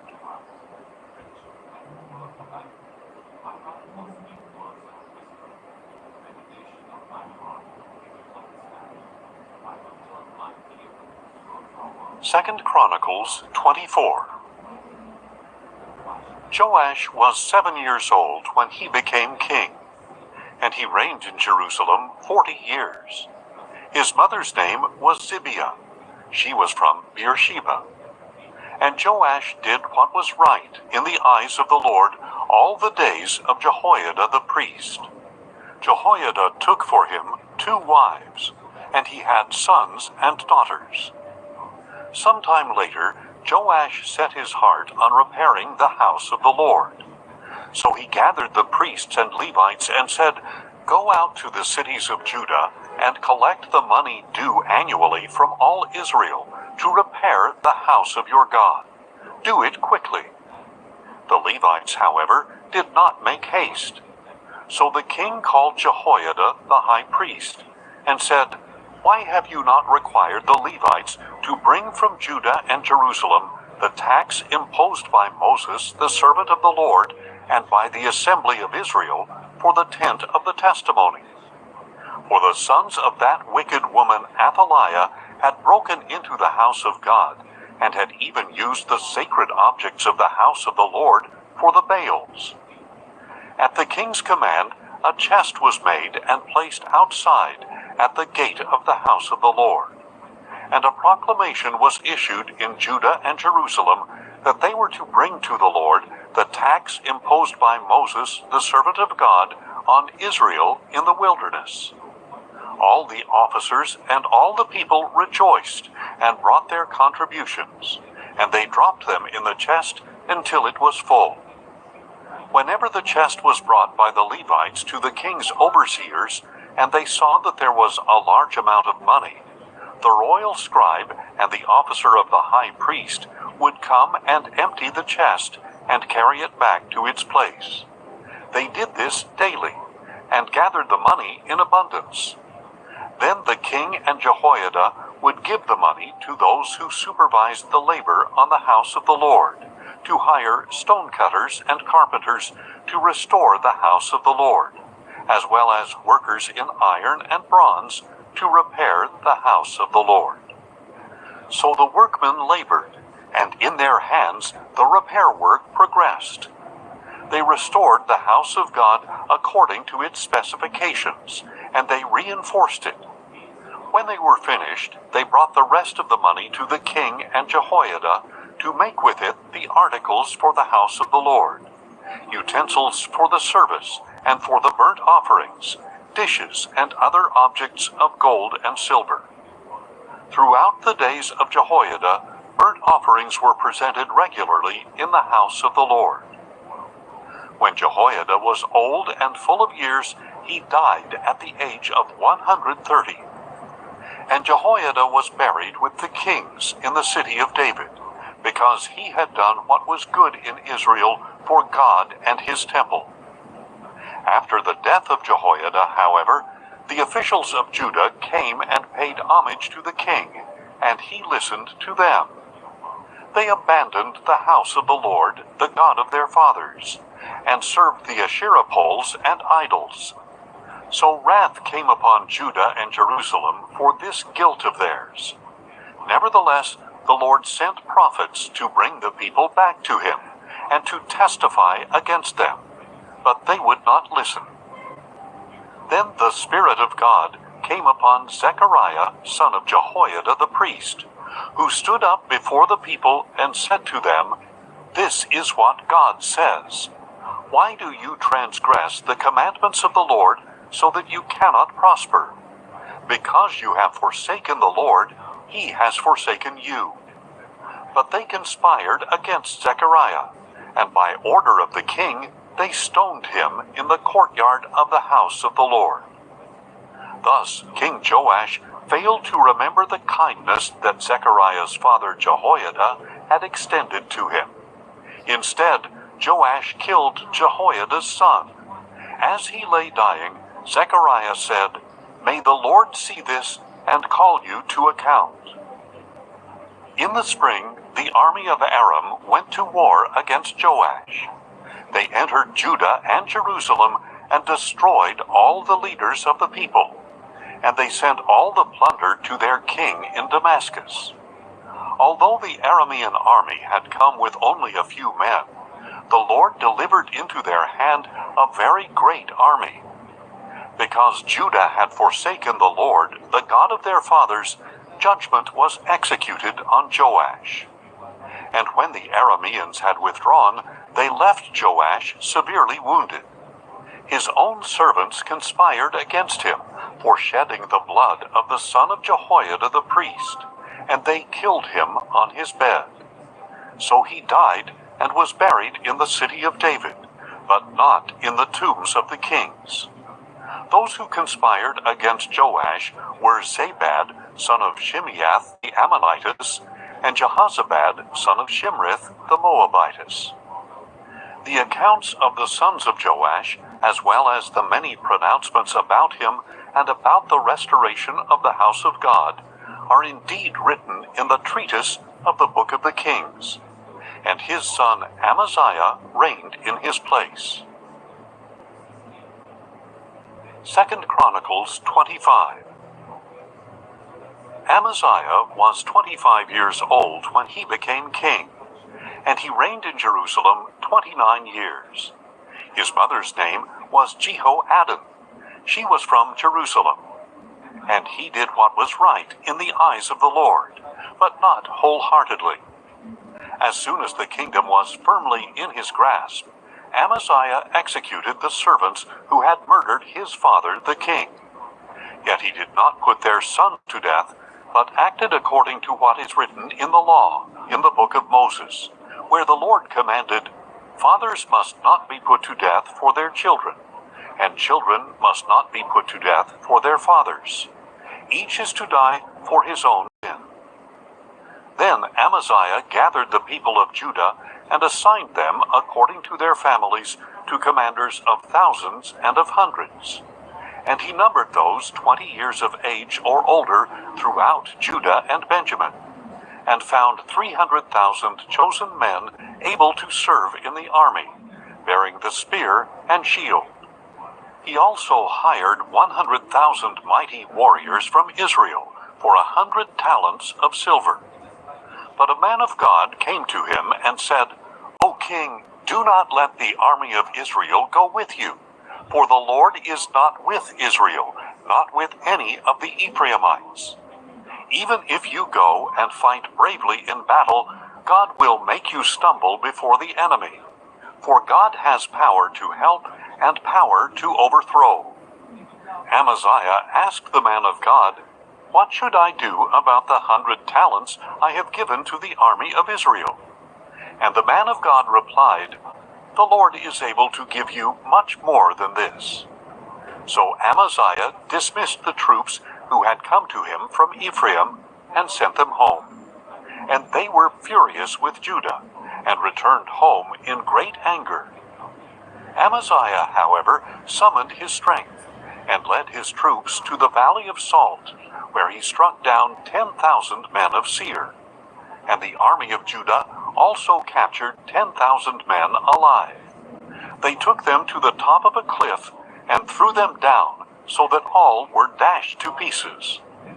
Meanwhile, the troops that Amaziah had dismissed from battle raided the cities of Judah, from Samaria to Beth-horon.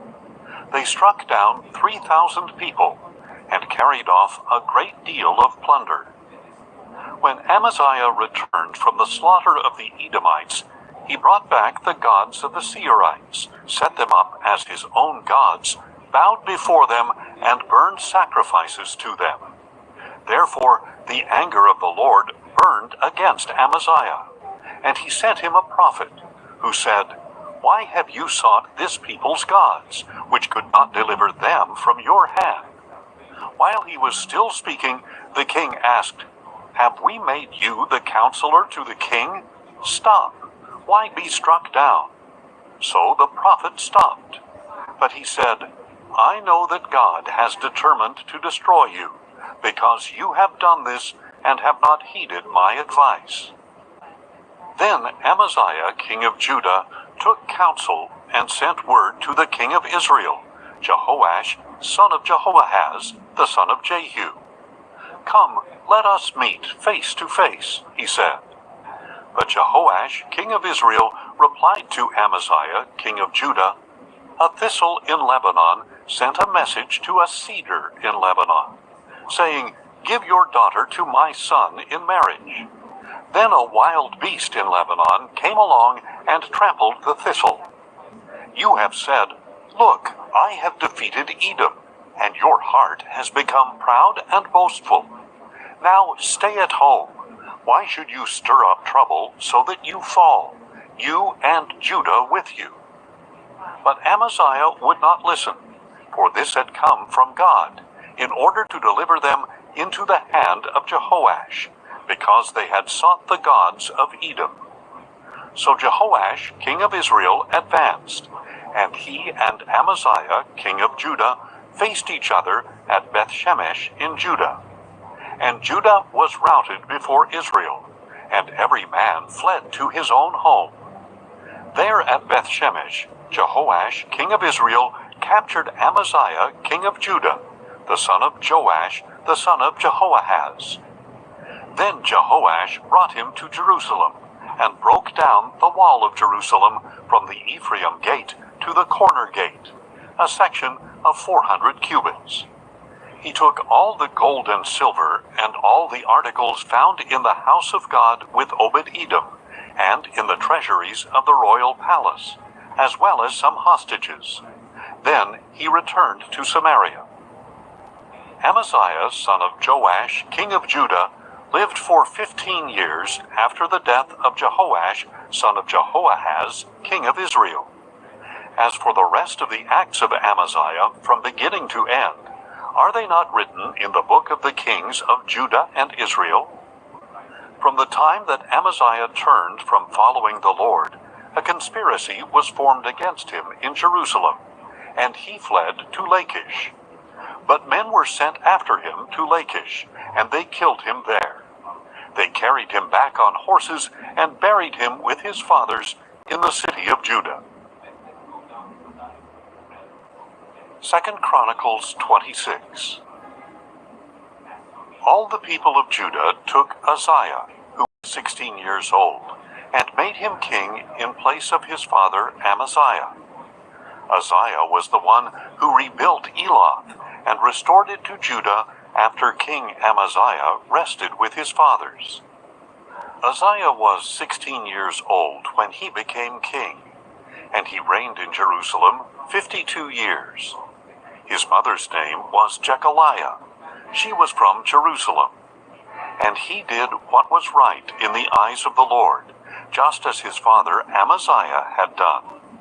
He sought God throughout the days of Zechariah, who instructed him in the fear of God. And as long as he sought the Lord, God gave him success. Uzziah went out to wage war against the Philistines, and he tore down the walls of Gath, Jabneh, and Ashdod. Then he built cities near Ashdod and among the Philistines. God helped him against the Philistines, against the Arabs living in Gurbaal, and against the Meunites. The Ammonites brought tribute to Uzziah, and his fame spread as far as the border of Egypt, for he had become exceedingly powerful. Uzziah built towers in Jerusalem, at the corner gate, the valley gate, and the angle in the wall, and he fortified them. Since he had much livestock in the foothills and in the plain, he built towers in the desert and dug many cisterns. And since he was a lover of the soil, he had farmers and vine dressers in the hill country and in the fertile fields. Uzziah had an army ready for battle that went out to war by assigned divisions, as recorded by Jael the scribe and Maaseiah the officer under the direction of Hananiah, one of the royal officers.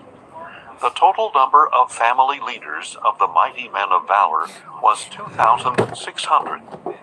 Under their authority was an army of 307,500 trained for war, a powerful force to support the king against his enemies.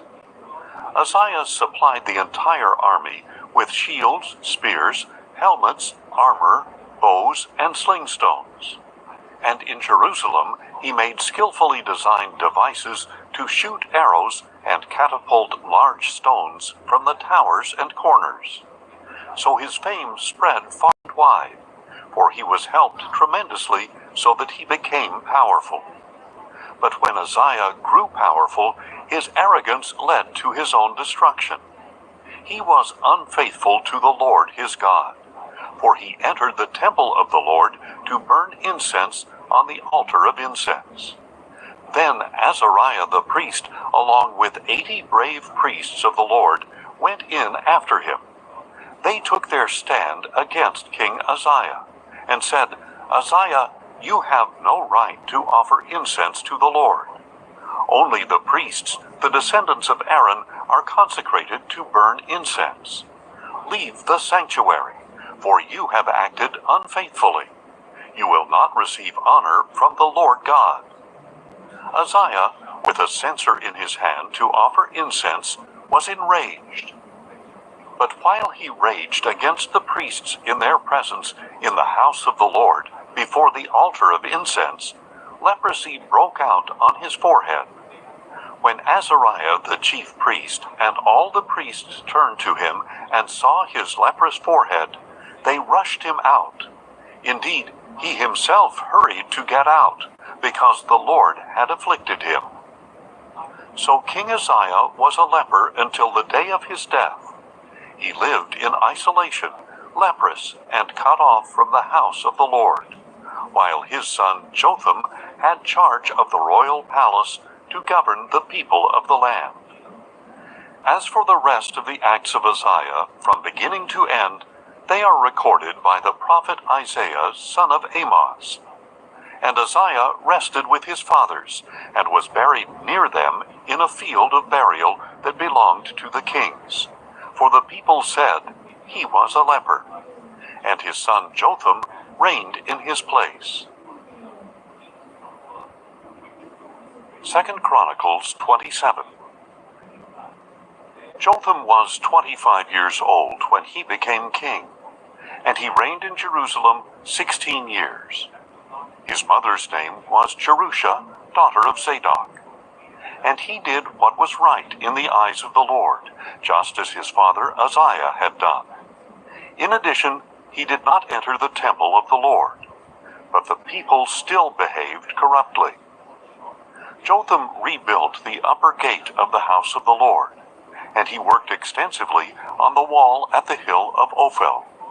He also built cities in the hill country of Judah and fortresses and towers in the forests. Jotham waged war against the king of the Ammonites and defeated them. And that year they gave him 100 talents of silver, 10,000 cores of wheat, and 10,000 cores of barley. They paid him the same in the second and third years. So Jotham grew powerful, because he ordered his ways before the Lord his God. As for the rest of the acts of Jotham, along with all his wars and his ways, they are indeed written in the book of the kings of Israel and Judah. He was 25 years old when he became king, and he reigned in Jerusalem 16 years. And Jotham rested with his fathers, and was buried in the city of David. And his son Ahaz reigned in his place. 2 Chronicles 28. Ahaz was 20 years old when he became king, and he reigned in Jerusalem 16 years. And unlike David his father, he did not do what was right in the eyes of the Lord. Instead, he walked in the ways of the kings of Israel, and even made cast images of the Baals. Moreover, Ahaz burned incense in the valley of Hinnom, and sacrificed his sons in the fire, according to the abominations of the nations that the Lord had driven out before the Israelites. And he sacrificed and burnt incense on the high places, on the hills, and under every green tree. So the Lord his God delivered Ahaz into the hand of the king of Aram, who attacked him and took many captives to Damascus. Ahaz was also delivered into the hand of the king of Israel, who struck him with great force. For in one day Pekah, son of Remaliah, killed 120,000 valiant men in Judah. This happened because they had forsaken the Lord, the God of their fathers. Zichri, a mighty man of Ephraim, killed Maaseiah, the son of the king, Azrikam, the governor of the palace, and Elkanah, the second to the king. Then the Israelites took 200,000 captives from their kinsmen, women, sons, and daughters. They also carried off a great deal of plunder and brought it to Samaria. But a prophet of the Lord named Oded was there, and he went out to meet the army that returned to Samaria. Look, he said to them, because of his wrath against Judah, the Lord, the God of your fathers, has delivered them into your hand. But you have slaughtered them in a rage that reaches up to heaven. And now you intend to reduce to slavery the men and women of Judah and Jerusalem. But are you not also guilty before the Lord your God? Now therefore listen to me, and return the captives you took from your kinsmen, for the fierce anger of the Lord is upon you. Then some of the leaders of the Ephraimites, Azariah son of Jehohanan, Berechiah son of Meshillemoth, Jehizkiah son of Shallum, and Amasa son of Hadlai, stood in opposition to those arriving from the war. You must not bring the captives here, they said, for you are proposing to bring guilt upon us from the Lord, and to add to our sins and our guilt. For our guilt is great, and fierce anger is upon Israel. So the armed men left the captives and the plunder before the leaders and all the assembly. Then the men who were designated by name arose, took charge of the captives, and provided from the plunder clothing for the naked. They clothed them, gave them sandals and food and drink, anointed their wounds, and put all the feeble on donkeys. So they brought them to Jericho, the city of palms, to their brothers. Then they returned to Samaria. At that time, King Ahaz sent for help from the king of Assyria. The Edomites had again come and attacked Judah and carried away captives. The Philistines had also raided the cities of the foothills and the Negev of Judah, capturing and occupying Beth-Shemesh, Aijalon, and Gederoth, as well as Soko, Timnah, and Gimzo with their villages. For the Lord humbled Judah, because Ahaz, king of Israel, had thrown off restraint in Judah, and had been most unfaithful to the Lord. Then Tiglath-Pileser, king of Assyria, came to Ahaz, but afflicted him rather than strengthening him. Although Ahaz had taken a portion from the house of the Lord, from the royal palace, and from the princes, and had presented it to the king of Assyria, it did not help him. In the time of his distress, King Ahaz became even more unfaithful to the Lord. Since Damascus had defeated him, he sacrificed to their gods, and said, Because the gods of the kings of Aram have helped them, I will sacrifice to them, that they may help me. But these gods were the downfall of Ahaz and of all Israel. Then Ahaz gathered up the articles of the house of God, cut them into pieces, shut the doors of the house of the Lord, and set up altars of his own on every street corner in Jerusalem. In every city of Judah he built high places to offer incense to other gods, and so he provoked the Lord, the God of his fathers. As for the rest of the acts of Ahaz and all his ways, from beginning to end, they are indeed written in the book of the kings of Judah and Israel. And Ahaz rested with his fathers, and was buried in the city of Jerusalem, but he was not placed in the tombs of the kings of Israel. And his son Hezekiah reigned in his place. 2 Chronicles 29. Hezekiah was 25 years old when he became king, and he reigned in Jerusalem 29 years. His mother's name was Abijah, the daughter of Zechariah. And he did what was right in the eyes of the Lord, just as his father David had done. In the first month of the first year of his reign, Hezekiah opened and repaired the doors of the house of the Lord. Then he brought in the priests and Levites, and gathered them in the square on the east side. Listen to me, O Levites, he said. Consecrate yourselves now, and consecrate the house of the Lord, the God of your fathers. Remove from the holy place every impurity. For our fathers were unfaithful, and did evil in the sight of the Lord our God. They abandoned him, turned their faces away from the dwelling place of the Lord, and turned their backs on him. They also shut the doors of the portico, and extinguished the lamps. They did not burn incense, or present burnt offerings in the holy place of the God of Israel. Therefore the wrath of the Lord has fallen upon Judah and Jerusalem, and he has made them an object of terror, horror, and mockery, as you can see with your own eyes.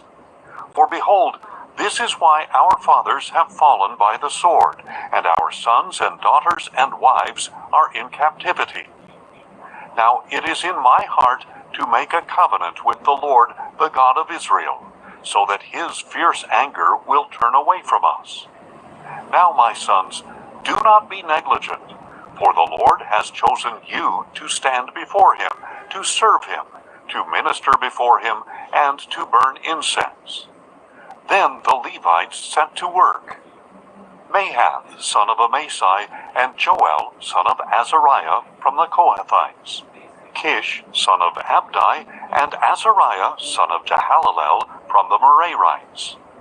Joah, son of Zimmah, and Eden, son of Joah, from the Gershonites. Shimri and Jeuel from the Elizaphanites. Zechariah and Mattaniah from the Asavites. Jehiel and Shimei from the Hemanites. And Shemaiah and Uzziel from the Jeduthunites. When they had assembled their brothers and consecrated themselves, they went in to cleanse the house of the Lord, according to the command of the king, by the words of the Lord. So the priests went inside the house of the Lord to cleanse it, and they brought out to the courtyard all the unclean things that they found in the temple of the Lord.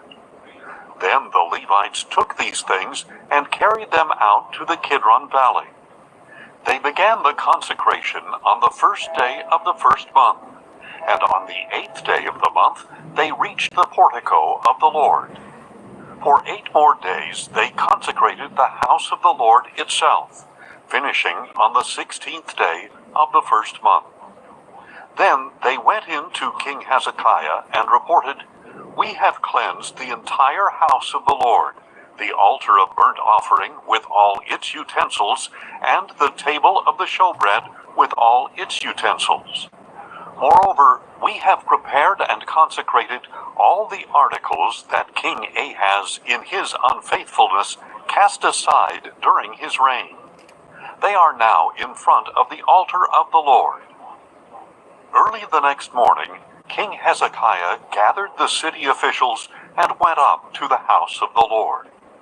They brought 7 bulls, 7 rams, 7 lambs, and 7 male goats as a sin offering for the kingdom, for the sanctuary, and for Judah. And the king commanded the priests, the descendants of Aaron, to offer them on the altar of the Lord. So they slaughtered the bulls, and the priests took the blood and sprinkled it on the altar. They slaughtered the rams and sprinkled the blood on the altar.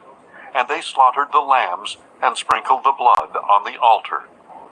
Then they brought the goats for the sin offering before the king and the assembly, who laid their hands on them. And the priests slaughtered the goats and put their blood on the altar for a sin offering, to make atonement for all Israel, because the king had ordered the burnt offering and the sin offering for all Israel. Hezekiah stationed the Levites in the house of the Lord with cymbals, harps, and lyres, according to the command of David, of Gad the king's seer, and of Nathan the prophet. For the command had come from the Lord through his prophets. The Levites stood with the instruments of David, and the priests with the trumpets. And Hezekiah ordered that the burnt offering be sacrificed on the altar. When the burnt offering began, the song of the Lord and the trumpets began as well, accompanied by the instruments of David, king of Israel. The whole assembly was worshiping, the singers were singing, and the trumpeters were playing. All this continued until the burnt offering was completed. When the offerings were completed, the king and all those present with him bowed down and worshipped. Then King Hezekiah and his officials ordered the Levites to sing praises to the Lord in the words of David and of Asaph the seer. So they sang praises with gladness, and bowed their heads and worshipped. Then Hezekiah said, "Now that you have consecrated yourselves to the Lord, "Come near and bring sacrifices and thank offerings to the house of the Lord." So the assembly brought sacrifices and thank offerings, and all whose hearts were willing brought burnt offerings. The number of burnt offerings the assembly brought was 70 bulls, 100 rams, and 200 lambs. All these were for a burnt offering to the Lord. And the consecrated offerings were 600 bulls and 3,000 sheep. However, since there were not enough priests to skin all the burnt offerings, their Levite brothers helped them until the work was finished, and until the priests had been consecrated.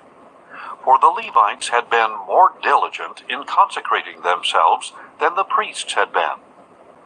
Furthermore, the burnt offerings were abundant, along with the fat of the peace offerings and the drink offerings for the burnt offerings. So the service of the house of the Lord was established. Then Hezekiah and all the people rejoiced at what God had prepared for the people, because everything had been accomplished so quickly. 2 Chronicles 30. Then Hezekiah sent word throughout all Israel and Judah, and he also wrote letters to Ephraim and Manasseh, inviting them to come to the house of the Lord in Jerusalem to keep the Passover of the Lord, the God of Israel. For the king and his officials and the whole assembly in Jerusalem had decided to keep the Passover in the 2nd month, since they had been unable to observe it at the regular time, because not enough priests had consecrated themselves, and the people had not been gathered in Jerusalem. This proposal pleased the king and the whole assembly. So they established a decree to circulate a proclamation throughout Israel, from Beersheba to Dan, that the people should come to keep the Passover of the Lord, the God of Israel, in Jerusalem, for they had not observed it as a nation as prescribed.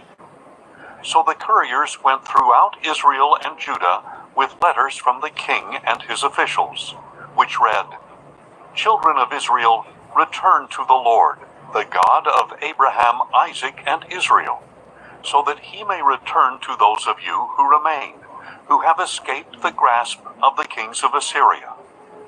Do not be like your fathers and brothers, who were unfaithful to the Lord, the God of their fathers, so that he made them an object of horror, as you can see. Now do not stiffen your necks, as your fathers did.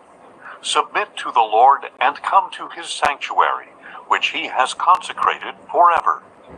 Serve the Lord your God, so that his fierce anger will turn away from you.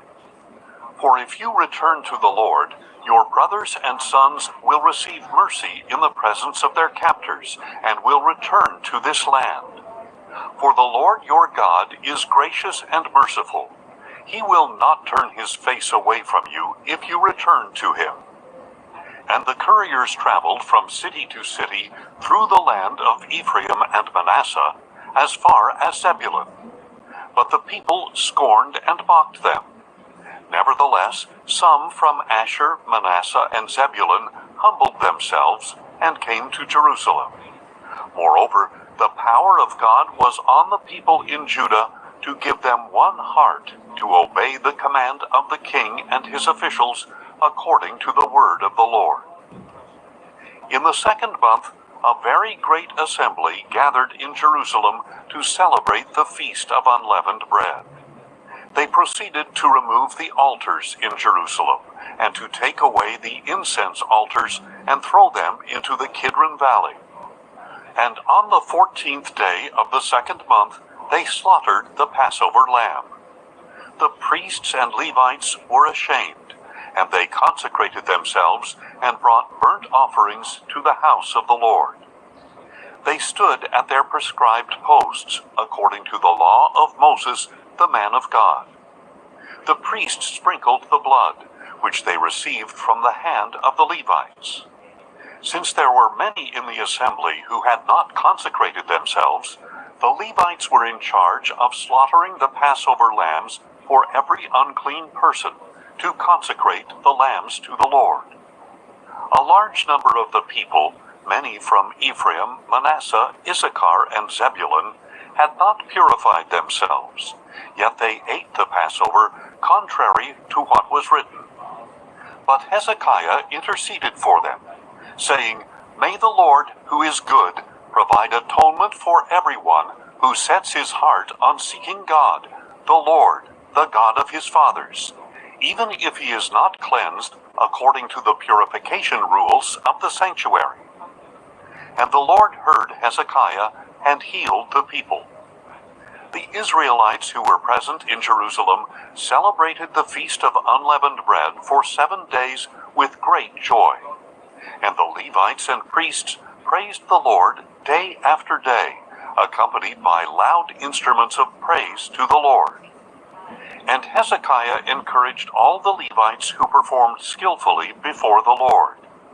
For 7 days they ate their assigned portion, sacrificing fellowship offerings and giving thanks to the Lord, the God of their fathers. The whole assembly agreed to observe 7 more days, so they observed 7 days with joy.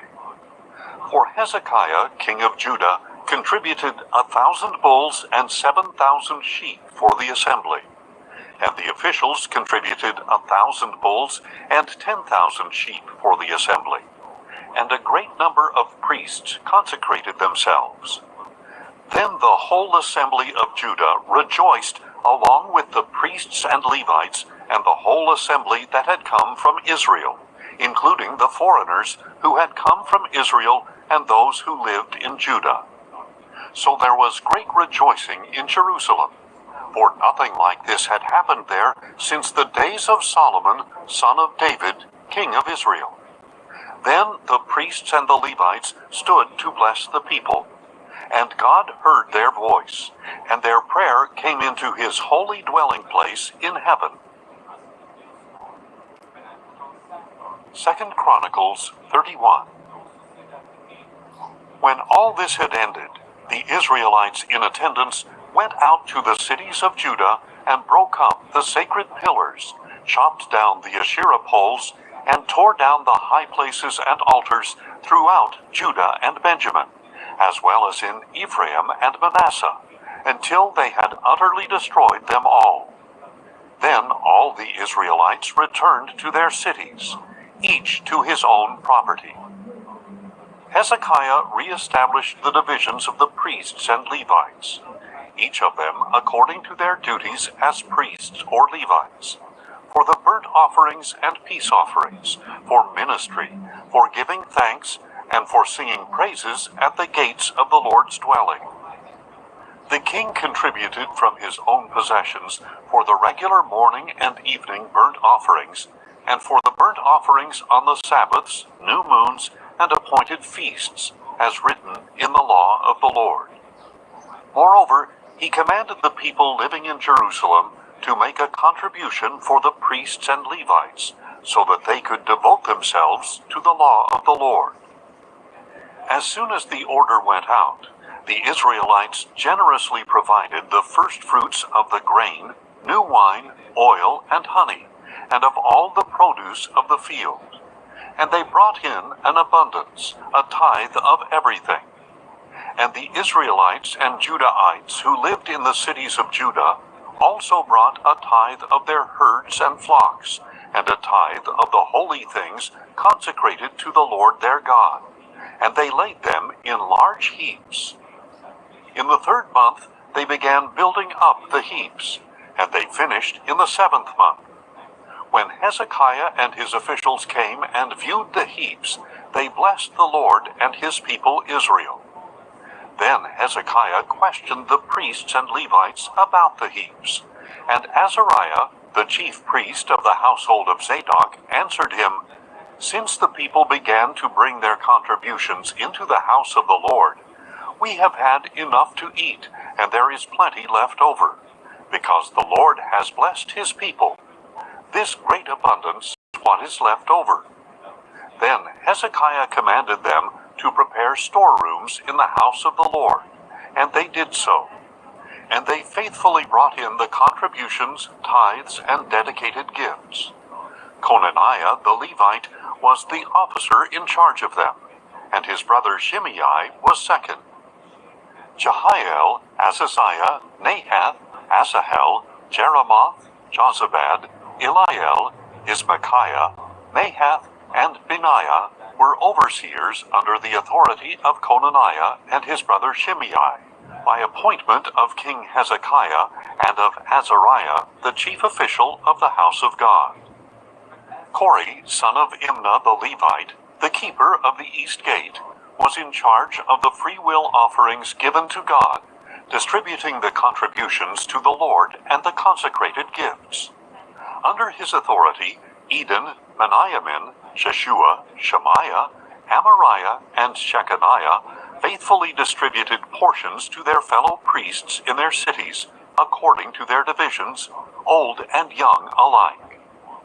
In addition, they distributed portions to the males registered by genealogy, who were 3 years of age or older, to all who would enter the house of the Lord for their daily duties for service in the responsibilities of their divisions, and to the priests enrolled according to their families in the genealogy, as well as to the Levites 20 years of age or older, according to their duties and divisions. The genealogy included all the little ones, wives, sons, and daughters in the whole assembly, for they had faithfully consecrated themselves as holy. As for the priests, the descendants of Aaron, who lived on the farmlands around each of their cities or in any other city, men were designated by name to distribute a portion to every male among the priests and to every Levite listed by the genealogies. So this is what Hezekiah did throughout Judah. He did what was good and upright and true before the Lord his God. He was diligent in every work that he began in the service of the house of God, and in the law and the commandments, in order to seek his God. And so he prospered. 2 Chronicles 32. After all these acts of faithfulness, Sennacherib, king of Assyria, came and invaded Judah. He laid siege to the fortified cities, intending to conquer them for himself. When Hezekiah saw that Sennacherib had come to make war against Jerusalem, he consulted with his leaders and commanders about stopping up the waters of the springs outside the city, and they helped him carry it out. Many people assembled and stopped up all the springs and the stream that flowed through the land. Why should the kings of Assyria come and find plenty of water, they said. Then Hezekiah worked resolutely to rebuild all the broken sections of the wall and to raise up towers on it. He also built an outer wall and reinforced the supporting terraces of the city of David, and he produced an abundance of weapons and shields. Hezekiah appointed military commanders over the people and gathered the people in the square of the city gate. Then he encouraged them, saying, "Be strong and courageous. Do not be afraid or discouraged before the king of Assyria and the vast army with him, for there is a greater one with us than with him. With him is only the arm of flesh, but with us is the Lord our God to help us and to fight our battles." So the people were strengthened by the words of Hezekiah, king of Judah. Later, as Sennacherib, king of Assyria, and all his forces besieged Lachish, he sent his servants to Jerusalem with a message for King Hezekiah of Judah and all the people of Judah who were in Jerusalem. This is what Sennacherib, king of Assyria, says. "What is the basis of your confidence that you remain in Jerusalem under siege? Is not Hezekiah misleading you to give you over to death by famine and thirst when he says, 'The Lord our God will deliver us from the hand of the king of Assyria'? Did not Hezekiah himself remove his high places and his altars, and say to Judah and Jerusalem, 'You must worship before one altar, and on it you shall burn sacrifices'? Do you not know what I and my fathers have done to all the peoples of the lands? Have the gods of these nations ever been able to deliver their land from my hand? Who among all the gods of these nations that my fathers devoted to destruction has been able to deliver his people from my hand? How then can your God deliver you from my hand? So now, do not let Hezekiah deceive you, and do not let him mislead you like this. Do not believe him, for no God of any nation or kingdom has been able to deliver his people from my hand or from the hand of my fathers. How much less will your God deliver you from my hand?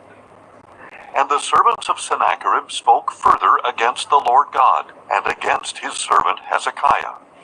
He also wrote letters mocking the Lord, the God of Israel, and saying against him, just as the gods of the nations did not deliver their people from my hand, so the God of Hezekiah will not deliver his people from my hand.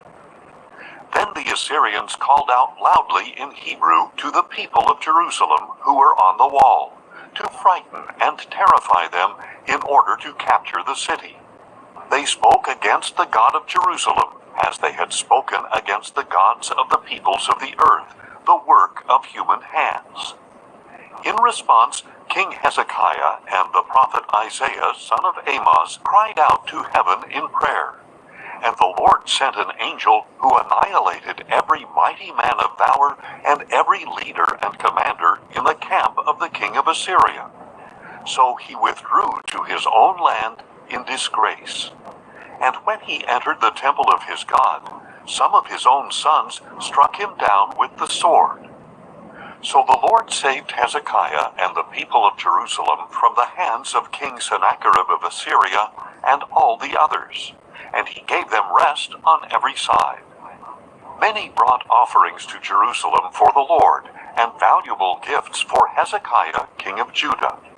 And from then on he was exalted in the eyes of all nations. In those days Hezekiah became mortally ill. So he prayed to the Lord, who spoke to him and gave him a sign. But because his heart was proud, Hezekiah did not repay the favor shown to him. Therefore wrath came upon him and upon Judah and Jerusalem. Then Hezekiah humbled the pride of his heart, he and the people of Jerusalem, so that the wrath of the Lord did not come upon them during the days of Hezekiah.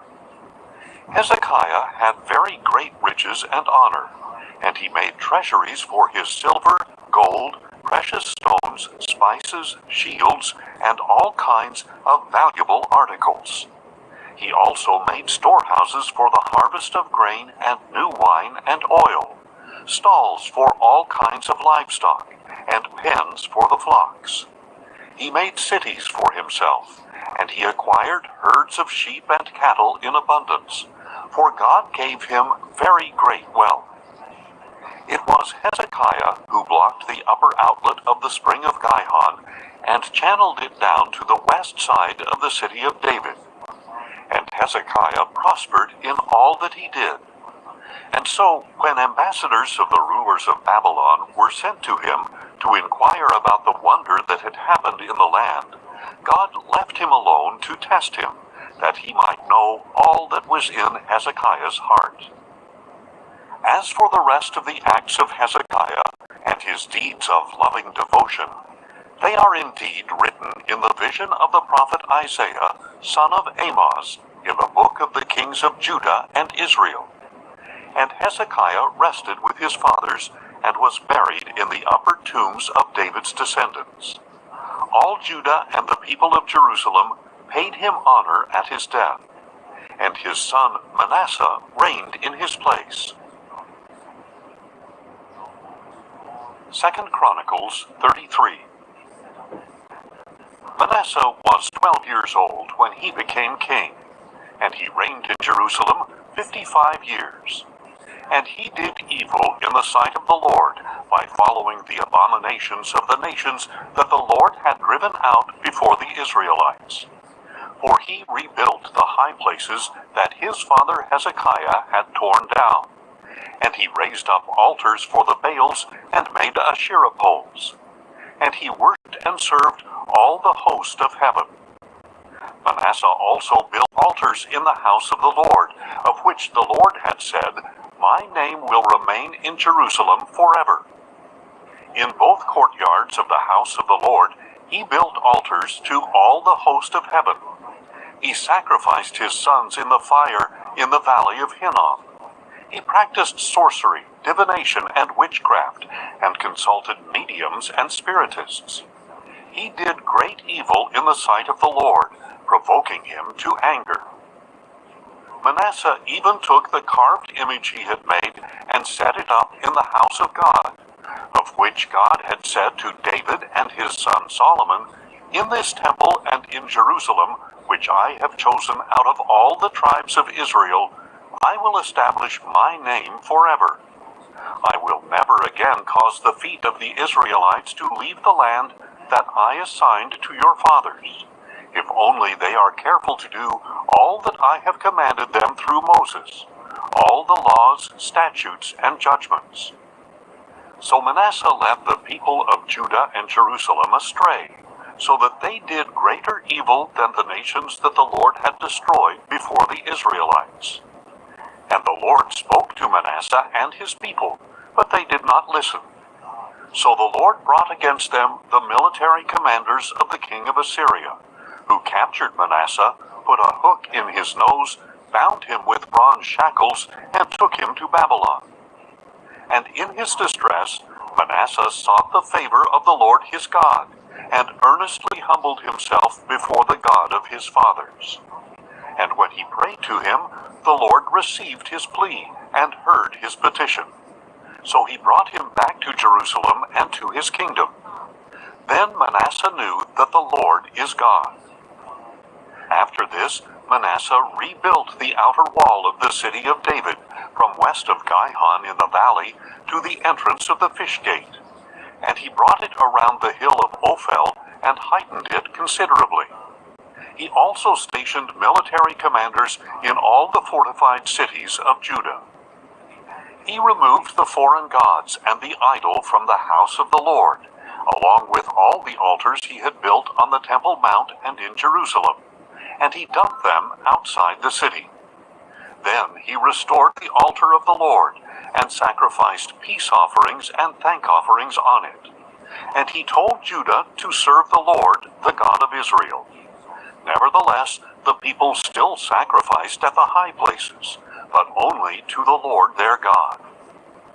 As for the rest of the acts of Manasseh, along with his prayer to his God, and the words of the seers who spoke to him in the name of the Lord, the God of Israel, they are indeed written in the Chronicles of the kings of Israel.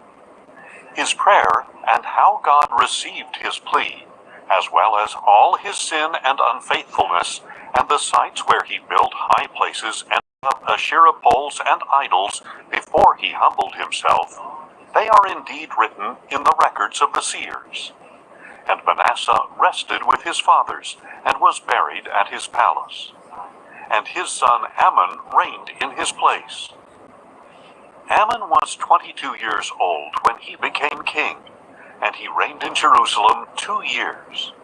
And he did evil in the sight of the Lord, as his father Manasseh had done. Amon served and sacrificed to all the idols that his father Manasseh had made, but he did not humble himself before the Lord, as his father Manasseh had done. Instead, Amon increased his guilt. Then the servants of Amon conspired against him, and killed him in his palace. But the people of the land killed all those who had conspired against King Amon, and they made his son Josiah king in his place. 2 Chronicles 34. Josiah was 8 years old when he became king, and he reigned in Jerusalem 31 years. And he did what was right in the eyes of the Lord, and walked in the ways of his father David. He did not turn aside to the right or to the left. In the 8th year of his reign, while he was still young, Josiah began to seek the God of his father David. And in the 12th year he began to cleanse Judah and Jerusalem of the high places, the Asherah poles, the carved idols, and the cast images. Then in his presence the altars of the Baals were torn down, and he cut to pieces the incense altars that were above them. He shattered the Asherah poles, the carved idols, and the cast images, crushed them to dust, and scattered them over the graves of those who had sacrificed to them. Then he burned the bones of the priests on their altars. So he cleansed Judah and Jerusalem. Josiah did the same in the cities of Manasseh, Ephraim, and Simeon, as far as Naphtali, and in the ruins around them. He tore down the altars and Asherah poles, crushed the idols to powder, and cut to pieces all the incense altars throughout the land of Israel. Then he returned to Jerusalem. Now in the 18th year of his reign, in order to cleanse the land and the temple, Josiah sent Shaphan, son of Azaliah, Maaseiah, the governor of the city, and Joah, son of Joahaz, the recorder, to repair the house of the Lord his God.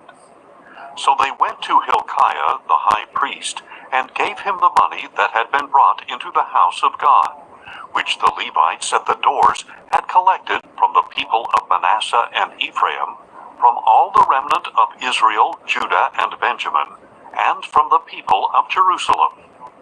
They put it into the hands of the supervisors of those doing the work of the house of the Lord, who in turn gave it to the workmen, restoring and repairing the house of the Lord. They also gave money to the carpenters and builders to buy dressed stone as well as timbers for couplings and beams for the buildings that the kings of Judah had allowed to deteriorate. And the men did the work faithfully. The Levites overseeing them were Jahath and Obadiah, descendants of Merari, and Zechariah and Meshullam, descendants of Kohath. Other Levites, all skilled with musical instruments, were over the laborers, and supervised all who did the work, task by task. Some of the Levites were secretaries, officers, and gatekeepers. While they were bringing out the money that had been taken into the house of the Lord, Hilkiah the priest found the book of the law of the Lord, written by Moses. And Hilkiah said to Shaphan the scribe, I have found the book of the law in the house of the Lord. And he gave it to Shaphan. Then Shaphan brought the book to the king, and reported, Your servants are doing all that has been placed in their hands. They have paid out the money that was found in the house of the Lord, and have put it into the hands of the supervisors and workers. Moreover, Shaphan the scribe told the king, Hilkiah the priest has given me a book. And Shaphan read it in the presence of the king. When the king heard the words of the law, he tore his clothes, and commanded Hilkiah, Ahikam, son of Shaphan, Abdon, son of Micah, Shaphan the scribe, and Isaiah the servant of the king, Go and inquire of the Lord for me and for those remaining in Israel and Judah concerning the words in the book that has been found. For great is the wrath of the Lord that has been poured out on us, because our fathers have not kept the word of the Lord by doing all that is written in this book. So Hilkiah and those the king had designated went and spoke to Huldah the prophetess, the wife of Shallum, son of Tokhath, the son of Hasrah, the keeper of the wardrobe. She lived in Jerusalem in the 2nd district. And Huldah said to them, This is what the Lord, the God of Israel, says. Tell the man who sent you that this is what the Lord says. I am about to bring calamity on this place and on its people, according to all the curses written in the book that has been read in the presence of the king of Judah, because they have forsaken me and burned incense to other gods, that they might provoke me to anger with all the works of their hands. My wrath will be poured out upon this place, and will not be quenched. But as for the king of Judah, who sent you to inquire of the Lord, Tell him that this is what the Lord, the God of Israel, says. As for the words that you heard, because your heart was tender, and you humbled yourself before God when you heard his words against this place and against its people, and because you have humbled yourself before me, and you have torn your clothes and wept before me, I have heard you, declares the Lord. Now I will indeed gather you to your fathers, and you will be gathered to your grave in peace. Your eyes will not see all the calamity that I will bring on this place and on its inhabitants. So they brought her answer back to the king. Then the king summoned all the elders of Judah and Jerusalem, and he went up to the house of the Lord with all the people of Judah and Jerusalem, as well as the priests and the Levites, all the people, small and great. And in their hearing he read all the words of the book of the covenant that had been found in the house of the Lord. So the king stood by the pillar and made a covenant before the Lord to follow the Lord and to keep his commandments, decrees, and statutes with all his heart and all his soul, and to carry out the words of this covenant that were written in this book. Then he had everyone in Jerusalem and Benjamin take a stand in agreement to it. So all the people of Jerusalem carried out the covenant of God, the God of their fathers. And Josiah removed all the abominations from all the lands belonging to the Israelites. And he required everyone in Israel to serve the Lord their God. Throughout his reign, they did not turn aside from following the Lord, the God of their fathers. 2 Chronicles 35. Then Josiah celebrated the Passover to the Lord in Jerusalem, and the Passover lamb was slaughtered on the 14th day of the first month. He appointed the priests to their duties and encouraged them in the service of the house of the Lord. To the Levites who taught all Israel and were holy to the Lord, Josiah said, "Put the holy ark in the temple built by Solomon, son of David, king of Israel. It is not to be carried around on your shoulders. Now serve the Lord your God and his people Israel. Prepare yourselves by families in your divisions, according to the instructions written by David, king of Israel, and Solomon his son. Moreover, stand in the holy place by the divisions of the families of your kinsmen, the lay people, and by the divisions of the families of the Levites. Slaughter the Passover lambs, consecrate yourselves, and make preparations for your fellow countrymen to carry out the word of the Lord given by Moses." From his own flocks and herds, Josiah contributed 30,000 lambs and goats, plus 3,000 bulls for the Passover offerings for all the people who were present. His officials also contributed willingly to the people and priests and Levites. Hilkiah, Zechariah, and Jehiel, the administrators of the house of God, gave the priests 2,600 Passover offerings and 300 bulls. Additionally, Conaniah and his brothers Shemaiah and Nethanel, as well as Hashabiah, Jael, and Jozabad, officers of the Levites, donated to the Levites 5,000 Passover offerings and 500 bulls. So the service was prepared. The priests stood in their places, and the Levites in their divisions, according to the king's command. And they slaughtered the Passover lambs, while the priests sprinkled the blood handed to them, and the Levites skinned the animals. They set aside the burnt offerings to be given to the divisions of the families of the people to offer to the Lord, as is written in the book of Moses. And they did the same with the bulls. They roasted the Passover animals on the fire according to the regulation, and they boiled the other holy offerings in pots, kettles, and bowls, and quickly brought them to all the people. Afterward, they made preparations for themselves and for the priests, since the priests, the descendants of Aaron, were offering up burnt offerings and fat until nightfall.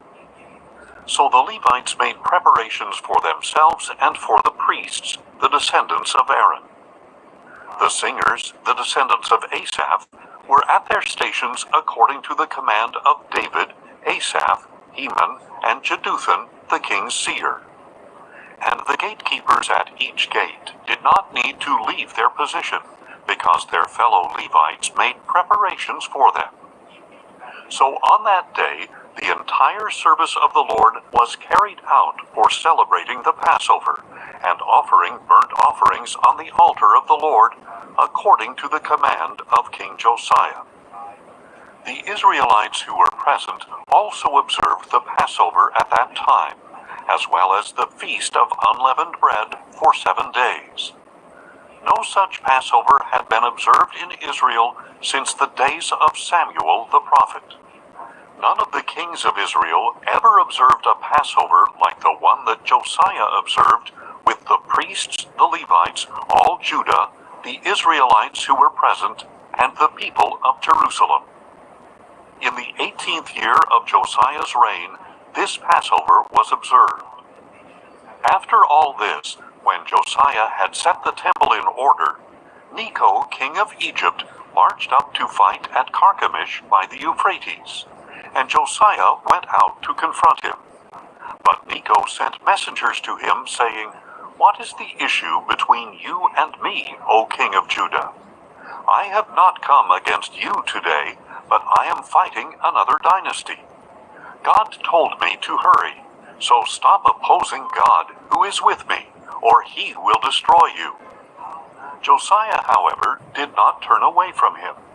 Instead, in order to engage him in battle, he disguised himself.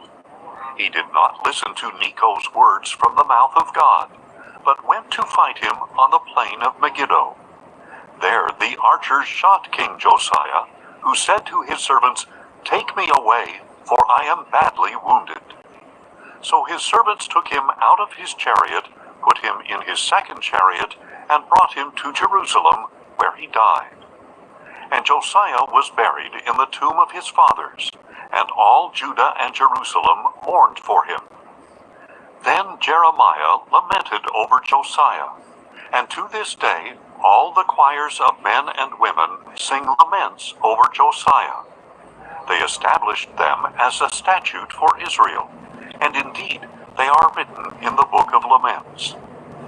As for the rest of the acts of Josiah, along with his deeds of loving devotion, according to what is written in the law of the Lord, his acts from beginning to end, they are indeed written in the book of the kings of Israel and Judah. 2 Chronicles 36. Then the people of the land took Jehoahaz, son of Josiah, and made him king in Jerusalem in place of his father. Jehoahaz was 23 years old when he became king, and he reigned in Jerusalem 3 months. And the king of Egypt dethroned him in Jerusalem, and imposed on Judah a levy of 100 talents of silver and a talent of gold. Then Necho, king of Egypt, made Eliakim, brother of Jehoahaz, king over Judah and Jerusalem. And he changed Eliakim's name to Jehoiakim. But Necho took Eliakim's brother Jehoahaz and carried him off to Egypt. Jehoiakim was 25 years old when he became king, and he reigned in Jerusalem 11 years. And he did evil in the sight of the Lord his God. Then Nebuchadnezzar, king of Babylon, came up against Jehoiakim and bound him with bronze shackles to take him to Babylon. Nebuchadnezzar also took to Babylon some of the articles from the house of the Lord, and he put them in his temple in Babylon. As for the rest of the acts of Jehoiakim, the abominations he committed, and all that was found against him, they are indeed written in the book of the kings of Israel and Judah. And his son Jehoiakim reigned in his place. Jehoiakim was 18 years old when he became king, And he reigned in Jerusalem 3 months and 10 days. And he did evil in the sight of the Lord. In the spring, King Nebuchadnezzar summoned Jehoiakim and brought him to Babylon, along with the articles of value from the house of the Lord. And he made Jehoiakim's relative Zedekiah king over Judah and Jerusalem. Zedekiah was 21 years old when he became king, and he reigned in Jerusalem 11 years. And he did evil in the sight of the Lord his God, and did not humble himself before Jeremiah the prophet, who spoke for the Lord. He also rebelled against King Nebuchadnezzar, who had made him swear by God. But Zedekiah stiffened his neck and hardened his heart against turning to the Lord, the God of Israel. Furthermore, all the leaders of the priests and the people multiplied their unfaithful deeds, following all the abominations of the nations, and they defiled the house of the Lord, which he had consecrated in Jerusalem. Again and again the Lord, the God of their fathers, sent word to his people through his messengers, because he had compassion on them and on his dwelling place. But they mocked the messengers of God, despising his words and scoffing at his prophets, until the wrath of the Lord against his people was stirred up beyond remedy. So he brought up against them the king of the Chaldeans, who put their young men to the sword in the sanctuary, sparing neither young men nor young women, neither elderly nor infirm. God gave them all into the hand of Nebuchadnezzar, who carried off everything to Babylon, all the articles of the house of God, both large and small, and the treasures of the house of the Lord and of the king and his officials. Then the Chaldeans set fire to the house of God and broke down the wall of Jerusalem. They burned down all the palaces and destroyed every article of value. Those who escaped the sword were carried by Nebuchadnezzar into exile in Babylon, and they became servants to him and his sons until the kingdom of Persia came to power. So the land enjoyed its Sabbath rest all the days of the desolation, until 70 years were completed, in fulfillment of the word of the Lord through Jeremiah. In the first year of Cyrus, king of Persia, to fulfill the word of the Lord spoken through Jeremiah, the Lord stirred the spirit of Cyrus, king of Persia, to send a proclamation throughout his kingdom, and to put it in writing as follows.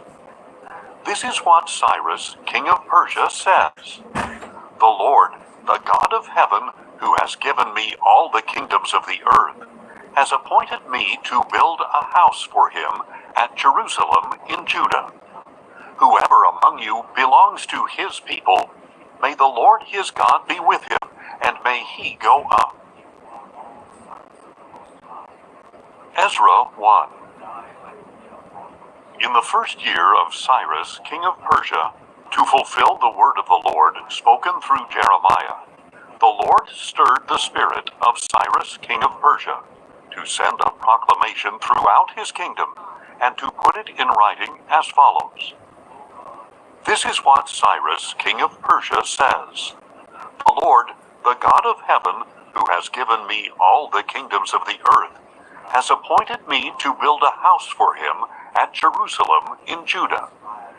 Whoever among you belongs to his people, may his God be with him, and may he go to Jerusalem in Judah and build the house of the Lord, the God of Israel. He is the God who is in Jerusalem. And let every survivor, wherever he lives, be assisted by the men of that region, with silver, gold, goods, and livestock, along with a freewill offering for the house of God in Jerusalem. So the family heads of Judah and Benjamin, along with the priests and Levites, everyone whose spirit God had stirred, prepared to go up and rebuild the house of the Lord in Jerusalem. And all their neighbors supported them with articles of silver and gold, with goods and livestock, and with valuables in addition to all their free will offerings. King Cyrus also brought out the articles belonging to the house of the Lord that Nebuchadnezzar had carried away from Jerusalem and placed in the temple of his gods. Cyrus, king of Persia, had them brought out by the hand of Mithridath the treasurer, who counted them out to Sheshbazzar, the prince of Judah. This was the inventory: 30 gold dishes, 1,000 silver dishes, 29 silver utensils, 30 gold bowls, 410 matching silver bowls, and 1,000 other articles. In all, there were 5,400 gold and silver articles. Sheshbazzar brought all these along when the exiles went up from Babylon to Jerusalem. Ezra 2. Now these are the people of the province who came up from the captivity of the exiles, carried away to Babylon by Nebuchadnezzar its king. They returned to Jerusalem and Judah, each to his own town, accompanied by Zerubbabel, Jeshua, Nehemiah, Sariah, Realiah, Mordecai, Bilshan, Mispar, Bigvai, Rehum, and Baanah. This is the count of the men of Israel, the descendants of Parosh, 2,172. The descendants of Shephatiah, 372. The descendants of Arah, 770. 1 Chronicles 1. Adam, Seth, Enosh, Kenan, Mahalalel, Jared, Enoch, Methuselah, Lamech. The sons of Noah, Shem, Ham, and Japheth. The sons of Japheth, Gomer, Magog, Madai, Javan, Tubal, Meshach, and Tyrus. The sons of Gomer, Ashkenaz, Riphath, and Togarmah.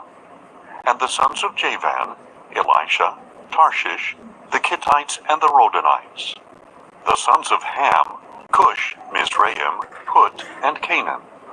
The sons of Cush, Seba, Havilah, Sabta, Raamah, and Sabteka. The sons of Raamah, Sheba, and Dedan. Cush was the father of Nimrod, who began to be a mighty one on the earth. Mizraim was the father of the Ludites, the Anamites, the Lehabites, the Naphtuhites, the Pathrusites, the Casluhites, from whom the Philistines came, and the Caphtorites. And Canaan was the father of Sidon, his firstborn, and of the Hittites, the Jebusites, the Amorites, the Girgashites, the Hivites, the Archites, the Sinites, the Arvadites, the Zemarites, and the Hamathites. The sons of Shem, Elam, Asher, Arphaxad, Lud, and Aram. The sons of Aram, Uz, Hul, Gether, and Meshach. Arphaxad was the father of Shelah, and Shelah was the father of Eber. 2 sons were born to Eber. One was named Peleg, because in his days the earth was divided, and his brother was named Joktan. And Joktan was the father of Almodad, Sheleph, Hazarmaveth, Jerah, Hadoram, Uzal, Diklah, Obal, Abimeo, Sheba, Ophir, Havilah, and Jobab. All these were sons of Joktan. So from Shem came Arphaxad, Shelah, Eber, Peleg, Reu, Serug, Nahor, Terah, and Abram, that is, Abraham. The sons of Abraham were Isaac and Ishmael. These are their genealogies. Nebaioth, the firstborn of Ishmael, then Kedar, Adbeel, Mibsam, Mishma, Duma, Massa, Hadad, Tema, Jeter, Naphish, and Kedemah. These were the sons of Ishmael. The sons born to Keturah, Abraham's concubine, Zimran, Jokshan, Medan, Midian, Ishbak, and Shua. The sons of Jokshan, Sheba, and Dedan. The sons of Midian, Ephah, Epher, Hanok, Abida, and Eldaah. All of these were Keturah's sons. Abraham was the father of Isaac. The sons of Isaac, Esau and Israel. The sons of Esau, Eliphaz, Ruel, Jeush, Jalem, and Korah. The sons of Eliphaz, Teman, Omar, Zepho, Gatam, and Kenaz, and by Timnah, Amalek. The sons of Ruel, Nahath, Zerah, Shammah, and Mizah. The sons of Seir, Lotan, Shobal, Zibeon, Anah, Dishon, Ezer, and Dishan. The sons of Lotan, Hori, and Homan. Timnah was Lotan's sister. The sons of Shobal, Alvan, Manahath, Ebal, Shepho, and Onam. The sons of Zibeon, Ea, and Anah. The son of Anah, Dishon. The sons of Dishon, Hemdan, Eshban, Ithran, and Kiran. The sons of Ezer, Bilhan, Zaavan, and Achan. The sons of Dishan, Uz, and Aram. These are the kings who reigned in the land of Edom before any king reigned over the Israelites. Bela, son of Beor. His city was named Dinhabah. When Bela died, Jobab, son of Zerah from Basra, reigned in his place. When Jobab died, Husham from the land of the Temanites reigned in his place. When Husham died, Hadad, son of Bedad, who defeated Midian in the country of Moab, reigned in his place. And the name of his city was Avith. When Hadad died, Samlah from Masrekah reigned in his place. When Samlah died, Shaul from Rehoboth on the Euphrates reigned in his place. When Shaul died, Baal-Hanan, son of Akbor, reigned in his place. When Baal-Hanan died, Hadad reigned in his place. His city was named Pau, and his wife's name was Mehetabel, daughter of Matred, the daughter of Mezahab. Then Hadad died. Now the chiefs of Edom were Timnah, Alva, Jetheth, Oholibamah, Elah, Pinon, Kenaz, Teman, Mibzar, Magdiel, and Iram. These were the chiefs of Edom. 1 Chronicles 2. These were the sons of Israel: Reuben, Simeon, Levi, Judah, Issachar, Zebulun, Dan, Joseph, Benjamin, Naphtali, Gad, and Asher. The sons of Judah, Onan, and Shelah. These three were born to him by Bathshua, the Canaanite. Judah's firstborn, was wicked in the sight of the Lord, who put him to death. Tamar, Judah's daughter-in-law, bore to him Perez and Zerah. Judah had 5 sons in all. The sons of Perez, Hezron and Hamul. The sons of Zerah, Zimri, Ethan, Heman, Calcol, and Dara, 5 in all. The son of Carmi, Achar, who brought trouble upon Israel by violating the ban on devoted things. The son of Ethan, Azariah. The sons who were born to Hezron, Jerahmeel, Ram, and Caleb. Ram was the father of Amminadab, and Amminadab was the father of Nahshon, a leader of the descendants of Judah. Nahshon was the father of Salmon, and Salmon was the father of Boaz. Boaz was the father of Obed, and Obed was the father of Jesse. Jesse was the father of Eliab, his firstborn. Abinadab was born second, Shimeah third, Nethanel fourth, Radai fifth, Ozem sixth, and David seventh. Their sisters were Zerahiah and Abigail. And the 3 sons of Zerahiah were Abishai, Joab, and Asahel. Abigail was the mother of Amasa, whose father was Jether the Ishmaelite.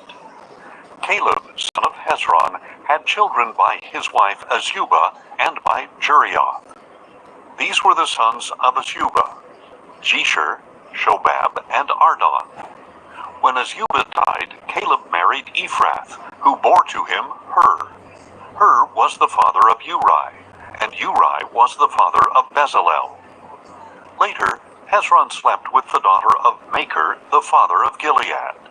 He had married her when he was 60 years old, and she bore to him Segub.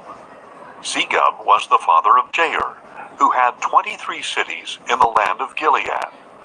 But Geshur and Aram captured Havoth Jair, along with Kenath and its 60 surrounding villages. All these were descendants of Machir, the father of Gilead. After Hezron died in Caleb Ephrathah, his wife Abijah bore to him Asher, the father of Tekoa. The sons of Jerahmeel, the firstborn of Hezron: Ram, his firstborn, Bunah, Oren, Ozem, and Ahijah. Jerahmeel had another wife named Atara, who was the mother of Onam. The sons of Ram, the firstborn of Jerahmeel: Maaz, Jamin, and Eker. The sons of Onam: Shammai and Jada. The sons of Shammai: Nadab and Abishur. Abishur's wife was named Abihail, and she bore to him Aban and Bolid. The sons of Nadab: Seled and Appaim. Seled died without children. The son of Appaim: Ishai. The son of Ishai: Shishan. The son of Shishan: Alai. The sons of Jada, the brother of Shammai: Jether and Jonathan. Jether died without children. The sons of Jonathan: Peleth and Zazah. These were the descendants of Jerahmeel. Shishan had no sons, but only daughters. But he did have an Egyptian servant named Jarha. Shishan gave his daughter in marriage to his servant Jarha, and she bore to him Attai. Attai was the father of Nathan.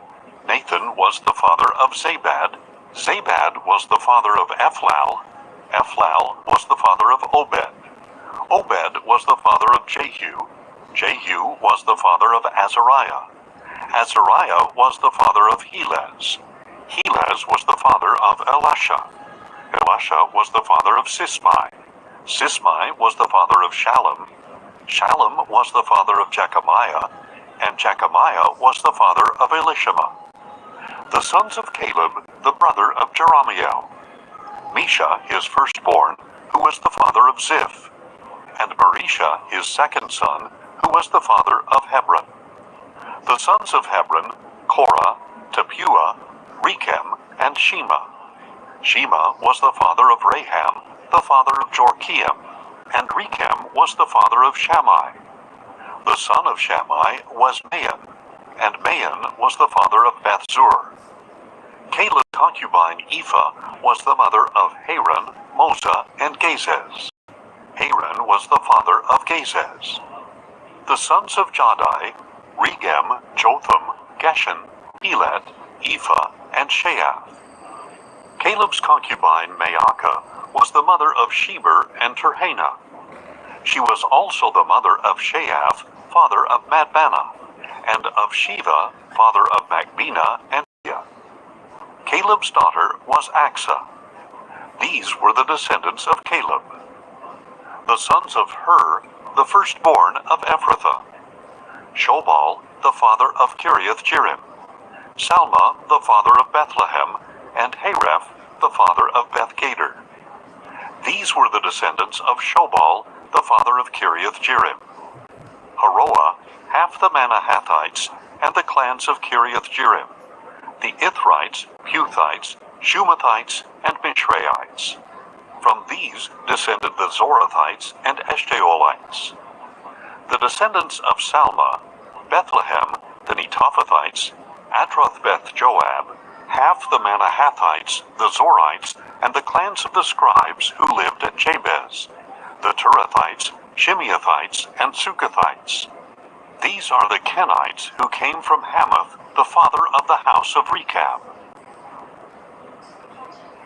1 Chronicles 3. These were the sons of David who were born to him in Hebron. The firstborn was Amnon by Ahinoam of Jezreel.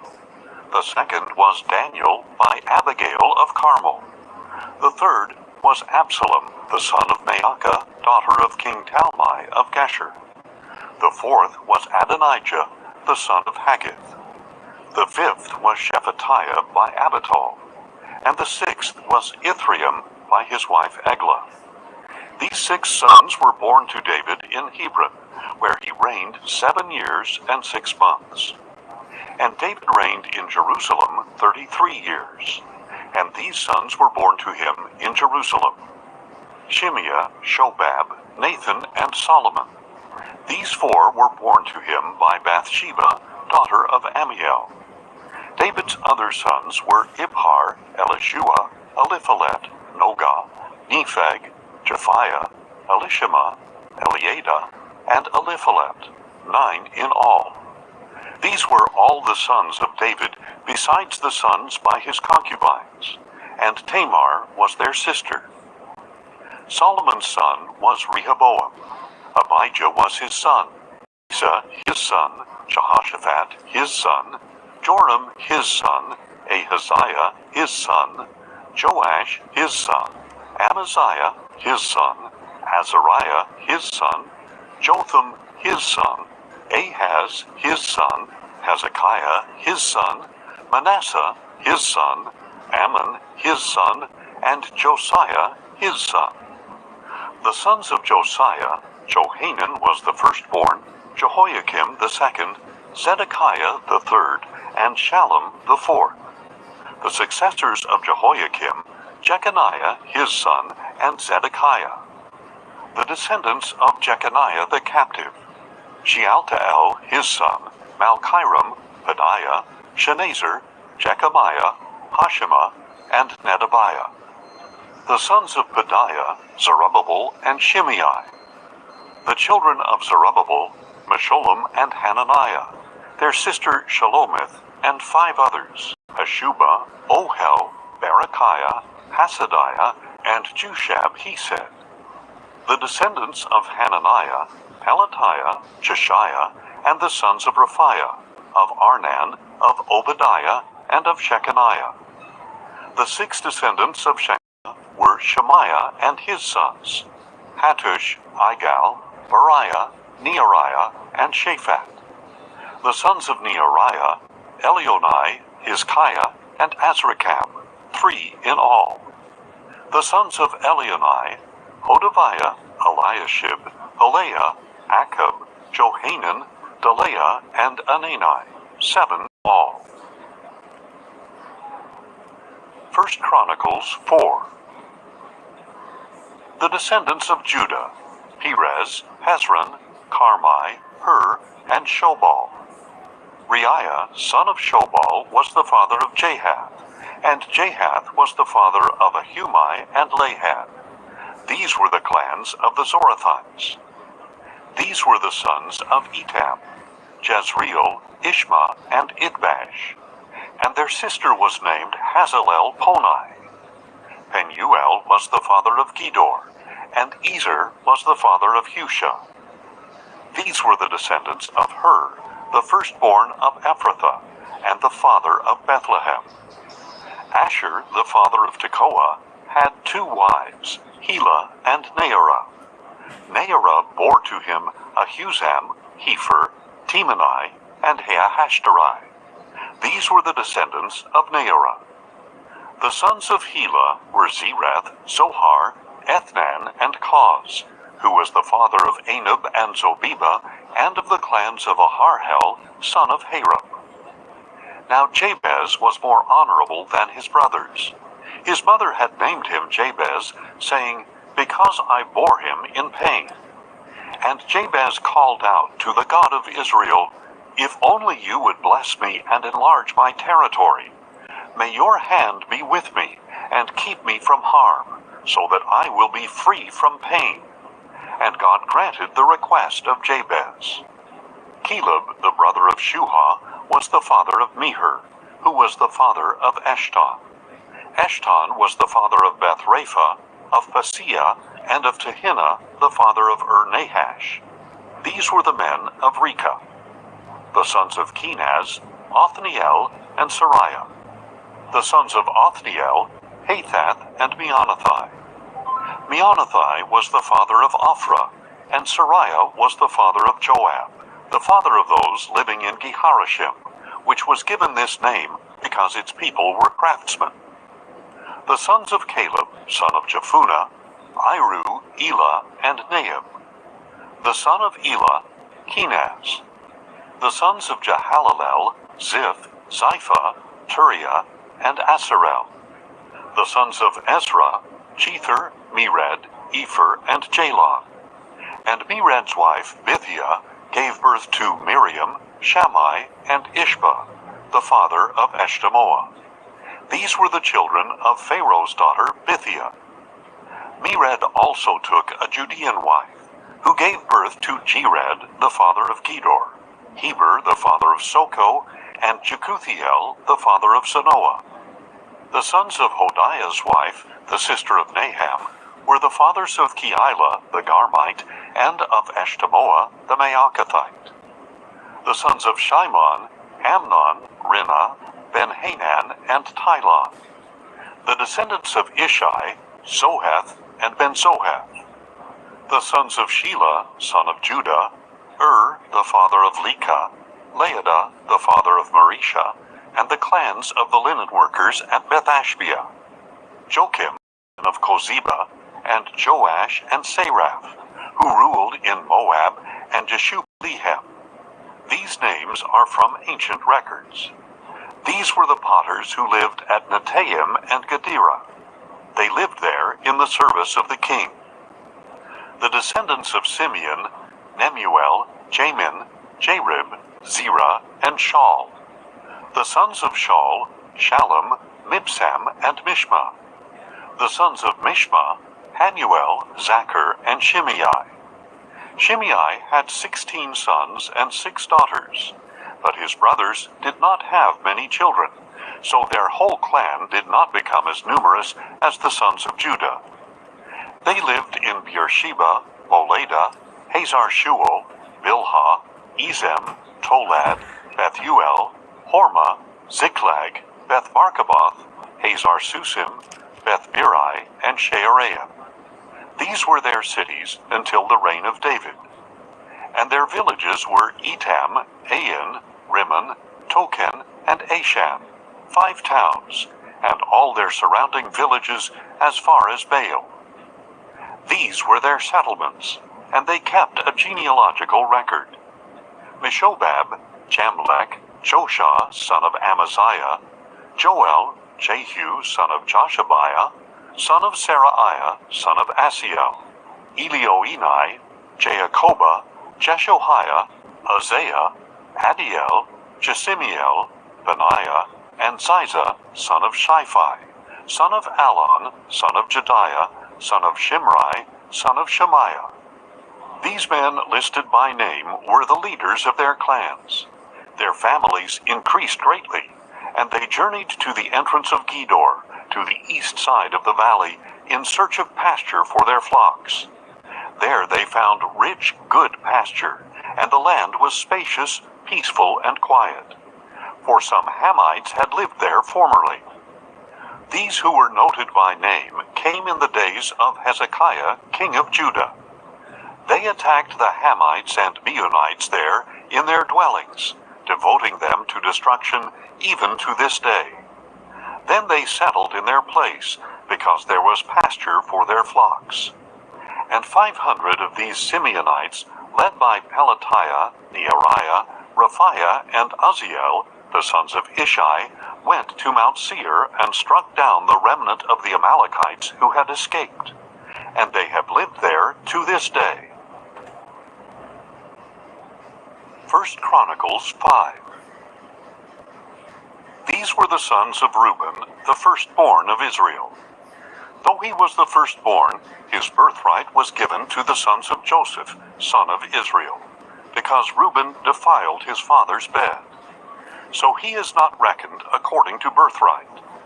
And though Judah prevailed over his brothers, and a ruler came from him, the birthright belonged to Joseph.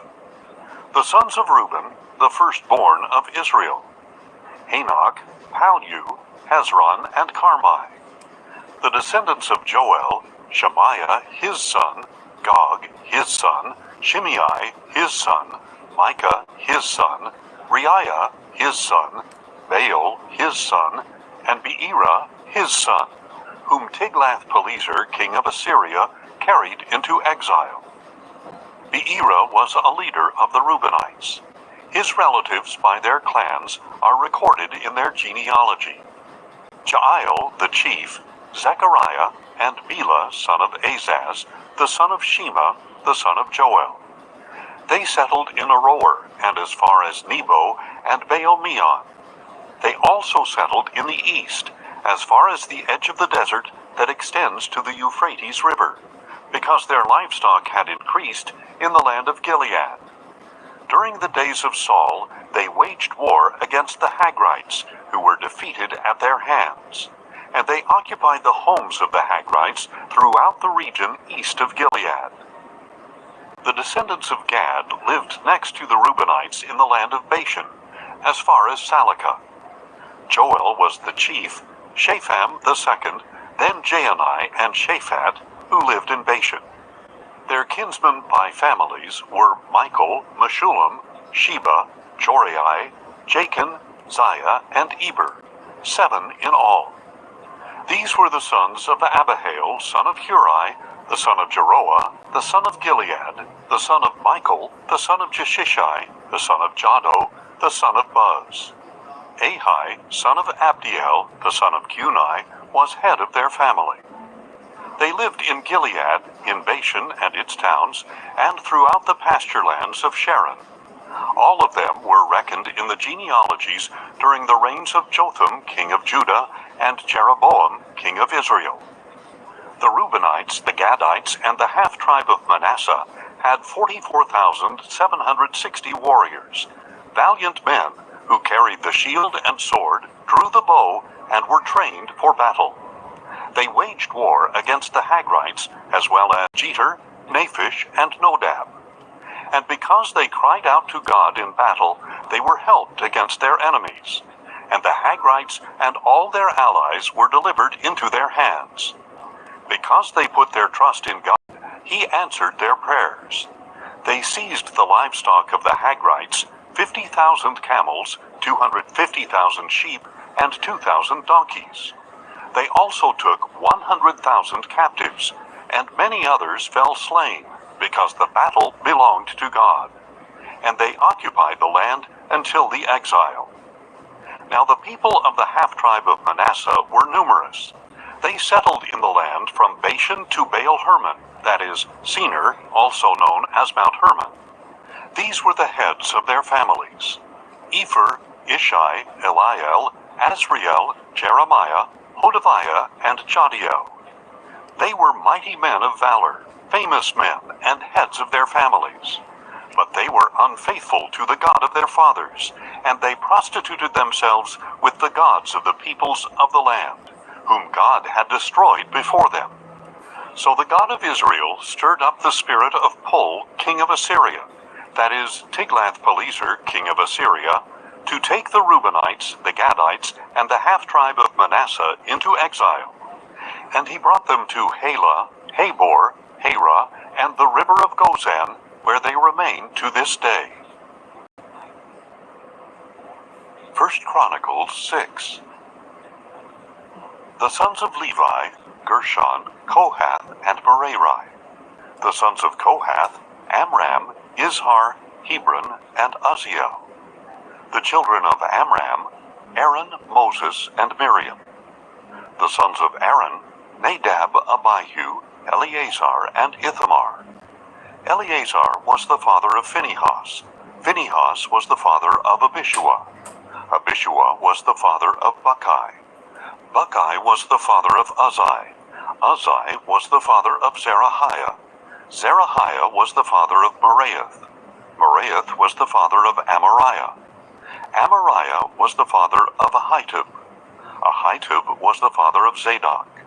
Zadok was the father of Ahimaaz. Ahimaaz was the father of Azariah. Azariah was the father of Johanan. Johanan was the father of Azariah, who served as priest in the temple that Solomon built in Jerusalem. Azariah was the father of Amariah. Amariah was the father of Ahitub. Ahitub was the father of Zadok. Zadok was the father of Shallum. Shallum was the father of Hilkiah. Hilkiah was the father of Azariah. Azariah was the father of Sariah. And Sariah was the father of Jehozadak. Jehozadak went into captivity when the Lord sent Judah and Jerusalem into exile by the hand of Nebuchadnezzar. The sons of Levi: Gershom, Kohath, and Merari. These are the names of the sons of Gershom: Libni and Shimei. The sons of Kohath: Amram, Izhar, Hebron, and Uzziel. The sons of Merari: Malai and Mushai. These are the clans of the Levites listed according to their fathers.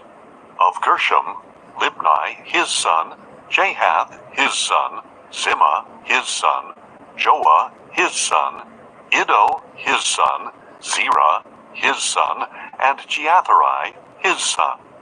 The descendants of Kohath: Aminadab, his son; Korah, his son; Asher, his son; Elkanah, his son; Ebiasaph, his son; Asher, his son; Tahath, his son; Uriel, his son; Uzziah, his son; and Shaul, his son. The descendants of Elkanah: Amasai, Ahimoth; Elkanah, his son; Zophai, his son; Nahath, his son; Eliab, his son; Jeroham, his son; and Elkanah, his son. The sons of Samuel: Joel, his firstborn; and Abijah, his second son. The descendants of Merari: Malai, Libni, his son; Shimei, his son; Uzzah, his son; Shemiah, his son; Haggiah, his son; and Uzziah, his son. These are the men David put in charge of the music in the house of the Lord after the ark rested there. They ministered with song before the tabernacle, the tent of meeting, until Solomon built the house of the Lord in Jerusalem.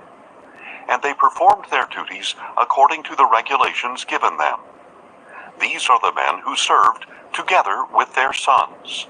From the Kohathites: Heman the singer, the son of Joel, the son of Samuel, the son of Elkanah, the son of Jeroham, the son of Eliel, the son of Toah, the son of Zoph, the son of Elkanah, the son of Mahath, the son of Amasai, the son of Elkanah, the son of Joel, the son of Azariah, the son of Zephaniah, the son of Tahath, the son of Asher, the son of Ebiasaph, the son of Korah, the son of Izhar, the son of Kohath, the son of Levi, the son of Israel. Heman's kinsman was Asaph, who served at his right hand. Asaph, the son of Berechiah, the son of Shimea, the son of Michael, the son of Paasiah, the son of Malchijah, the son of Ethni, the son of Zerah, the son of Adiah, the son of Ethan, the son of Zimmah, the son of Shimei, the son of Jahath, the son of Gershom, the son of Levi. On the left were their kinsmen, the sons of Merari: Ethan, the son of Kishi, the son of Abdi, the son of Malach, the son of Hashabiah, the son of Amaziah, the son of Hilkiah, the son of Amzi, the son of Bani, the son of Shemer, the son of Malai, the son of Mushai, the son of Merari, the son of Levi. Their fellow Levites were assigned to every kind of service of the tabernacle, the house of God. But Aaron and his sons did all the work of the most holy place. They presented the offerings on the altar of burnt offering and on the altar of incense to make atonement for Israel, according to all that Moses, the servant of God, had commanded. These were the descendants of Aaron: Eleazar his son, Phinehas his son, Abishua his son, Buckai his son, Uzzi his son, Zerahiah his son, Meraioth his son, Amariah his son, Ahitub his son, Zadok his son, and Ahimaaz his son. Now these were the territories assigned to the descendants of Aaron from the Kohathite clan for their settlements, because the first lot fell to them. They were given Hebron in the land of Judah and its surrounding pasture lands. But the fields and villages around the city were given to Caleb, son of Jephunneh. So the descendants of Aaron were given Hebron, a city of refuge, Libnah, Jattir, Eshtemoa, Hilan, Deber, Ashan, Juttah, and Beth-Shemesh, together with their pasture lands. And from the tribe of Benjamin they were given Gibeon, Geba, Alameth, and Anathoth, together with their pasture lands. So they had 13 cities in all among their families. To the rest of the Kohathites, 10 cities were allotted from the half-tribe of Manasseh. The Gershonites, according to their clans, were allotted 13 cities from the tribes of Issachar, Asher, Naphtali, and Manasseh in Bashan. The Merarites, according to their families, were allotted 12 cities from the tribes of Reuben, Gad, and Zebulun. So the Israelites gave to the Levites these cities and their pasture lands. They assigned by lot the cities named above from the tribes of Judah, Simeon, and Benjamin. And some of the clans of the Kohathites were given cities from the tribe of Ephraim for their territory. They were given Shechem, a city of refuge, with its pasture lands in the hill country of Ephraim, and Gezer, Jokmeam, Beth-horon, Aijalon, and Gath-rimmon, together with their pasture lands. And from the half-tribe of Manasseh, the remaining clans of the Kohathites were given Aner and Bileam, together with their pasture lands. The Gershonites received the following. From the clan of the half-tribe of Manasseh, they were given Golan in Bashan, and also Ashtaroth, together with their pasture lands. From the tribe of Issachar, they were given Kedesh, Daberath, Ramoth, and Anah, together with their pasture lands. From the tribe of Asher, they were given Mashal, Abdon, Hukok, and Rehob, together with their pasture lands. And from the tribe of Naphtali, they were given Kedesh in Galilee, Hammon, and Kiriathaim, together with their pasture lands. The Merarites, the rest of the Levites, received the following. From the tribe of Zebulun, they were given Ramono and Tabor, together with their pasture lands. From the tribe of Reuben, east of the Jordan, opposite Jericho, they were given Bezer in the wilderness, Jahzah, Kedemoth, and Mephaeth, together with their pasture lands.